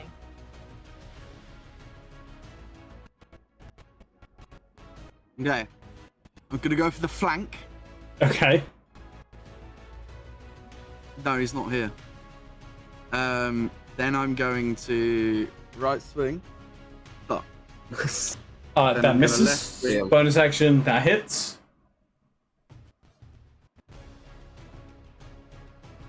Six plasma damage as you slash up its front right paw. I just need to close my window. Oh yeah, look at this. Look at those legs. What, you mean the one that the tiefling ripped off, or do you mean hit Cruces? So I mean, would, Cruces. since I knocked off his right back leg, would Both this bare throw him legs off that we're balance? talking about. It is off balance. It's holding itself up because its back left leg is frozen solid. It's just like this solid, like stilt. It's managing to keep itself up using kind of its front two legs as suspension. Right. So since the human just hit his front right leg, It's would that not. knock it off? No, because it's not like any kind of force damage. The weapon Okay. kind of like slashes up, and it leaves this like scorch mark as it kind of like cuts into the metal a little bit. It's looking like the lights Kara's about to get the killing blow. the lights inside of it are starting to like Don't jinx it. flicker. I jinxed it. All right, Kara, your turn. You got this, buddy. Right. You go, girl. Ready. Oh. All right, roll damage. 30. Good damage. Kara, as you wield your blade high above your head, focusing yourself after your last swing, there's a moment you kind of like you, even though you're blinded, you close your eyes and you wait. There's a Can I moment. say how I like do my move? Sure, go ahead. So it's like, you know, like the typical katana, like sheath my sword, then like in one instant swing, like slashes. There's a moment just Full-on before you anime do the moment. swing. Yes, a full-on anime moment right there. There's a moment just before you do the swing that something tells you in the back of your mind. Now. You manage to cleave up through the bottom left of its jaw, all the way through, kind of vertically across its head, as its head falls and splits into two pieces. The entire thing lands forward, still being supported by its frozen leg as its butt is kind of in the air as its front legs collapse. Congratulations, guys. You have killed the acid bear. Yeah. I hold my axe up in the air. More than that, congratulations, guys, on your first kill, newbies. Yay. Harry, Let's fuck go. you. Harry, actually, you should kill it though. Alright. I should what? Nothing? He clipped my voice break. Look, I've been speaking for the last 4 hours, bro. Give me a fucking break. I made all of this. I made all of this for you. In the bear's death throes, it The pours a best load of thing is acid just on how you. angry Yeah, and kills him. Yeah, it does 100 the bear damage. dies, Die. And as the bear dies, it roars really a deep growl, like a. But as it's doing it, it goes. I hate you. I hate you. The bear just turned into Scooby-Doo. Technically, I'll try. Harry, you're killing my vibe, bro. You are my vibe. Fuck off. All right, you did it. You killed the bear. Boo. Huh? Yeah, well I done. said I love you. Cruz. What? I didn't say. Damn right. Damn right. Is it possible to investigate what we've just killed and why it was here? Sure. Make an investigation check. Do we level Yeah. up? No, you don't level up. A 6. It is a metal bear. Big. Ooh. I want to see if I can get anything I can scrap off of there. Well, I was about to say, surely the scrap-obsessed purple man is just going to eat this. You didn't say it first. I did. Yeah, you see if Fenor just fucking barely has legs anymore. He's just like running water, crawling over to this bear, and he's like, "Okay, this is amazing. Well, whoever built this, fucking mind of a genius right there."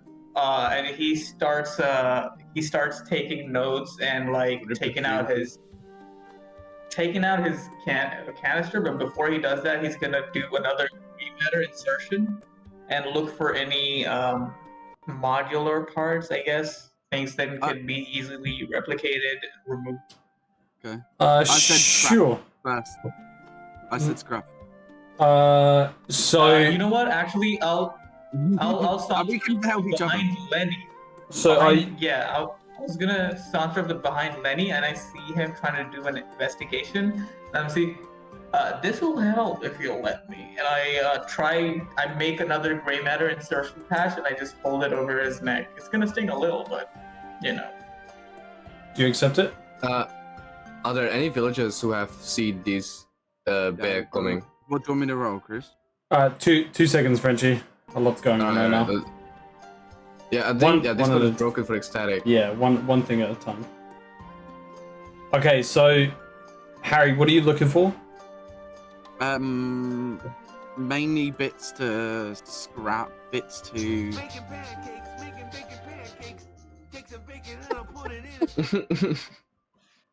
Oh yeah, I forgot about the Why? intro. Yeah, I forgot about that too. What? Yeah. So there's- there's like this Discord Nitro There's thing that when you Discord join a PC, walk-ons now. Oh Yeah. no. Yeah. All right. This You're is looking- why we join in before the stream. You're looking for scrap. We're not exactly scrap things to advance or add to existing things. Make Like, a the main thing I had perception. in idea. Make a perception check. The main thing I had in mind was to like add to C4. Make a perception check. Lenny, if you choose to accept Fenor's help, you'll be able to. I mean, if you say yes, Yeah, I'll I'm give you a thinking little buff. Yeah, I'm taking it. So he puts a All right, so you. he puts a patch on your neck, and there's this sharp sting as you feel something kind of enter your bloodstream. I'm on 1 HP.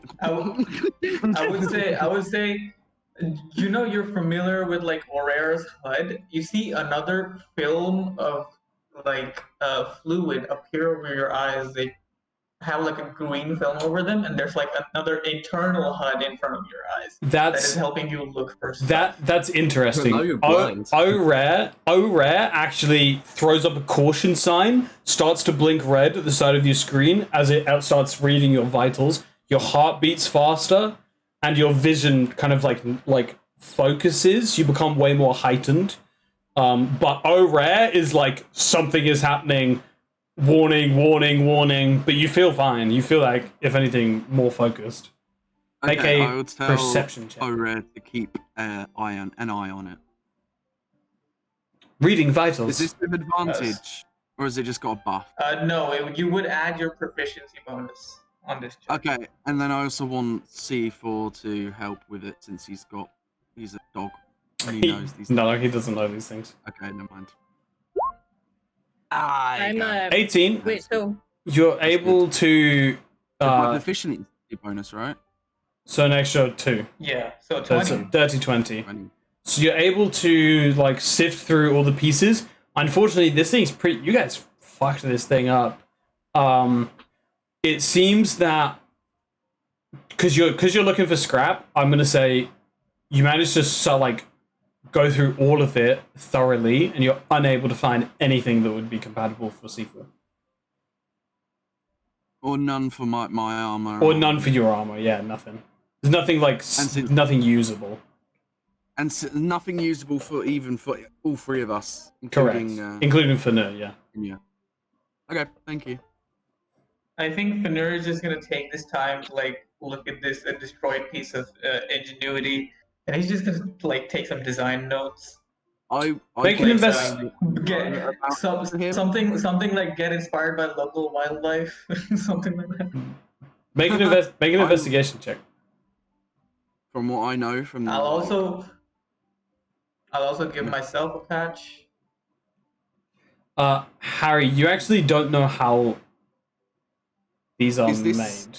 It's like a half organic, half. No, so Harry, you don't know. You just happened upon C4. C4 wasn't given to you by anything. You just happened upon him, worked on him, and now he's yours.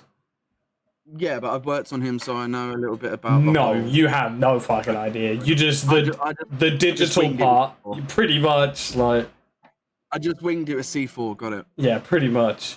With a 22 investigation check, it would be a 24 because I also give myself okay. Matter.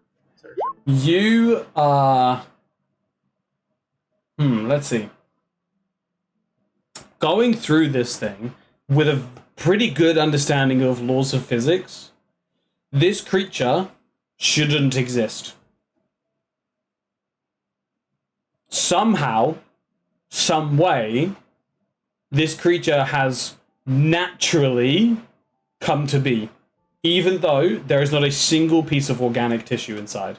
It is purely mechanical, yet it seems to have kind of naturally come about because there's no designs. Like, you're opening this thing up and you're like, why is this here? How does this connect to this?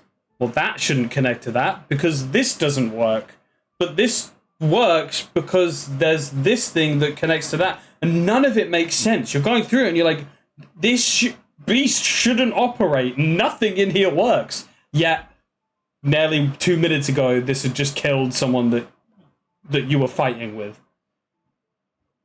As you see Fenrir grounding through his parts, you see more ganglier eyes pop up as he's trying to make sense of nonsensical information. He's like, wait, am I seeing this right? Whoa. What is this? Whoever made...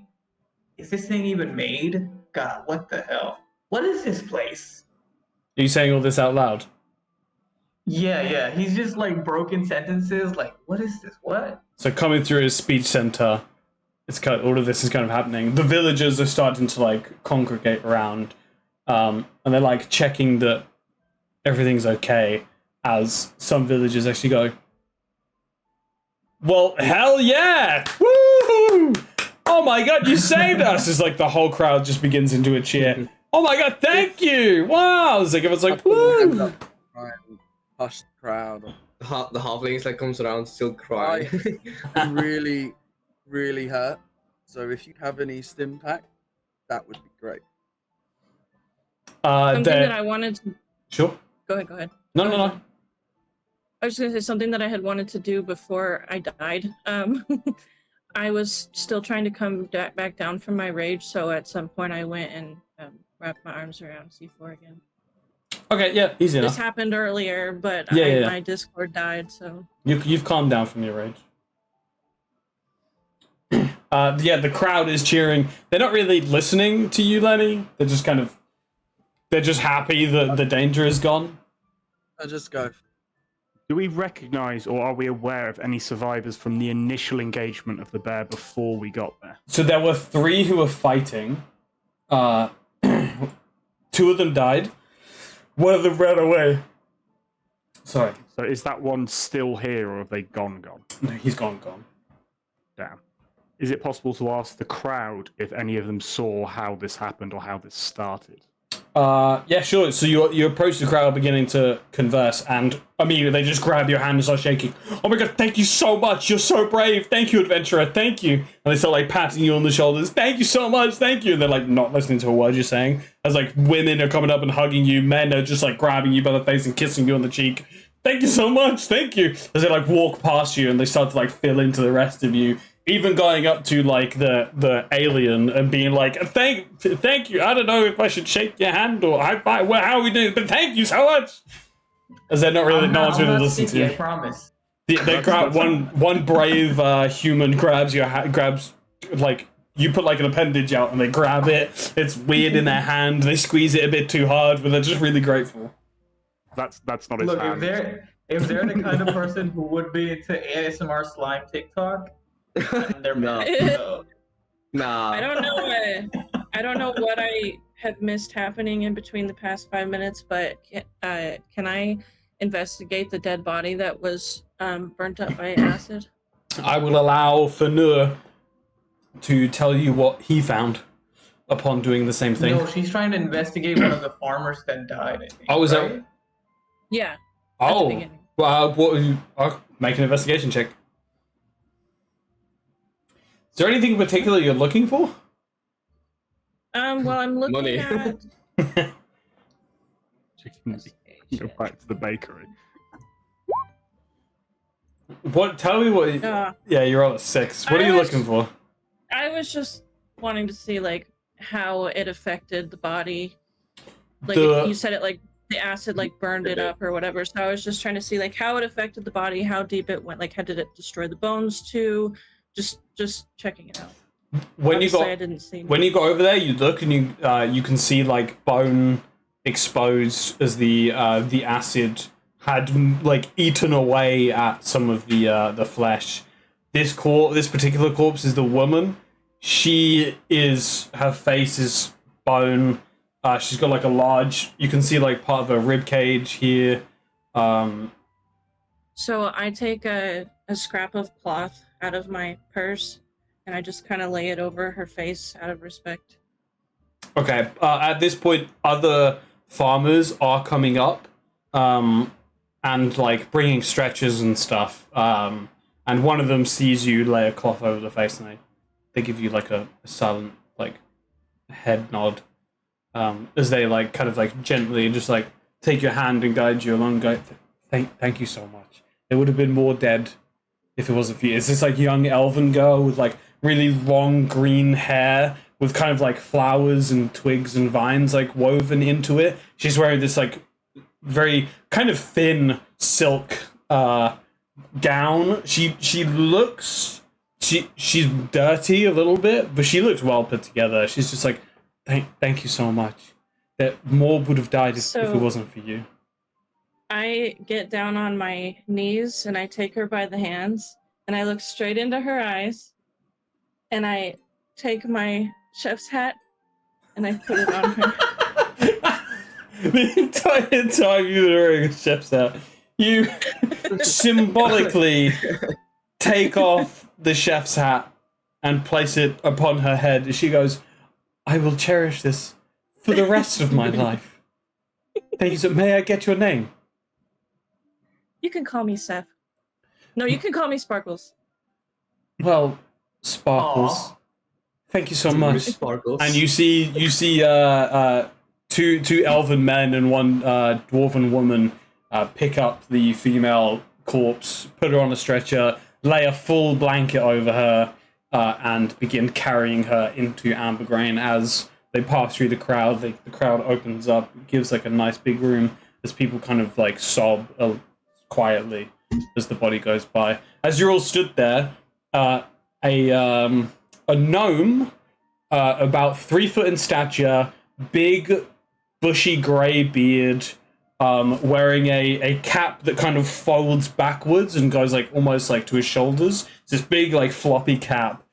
He's wearing a nice button-up t-shirt, a small bow tie, a vest, and then a jacket with almost like tartan trousers, and the jacket is tartan as well.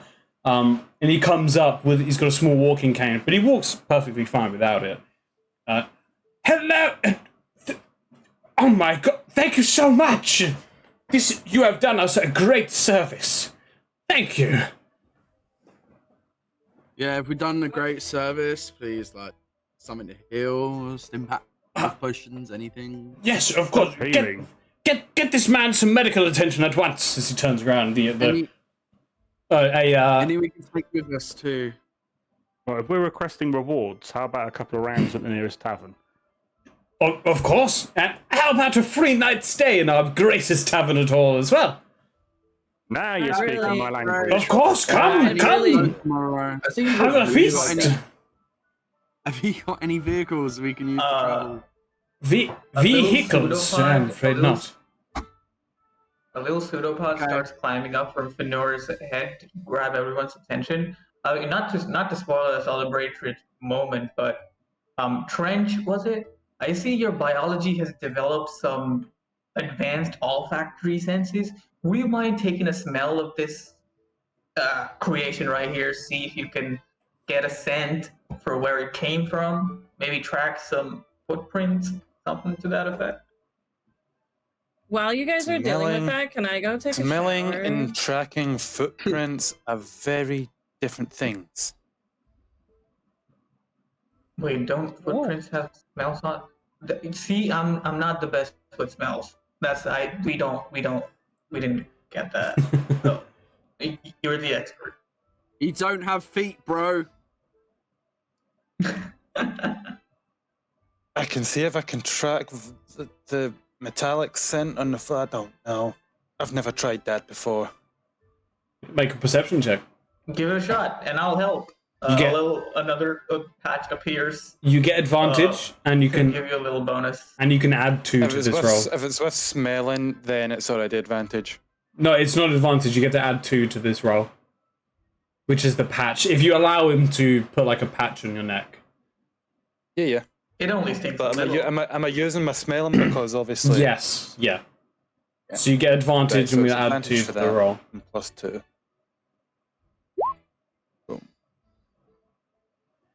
That would be a 21. The smell of this creature is very distinct because it is metallic, but also acidic. It smells soury, like stale blood. That's kind of the scent that it goes for. And you do manage to pick up on another scent. It's very faint though, and the edge of your like kind of census is probably about 2-3 miles out. Mm-hmm. You can you can just smell it. Well, with the 21.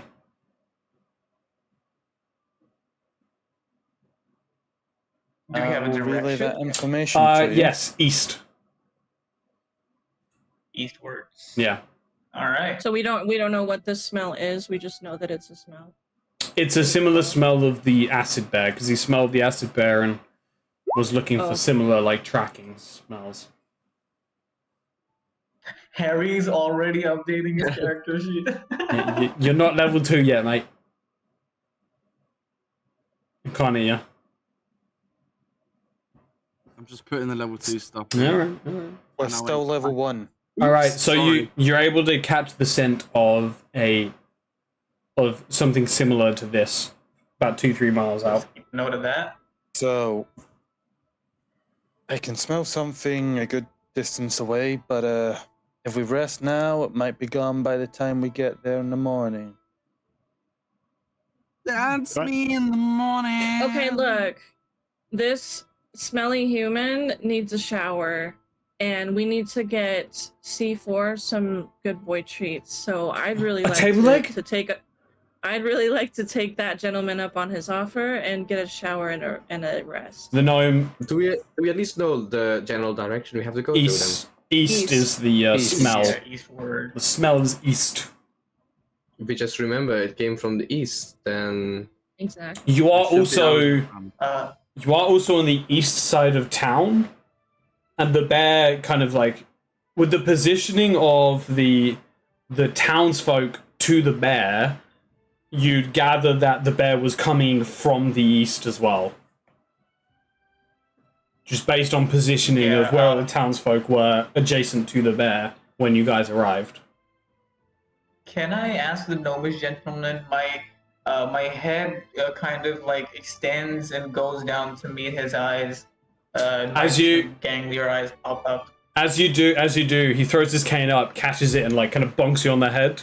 Dink, dink. Wow, what are you? Plasmoid, named Fnir. I have no idea what that is. What Of is course. eastwards of here? Well, if you continue on east, you'll eventually hit the ocean. Well, okay. That's How far east is something. that? How far is the ocean from this village? Well, you have to get about through about 6 or 7 different provinces. Did you not mean that far east? Oh. No, how about a couple miles? Oh, Yes. well, the edge of the forest is probably a good 100 or so miles.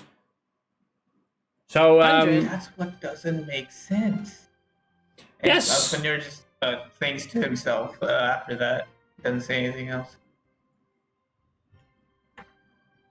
Do you have any idea why the bear came this way? Maybe it was like attracted to something, or I have never seen any kind of creature like that ever before in my life. And it seems that you're maybe traveling with something similar, as he points to C4.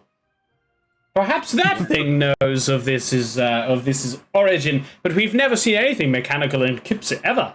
In fact, so you've never encountered like any similar mechanical piece like these? no, this is a very natural area.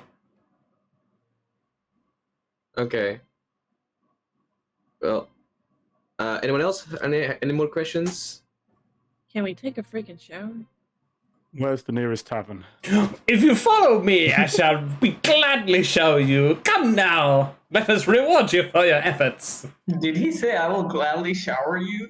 Show you. Oh, sorry. Okay. Do you wait? Do you Who's say old that? man? Wait, do you turn around to say that to your party? No, he's just Oh, Fenrir okay. is just thinking in his head Pervert. right now. There's like was just what? me. Oh. Okay. I'd let him Oh. shower me any day. We need to get this. Damn. We need to get the I humans. love somewhere a short man. Moving It's the through. medical stuff at this Short place, King's because without Rise. it, the human is going to die. He just needs some rest. He'll be fine. We will. There will be a medicine kit when we get there. Yes, it is an adventuring tavern. So that the tavern keeper Soren, she's very used to adventurers coming in all sorts of manner. Although we don't get many adventurers anymore. But time flies and we move on with the world. There's a giant spaceship in the sky now. It's very different than when my great grandfather was aboard. Anyway, let us go. As he just like kind of is. You get the sense he's very old. He's just kind of a little bit senile. Happy to be alive though. Well, he mentioned the spaceship. I'm gonna ask him like, so talk about spaceship as well. There's like this thing that has crashed. Like, what was it? South, yeah. it's like south from the village. Like, do you have like any idea what, like any information of it at all, or no Iman that has information? Know someone, I mean. Well, Use Dutch words. I tend not to speculate on these kinds of things, as if we don't know all the answers, then it would probably lead to panic, and as mayor, I don't really want my town to go into a panic, so we shall wait until we hear from the Queen, if there has been any kind of declaration, and then we shall make our decisions. If people talk or jibber-jabber, then that is the duty of the people. But I am held to a higher regard for my people. I'm sure you understand. I understand. Could you also like explain to me like this like about your village actually and about the queen itself? I would love to know more of this lovely place. Buy me a drink, and I shall spin you a tale. Yeah, that's a bloody drink. I'm going to get you a drink, but I didn't say that out loud. okay, all right. I get You really can have my excited drink. to meet Soren because I'm really excited to meet another girl. You've met Ago. two I'm women still right here. plus I know. the one of the party. Plus Okay. you made one cry. I know, but I've liked all of the women so far. I'm excited Okay. to meet another one. All right. So I run ahead. All this Maybe talking some- does Maybe all someone this needs to go talking does after catch him. Fanir's ears a little bit, and he's gonna try to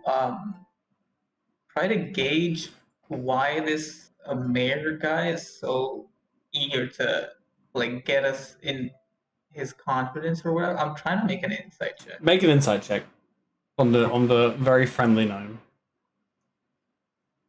Yep. 19. He seems genuine. He mostly seems like he just wants to. He's glad that no one else got hurt. If you weren't here, there aren't terribly too many guards around because this is an area pretty much untouched by wildlife. It's a farming subsidiary, civilizations all over. Also, we're like one of the guards at the crashed ship. Yes, but the crash ship is like half a mile south. Yeah, so that's That's maybe why. That's really the only like presence. And yeah, he just seems like he just wants to reward you for saving his people. He seems like a genuine person when it comes to the safety of his townsfolk. Now, what he does behind closed doors, you don't know. He could be a demon. I'm just trying to get a general read of like, is there something Based ulterior going on? Based on what you know so far, he seems just happy to reward the people who have saved his people. Fair enough. Yeah. All right, you guys follow him? Well, let's go. All right, so you guys travel through the town of Ambergrain. You pass many buildings, most of them quaint wooden houses, some a few stories tall to fit many families within flats and apartments. One block has a very large building that's the ornate wooden vines, which you actually go past. This is the really, really large building. Continuing from this, you pass. It's the inner market, and the flooring pattern is almost like a butterfly, where there's a centered line and then two wings, and there are markets kind of like all inside and outside, kind of making the shape of a butterfly. The market stalls are empty, but villagers are like starting to flood back in, and you have like a small entourage with you as like villagers are like singing your praises. But a few more corners from the market, and you come to a very tall wooden structure with a solid stone base. Vines creep up the sides, encasing the entire building. The top two floors are fresher than the rest, seemingly having been built after the initial construction. As you approach the door, a tree trunk of a woman with frazzled long red hair, one blue eye and one white eye, stands kind of crossed-armed against the door, and as she sees you coming, she... Sorry, I should have had this prepared. I've forgotten the mayor's name. Hold on. Is that a human woman, by the way? Or It is a human woman, yeah. Can I run up to her and look straight into her eyes? 2 seconds. You could need a stepladder. As you come up, she goes, "Alton, my friend, how are you?" She's got this like very hefty voice. She's very like she's built like a fucking tree trunk. Like she's sturdy. "Sir, Alton, my friend," as she like grabs and picks up the gnome. "How are you?" The mayor goes, "Oh, son, put me down. We must get these adventurers a room, for they have saved the town." And she looks over you all. "These guys? That one's covered in technology, and that one's purple. Oh, I've never seen a tiefling quite shiny as you. Excuse me. You're blind." Why- Hey, what? Okay. Why Points are you being to- so judgmental? Points to, "I'm an adventurer. That's what we do." Adventuring's illegal. It's not. Oh. It is in the confines of the C.I.C. You're not within the confines of the C.I.C. Oh. Mhm. Okay, that makes sense. Yeah. You're Oh, under I still arrest. say it. I still say it. She You're not goes. in your She jurisdiction now. she copper. goes. She points to Trench, about to say something, as you call her that. She says, "What are you, a cup?" I'm only kidding. The look on his face. What, are you a cop? Points to who's That makes me asking. think you're a cop. Who's asking? But Someone who's not a cop. Well, I'm not a So cop. I'm kind of. I'm not a While cop. they're She inside checks you. while they're checking each other out, I fuck kind off. of like make my way over behind her and start like checking out her hair. Do you thought touch? they Do were you gonna check do out you her ass or touch her something. hair?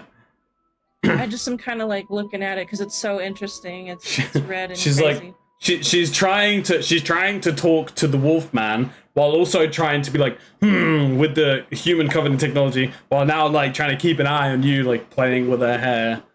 And she's like, come inside. She turns around, flies open the door, and just like leads you in. Mayor Alden's just like, eh? We See? seriously need a child leash for the tiefling. Come See if in, we my can find friends. leather working in the morning, and then we'll just like ask if they can make one. Like a harness with a leash. Yeah, it's like a harness with like a leash on it. Yeah. Come in, my friends. Come in. Yeah. I just want to no, say I'm a when, barbarian, so you can't leash me. Harry, with a 9 That'll make insight. it better when you're running away and pulling someone with you. Harry, with a 9 insight, she's a cop. She is a cop. Let me roll insight on you. I don't have to do it to me, please. She nat 20'd. She knows you're a cop. She knows you're a cop. I'm not a cop. no, when she started to put a finger at me, you just see Trench put his hat down a little lower. Yet, luckily, she seems to have forgotten. As she walks back in, goes behind the desk. As you guys come in, it's this glorious, like, orange lights. They don't hang magically. They are, like, chandeliers and candles all across. There's not an ounce of electricity here, so all of you techies are like, this, I'm in some kind of, like, dark ages when I walk in here. Is there a sofa? But it's very quaint. Yeah, there's a more casual area near the front. There's a bollard, which kind of like acts as like a small wall, which corners off the dining area, and then a set of stairs at the back of the dining area leading up. On the left side, the building is cut off. There's a door, and just in front of the door are rows of alcohol bottles and a curved counter that goes all the way to the back, touching the back. She flips up a trap door and walks behind the counter, leaving it up. As she like just begins, she like very easily puts an entire keg up on the side, shoves a spout into it, and just like starts pouring beer for all of you guys and sliding it up. Me come seeing over- Me first. Me seeing the bottles of liquor, I run up, in my gremlin way, I run up and I grab a bottle of whatever the version of Jack is in this world, and I take one shot. Would you know what whiskey is in this? Would you know any alcohol? I know that it's alcohol. I would not know the difference. Okay, you don't pick up Jack, you pick up vodka.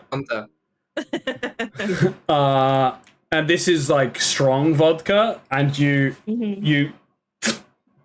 pop the cork and go bloop, bloop, bloop. And as soon as you do, I need you to make a constitution saving throw.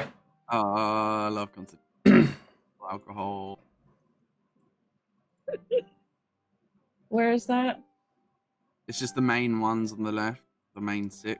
The Oh, constitution. thank you. Okay, you actually managed to like tank the hit. You're not sober anymore, in no way, but you're still conscious.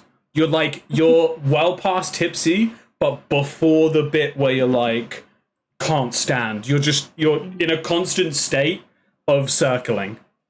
This is the first time that you guys see me like looking like amused or anything like that. I walk over to what's his There's name? already mugs of there's already like glass mugs of brew like passed down ready for just you to be grabbed. I walk up to the Whilst go ahead. was doing this, I go up, grab the first beer that's poured, go over to the sofa, jump over the back of it, land laying on the sofa with my beer all still in the mug. So dick. You actually land quite delicately. There's still like a bit of a, but it's yeah. I mean, aren't you hurt? You would like I flick off my shoes. No, it's soft. Just kicks off his no, yeah, the sofa is soft. It's a nice place. This is a really nice place. And then I take up the entire sofa, with my beer, and just. There's one more sofa. Or did they already give us a room? What did you say? They haven't given you any keys yet. You've literally just walked in. There's one more sofa, circle lounging in table. the lobby right now. Okay. Well, it's not. There's not really a lobby. There's as soon as you walk in, it is the bar, but just to the right of the entranceway, there is a lounge area. It's more like comfortable. There aren't. It's not. And then like a bollard which acts as a wall, and then the dining area. So if you were to order food and stuff, you would sit at like a chair and table. Whereas this lounge area is more for just like having a drink and talking. With like there's two sofas. Yeah, of course. I'm sitting at the bar and having a drink. She slides you over one, gives you a wink and says, "There you go, darling." I'm gonna approach the bar as well, but just ask for some water and not alcohol.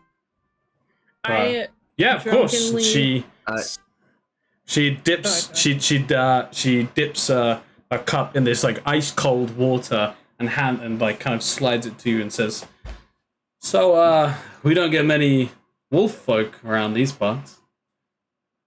Oh fuck! I bet you never saw any wolf folk on their own before. No, I haven't. And as before she can push more questions, a very drunk Seth just comes up.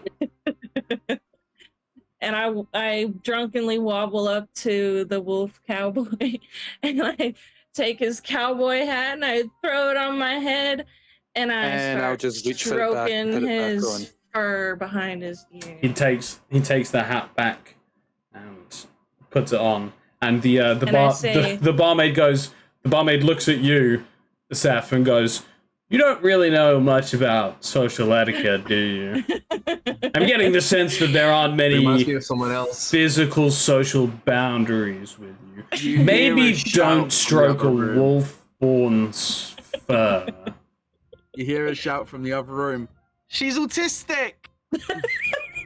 I don't know what that is. I was about to say. You hear like an echo in the room, like. So, do you know anything about bandits?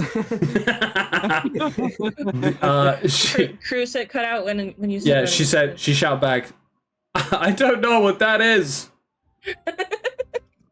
Well, educate yourself, you fucking no. They haven't. And I ignore the. I ignore the. What do you call her, bar wench?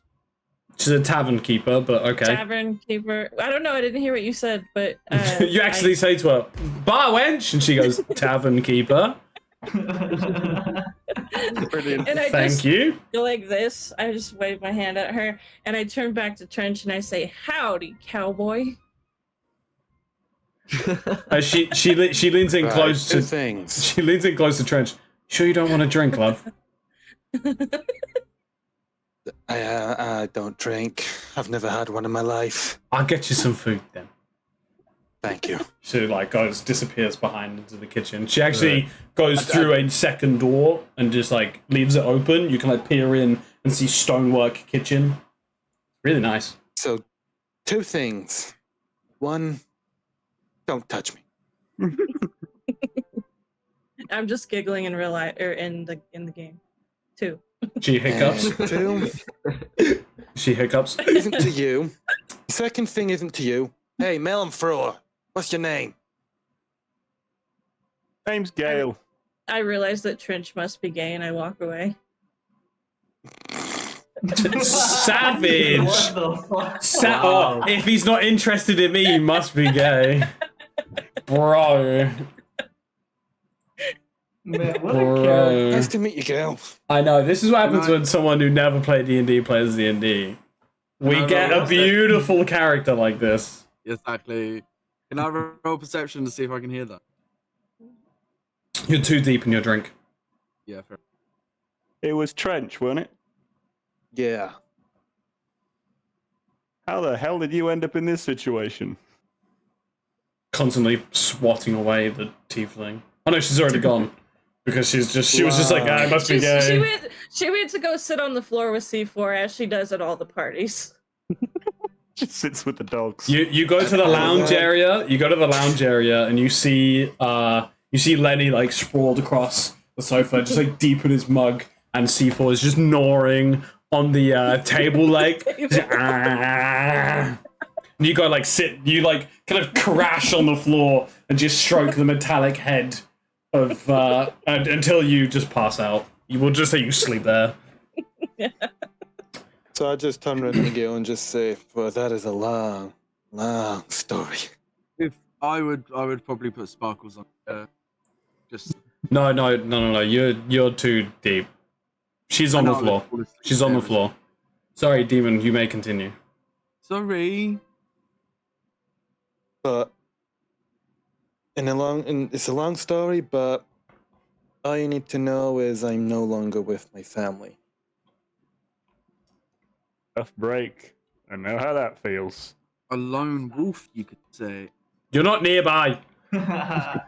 Well, there's always one way to make yourself feel better. And I usually find it at the bottom of a pint glass. Cheers. I just cheers my mug of water. Panur was walking by and he says, I don't mean to intrude, but and then you see a pseudopod literally intrude between your personal space and the space where you guys were talking, and the eye ganglia pop up and like, so your name is Gale. Finally out there. You never asked. Fair enough. We were I kind knew of he caught was up in gay. it all, but You're stroking a dog. Gale is also gay now. To be I fanfiction. heard about this planet's whole, little unique thing with their magic. They call it the life essence drawing magic. You're one of them. Yeah, some dickhead handed over a piece of the portal. I'll be back in 1 minute. All right, buddy. Unfortunately, We'll just say that you kind of sit Unfortunately, quietly, I a know. little bit awkward for the time being. unfortunately, I know as much as you do. Woke up one day with this magic boy, and have been trying to figure it out pretty much ever since. But how long have you had it? You seem to know how to throw magical melons. Not long. Hence why it's not the most useful in that situation. I'm a farmer by trade. Well, you'll get Wouldn't it soon say enough. it's You seem useful. like a quick learner. It has some advantages. It helps knowing your way around a plant or two, and it's all it's based on. Oh, you know plants. That's awesome. Okay, when I hope we're gonna go to the east. Investigate that jungle, see where that mechanical bear came from. If you see some toxic berries, give me them. We love that stuff over in Sloma. Apparently, we got a great digestive thing going on. You We just want eat through everything. toxic berries. Yep. They pay like lots of like thousands of credits for like toxic shit in Sloma. I mean, don't question the alien. If you want, You see, you as do he's what you talking want to about do, toxic dude, with the berries. You see, as he's talking about toxic berries, that smile breaks out on his face again, the little broken up smile. And he's like, oh yeah. He's like excited about toxic stuff. Damn, it's getting horny. Oh damn. You're one weird My dude, turn. man. We found a gay wolf man and a It's how man slimes breed. attracted to berries. It's how slimes breed, isn't it? Demon, you hear them. Trench, you hear them call you gay wolf man. No, that was definitely out of character. All right, okay, never mind. You Right, were so you were they didn't call me continuing. Gay Wolf. You were continuing a monologue as I thought it was part of it. Yeah, the only one that's called you gay so far is the shiny tiefling. Well, Yeah, she's yeah, not definitely. actually Not said it out directly. loud. I did. she Oh, she you did, did? but it was a Oh part. no, I didn't. It was Wait. if you did, it You was thought- probably just like It was mumbled me. through your it was me drunkenness. shouting across the room saying melon. Or yeah, I knew he was gay. Seth, can you make another Constitution saving throw for me? Are you trying to make me pass out drunk? Or what? Yeah. Yes, please. Just as you're like sprawled on the floor stroking this dog, you just fall asleep. C4 stops snoring and like it cuddles up to you. Yeah, what is And I throw my arm around him because he's nice and cool, like the flip side of my pillow. yeah. Kara, what are you doing? The mage is still here, right? The tavern keeper is currently cooking food, but the door is open. No, but wasn't the fucking The mayor. gnome? The mayor, yeah, the mayor's here, yeah. Yeah. So you and the mayor find a seat together in the dining bit. Yes, we send the cute, attractive girl over to talk to the politician. It's the best way to get All answers. right. What are you after? You wanted to know So- some stories. A sugar daddy. Yeah, I was just wondering about this region and all, and especially about the queen as well. They've mentioned. Asking about the region is like asking how deep the ocean is. There's so much to say, so much to can you figure at out. least- Yeah, maybe at least like tell me about this village. Yeah. So this village is called Bandits. this this village is called Ambergrain, and well, it's named after the peculiar type of grain that we grow. You see, in curve wheat, they have very yellow grain, whereas here, ours is more orangey because of our connection to the beaches. A lot of sand washes up and gets carried by the wind and all manner of things, and it, for some reason, has turned the soil slightly sandy, which has, for some reason, turned the grain orange. I don't like sand. It's coarse. Okay. It's coarse. So yeah, that's how Ambergrain got its name. Is there anything in particular cool. that you want to know? Thank you, I appreciate it. I didn't name it, but I shall take the credit for it. Also, what do you know about the queen? The queen sounds like a very interesting person. The Queen is a beautiful woman. She is well, she protects us from outsiders, shall we say? Outsiders. Yes. Yeah, and he kind of like points up. Outsiders. Oh, okay. And like, hold on. Okay, maybe like tell me like, where does the queen reside? Like, where's the capital? Actually, I would love to like visit it sometime. Oh, you should collect a map of Kip. That would probably be very helpful to you. That will be very helpful indeed. Yes. You feel a in your wrist. It's like a small Hold on a vibration. Fuck. Why did you leave your vibrator on, bro? It's like there's like a vibration in your wrist. Yeah, there is. Oh, excuse me for a second. I've got to step out for a bit. Of course. Oh, I bet you do. Ah, damn. Yeah. So, I step outside the tavern real quick, and just go somewhere secluded, like maybe some alleyway. Oh, I bet you do. I Shut the need. fuck up. How do I want to do this? I mean, we're nearing the end of the session, so we're nearing the end of the session. So I'm gonna say that you just step outside, and we'll leave it at that, and I shall tell you what happens outside. Okay. Yeah. All right. Okay. And I'm asleep. It's you're asleep, and it's about 1 o'clock in the afternoon. Yeah. Day drinking. Yeah. So a few of you get a little bit merry, have some beverages. Lenny probably drinks himself into an early stupor. Seth wakes up about halfway through her slumber, probably grabs some more and glug, passes back out. You are given keys to those of you who are awake, who find themselves a little bit tired. You are given keys to separate rooms.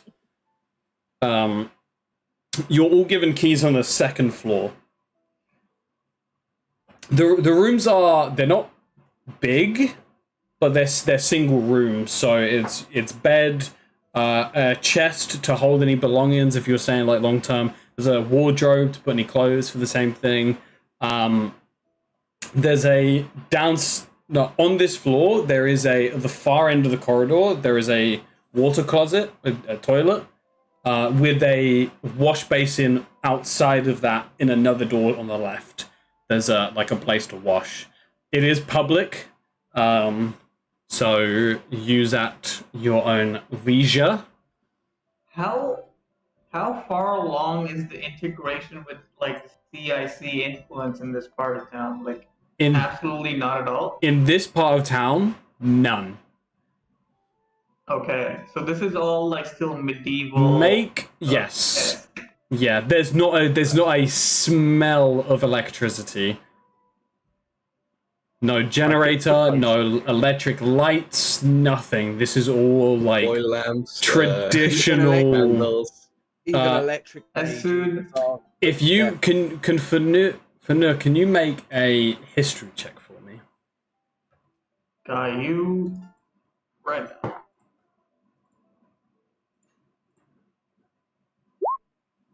$14. Okay. When you're in the orbiter, you're a pariah of knowledge, and you're probably interested, especially because this place is like the birthplace of magic and whatnot. You are very interested about some of the regions, and one of the regions you did read about is Kips, the region that you're in. This is there are a few bastions of civilizations who reject the C.I.C. They kind of stand opposed, not like military standing opposed, but just like they reject the kind of the constitutions of the C.I.C, if you will.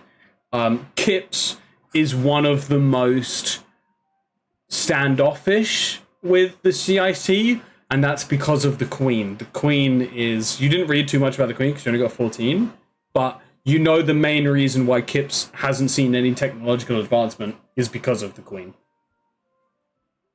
From what I've known about Kips, would there be a problem when we try to get to New Megaton? From Kips? If based on what you know and what the Queen said to Lenny, you know if any of the Elven Guard who maybe know about you would probably be like, you were told to leave, what the fuck are you doing? Disregarding that, any Elven Guard would probably see you as like a trespasser and would probably throw you in jail. Ambergrain. Okay, whoa. Ambergrain kind of sits. A lot worse than I thought. Ambergrain kind of sits on the northern border, and you were given passage to leave north. However, you did just save the town of Ambergrain, so you don't necessarily know what that's going to mean. You have a mayor now who seems influential and of particular interest to you. Recommendation. Make that a note. It's very possible. Maybe something worth asking about. I'm just gonna check my comms devices again, just in case it was able to contact Orbiter again, or. Yeah, you try. Unfortunately, it's only been a few hours. It's been like 6 hours since your crash. No, less than that actually. Would have been like 4 hours since your crash. And yeah, nothing. Dead air. Well, here's hoping. And Finner just takes a rest. All right. As all of you retire to your rooms, does Lenny sleep on the sofa? Yeah, that seemed like a Lenny thing to do. And So Absephion. Trench being a bit paranoid because of how he left during his thing, puts a chair to try There's a jam lock. it and lock the door. There's a lock on the door. Lock and a door. Lock and Lock the chair. and the chair. Okay. Extra Just in precaution. case they've got a key. Sleeps with his gun kind of like on him a little bit. Yeah. All right. Safety on, of course. Safety on, yeah. Yep. Safety on. That's a free action. All right. And with that, as you all rest, we shall end tonight's first game. Woo! Let's go. Thank you guys for playing. Thank you guys for watching. You're welcome. And we shall see you in 2 Right. weeks. This game is going to be every It's 2 not weeks. episode 2 now. Remember the On song? the next episode. Unless the week goes by and we're all absolutely crying that we're not playing D&D when we end up playing it next week anyway. But we're going to try and do every 2 weeks just because I think that will help. But I miss playing D&D. This has made me want to play more D&D, so I don't know. Right, let's start. Let's go on to the next episode. Harry can't do next week anyway, so in 2 weeks, we shall see you in 2 weeks, and I shall see you guys tomorrow for another stream. Alright, For does another episode anyone... of D&D. For another that song. episode... Okay, right, we'll play the song. Play that funky music, white boy. Alright, Don't forget Harry- to follow me on Twitch. I'm sponsored by Crucify the Bear. Cheers. This is Harry's song. For the- Can we play again tomorrow? I know, dude. I wanna play right now. Oh, I 100%. Yeah, I thought I was gonna be the only one pining for more D&D. I know. Happy to see I'm not the only one. I'm sorry. I mean, I'm off all week. I'm sorry. Someone else needs to start running a campaign. I'm sorry. Oh, is he not live? I thought he was gonna be live. Did he end? Thank you to everybody who followed during the stream. I apologize for not being as attentive. The D&D stuff is going to be a bit more passive with chat. No, he is live. Nice. I mean, you guys have the rest of my streams. We tried to nail it down for you. I did see that. Thank you guys for talking to chat.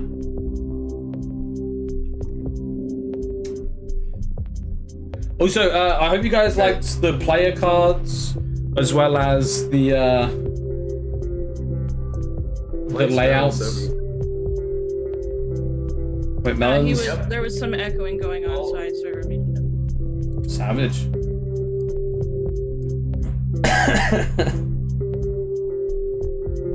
Yeah, sorry, I started listening to Harry's music and it was causing an echo. All right. Harry's just Someone say vibing. that Harry died. I mean, it wasn't a big deal. I just muted him so that Chris could keep talking.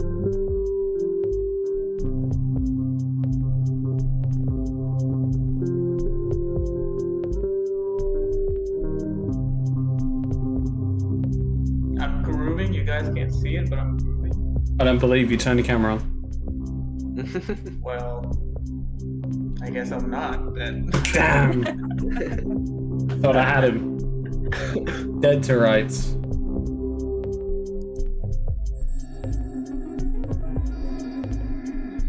If you guys can do any artwork, we would really appreciate any fan art submitted to the Discords, and your fan art will be featured in the intro to the D&D streams. And also, I will print it out and post it on my wall because that's just fucking awesome.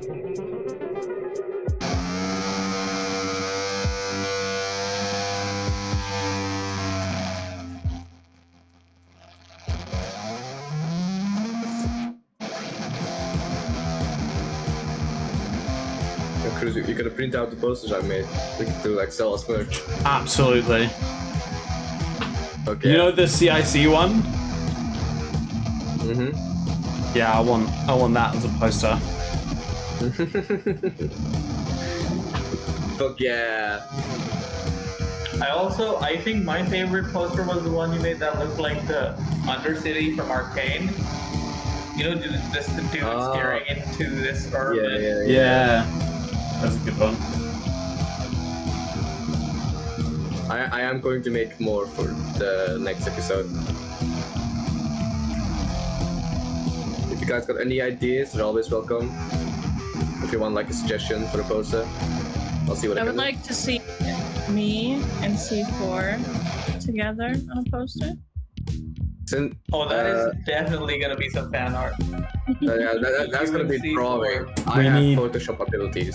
We need fan I art. can- If you know any artists, get them to watch this VOD. I'm gonna put it up on my YouTube. Please. You can send me maybe your character and C4, and I'll see what I can do. Saying is at some point in this campaign, there is a decent chance the tiefling rides off into the sunset on top of the wolf.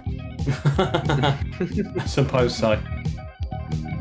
Alright guys, thank you so much for being here. I mean, with Thank you to all my beautiful players for playing today.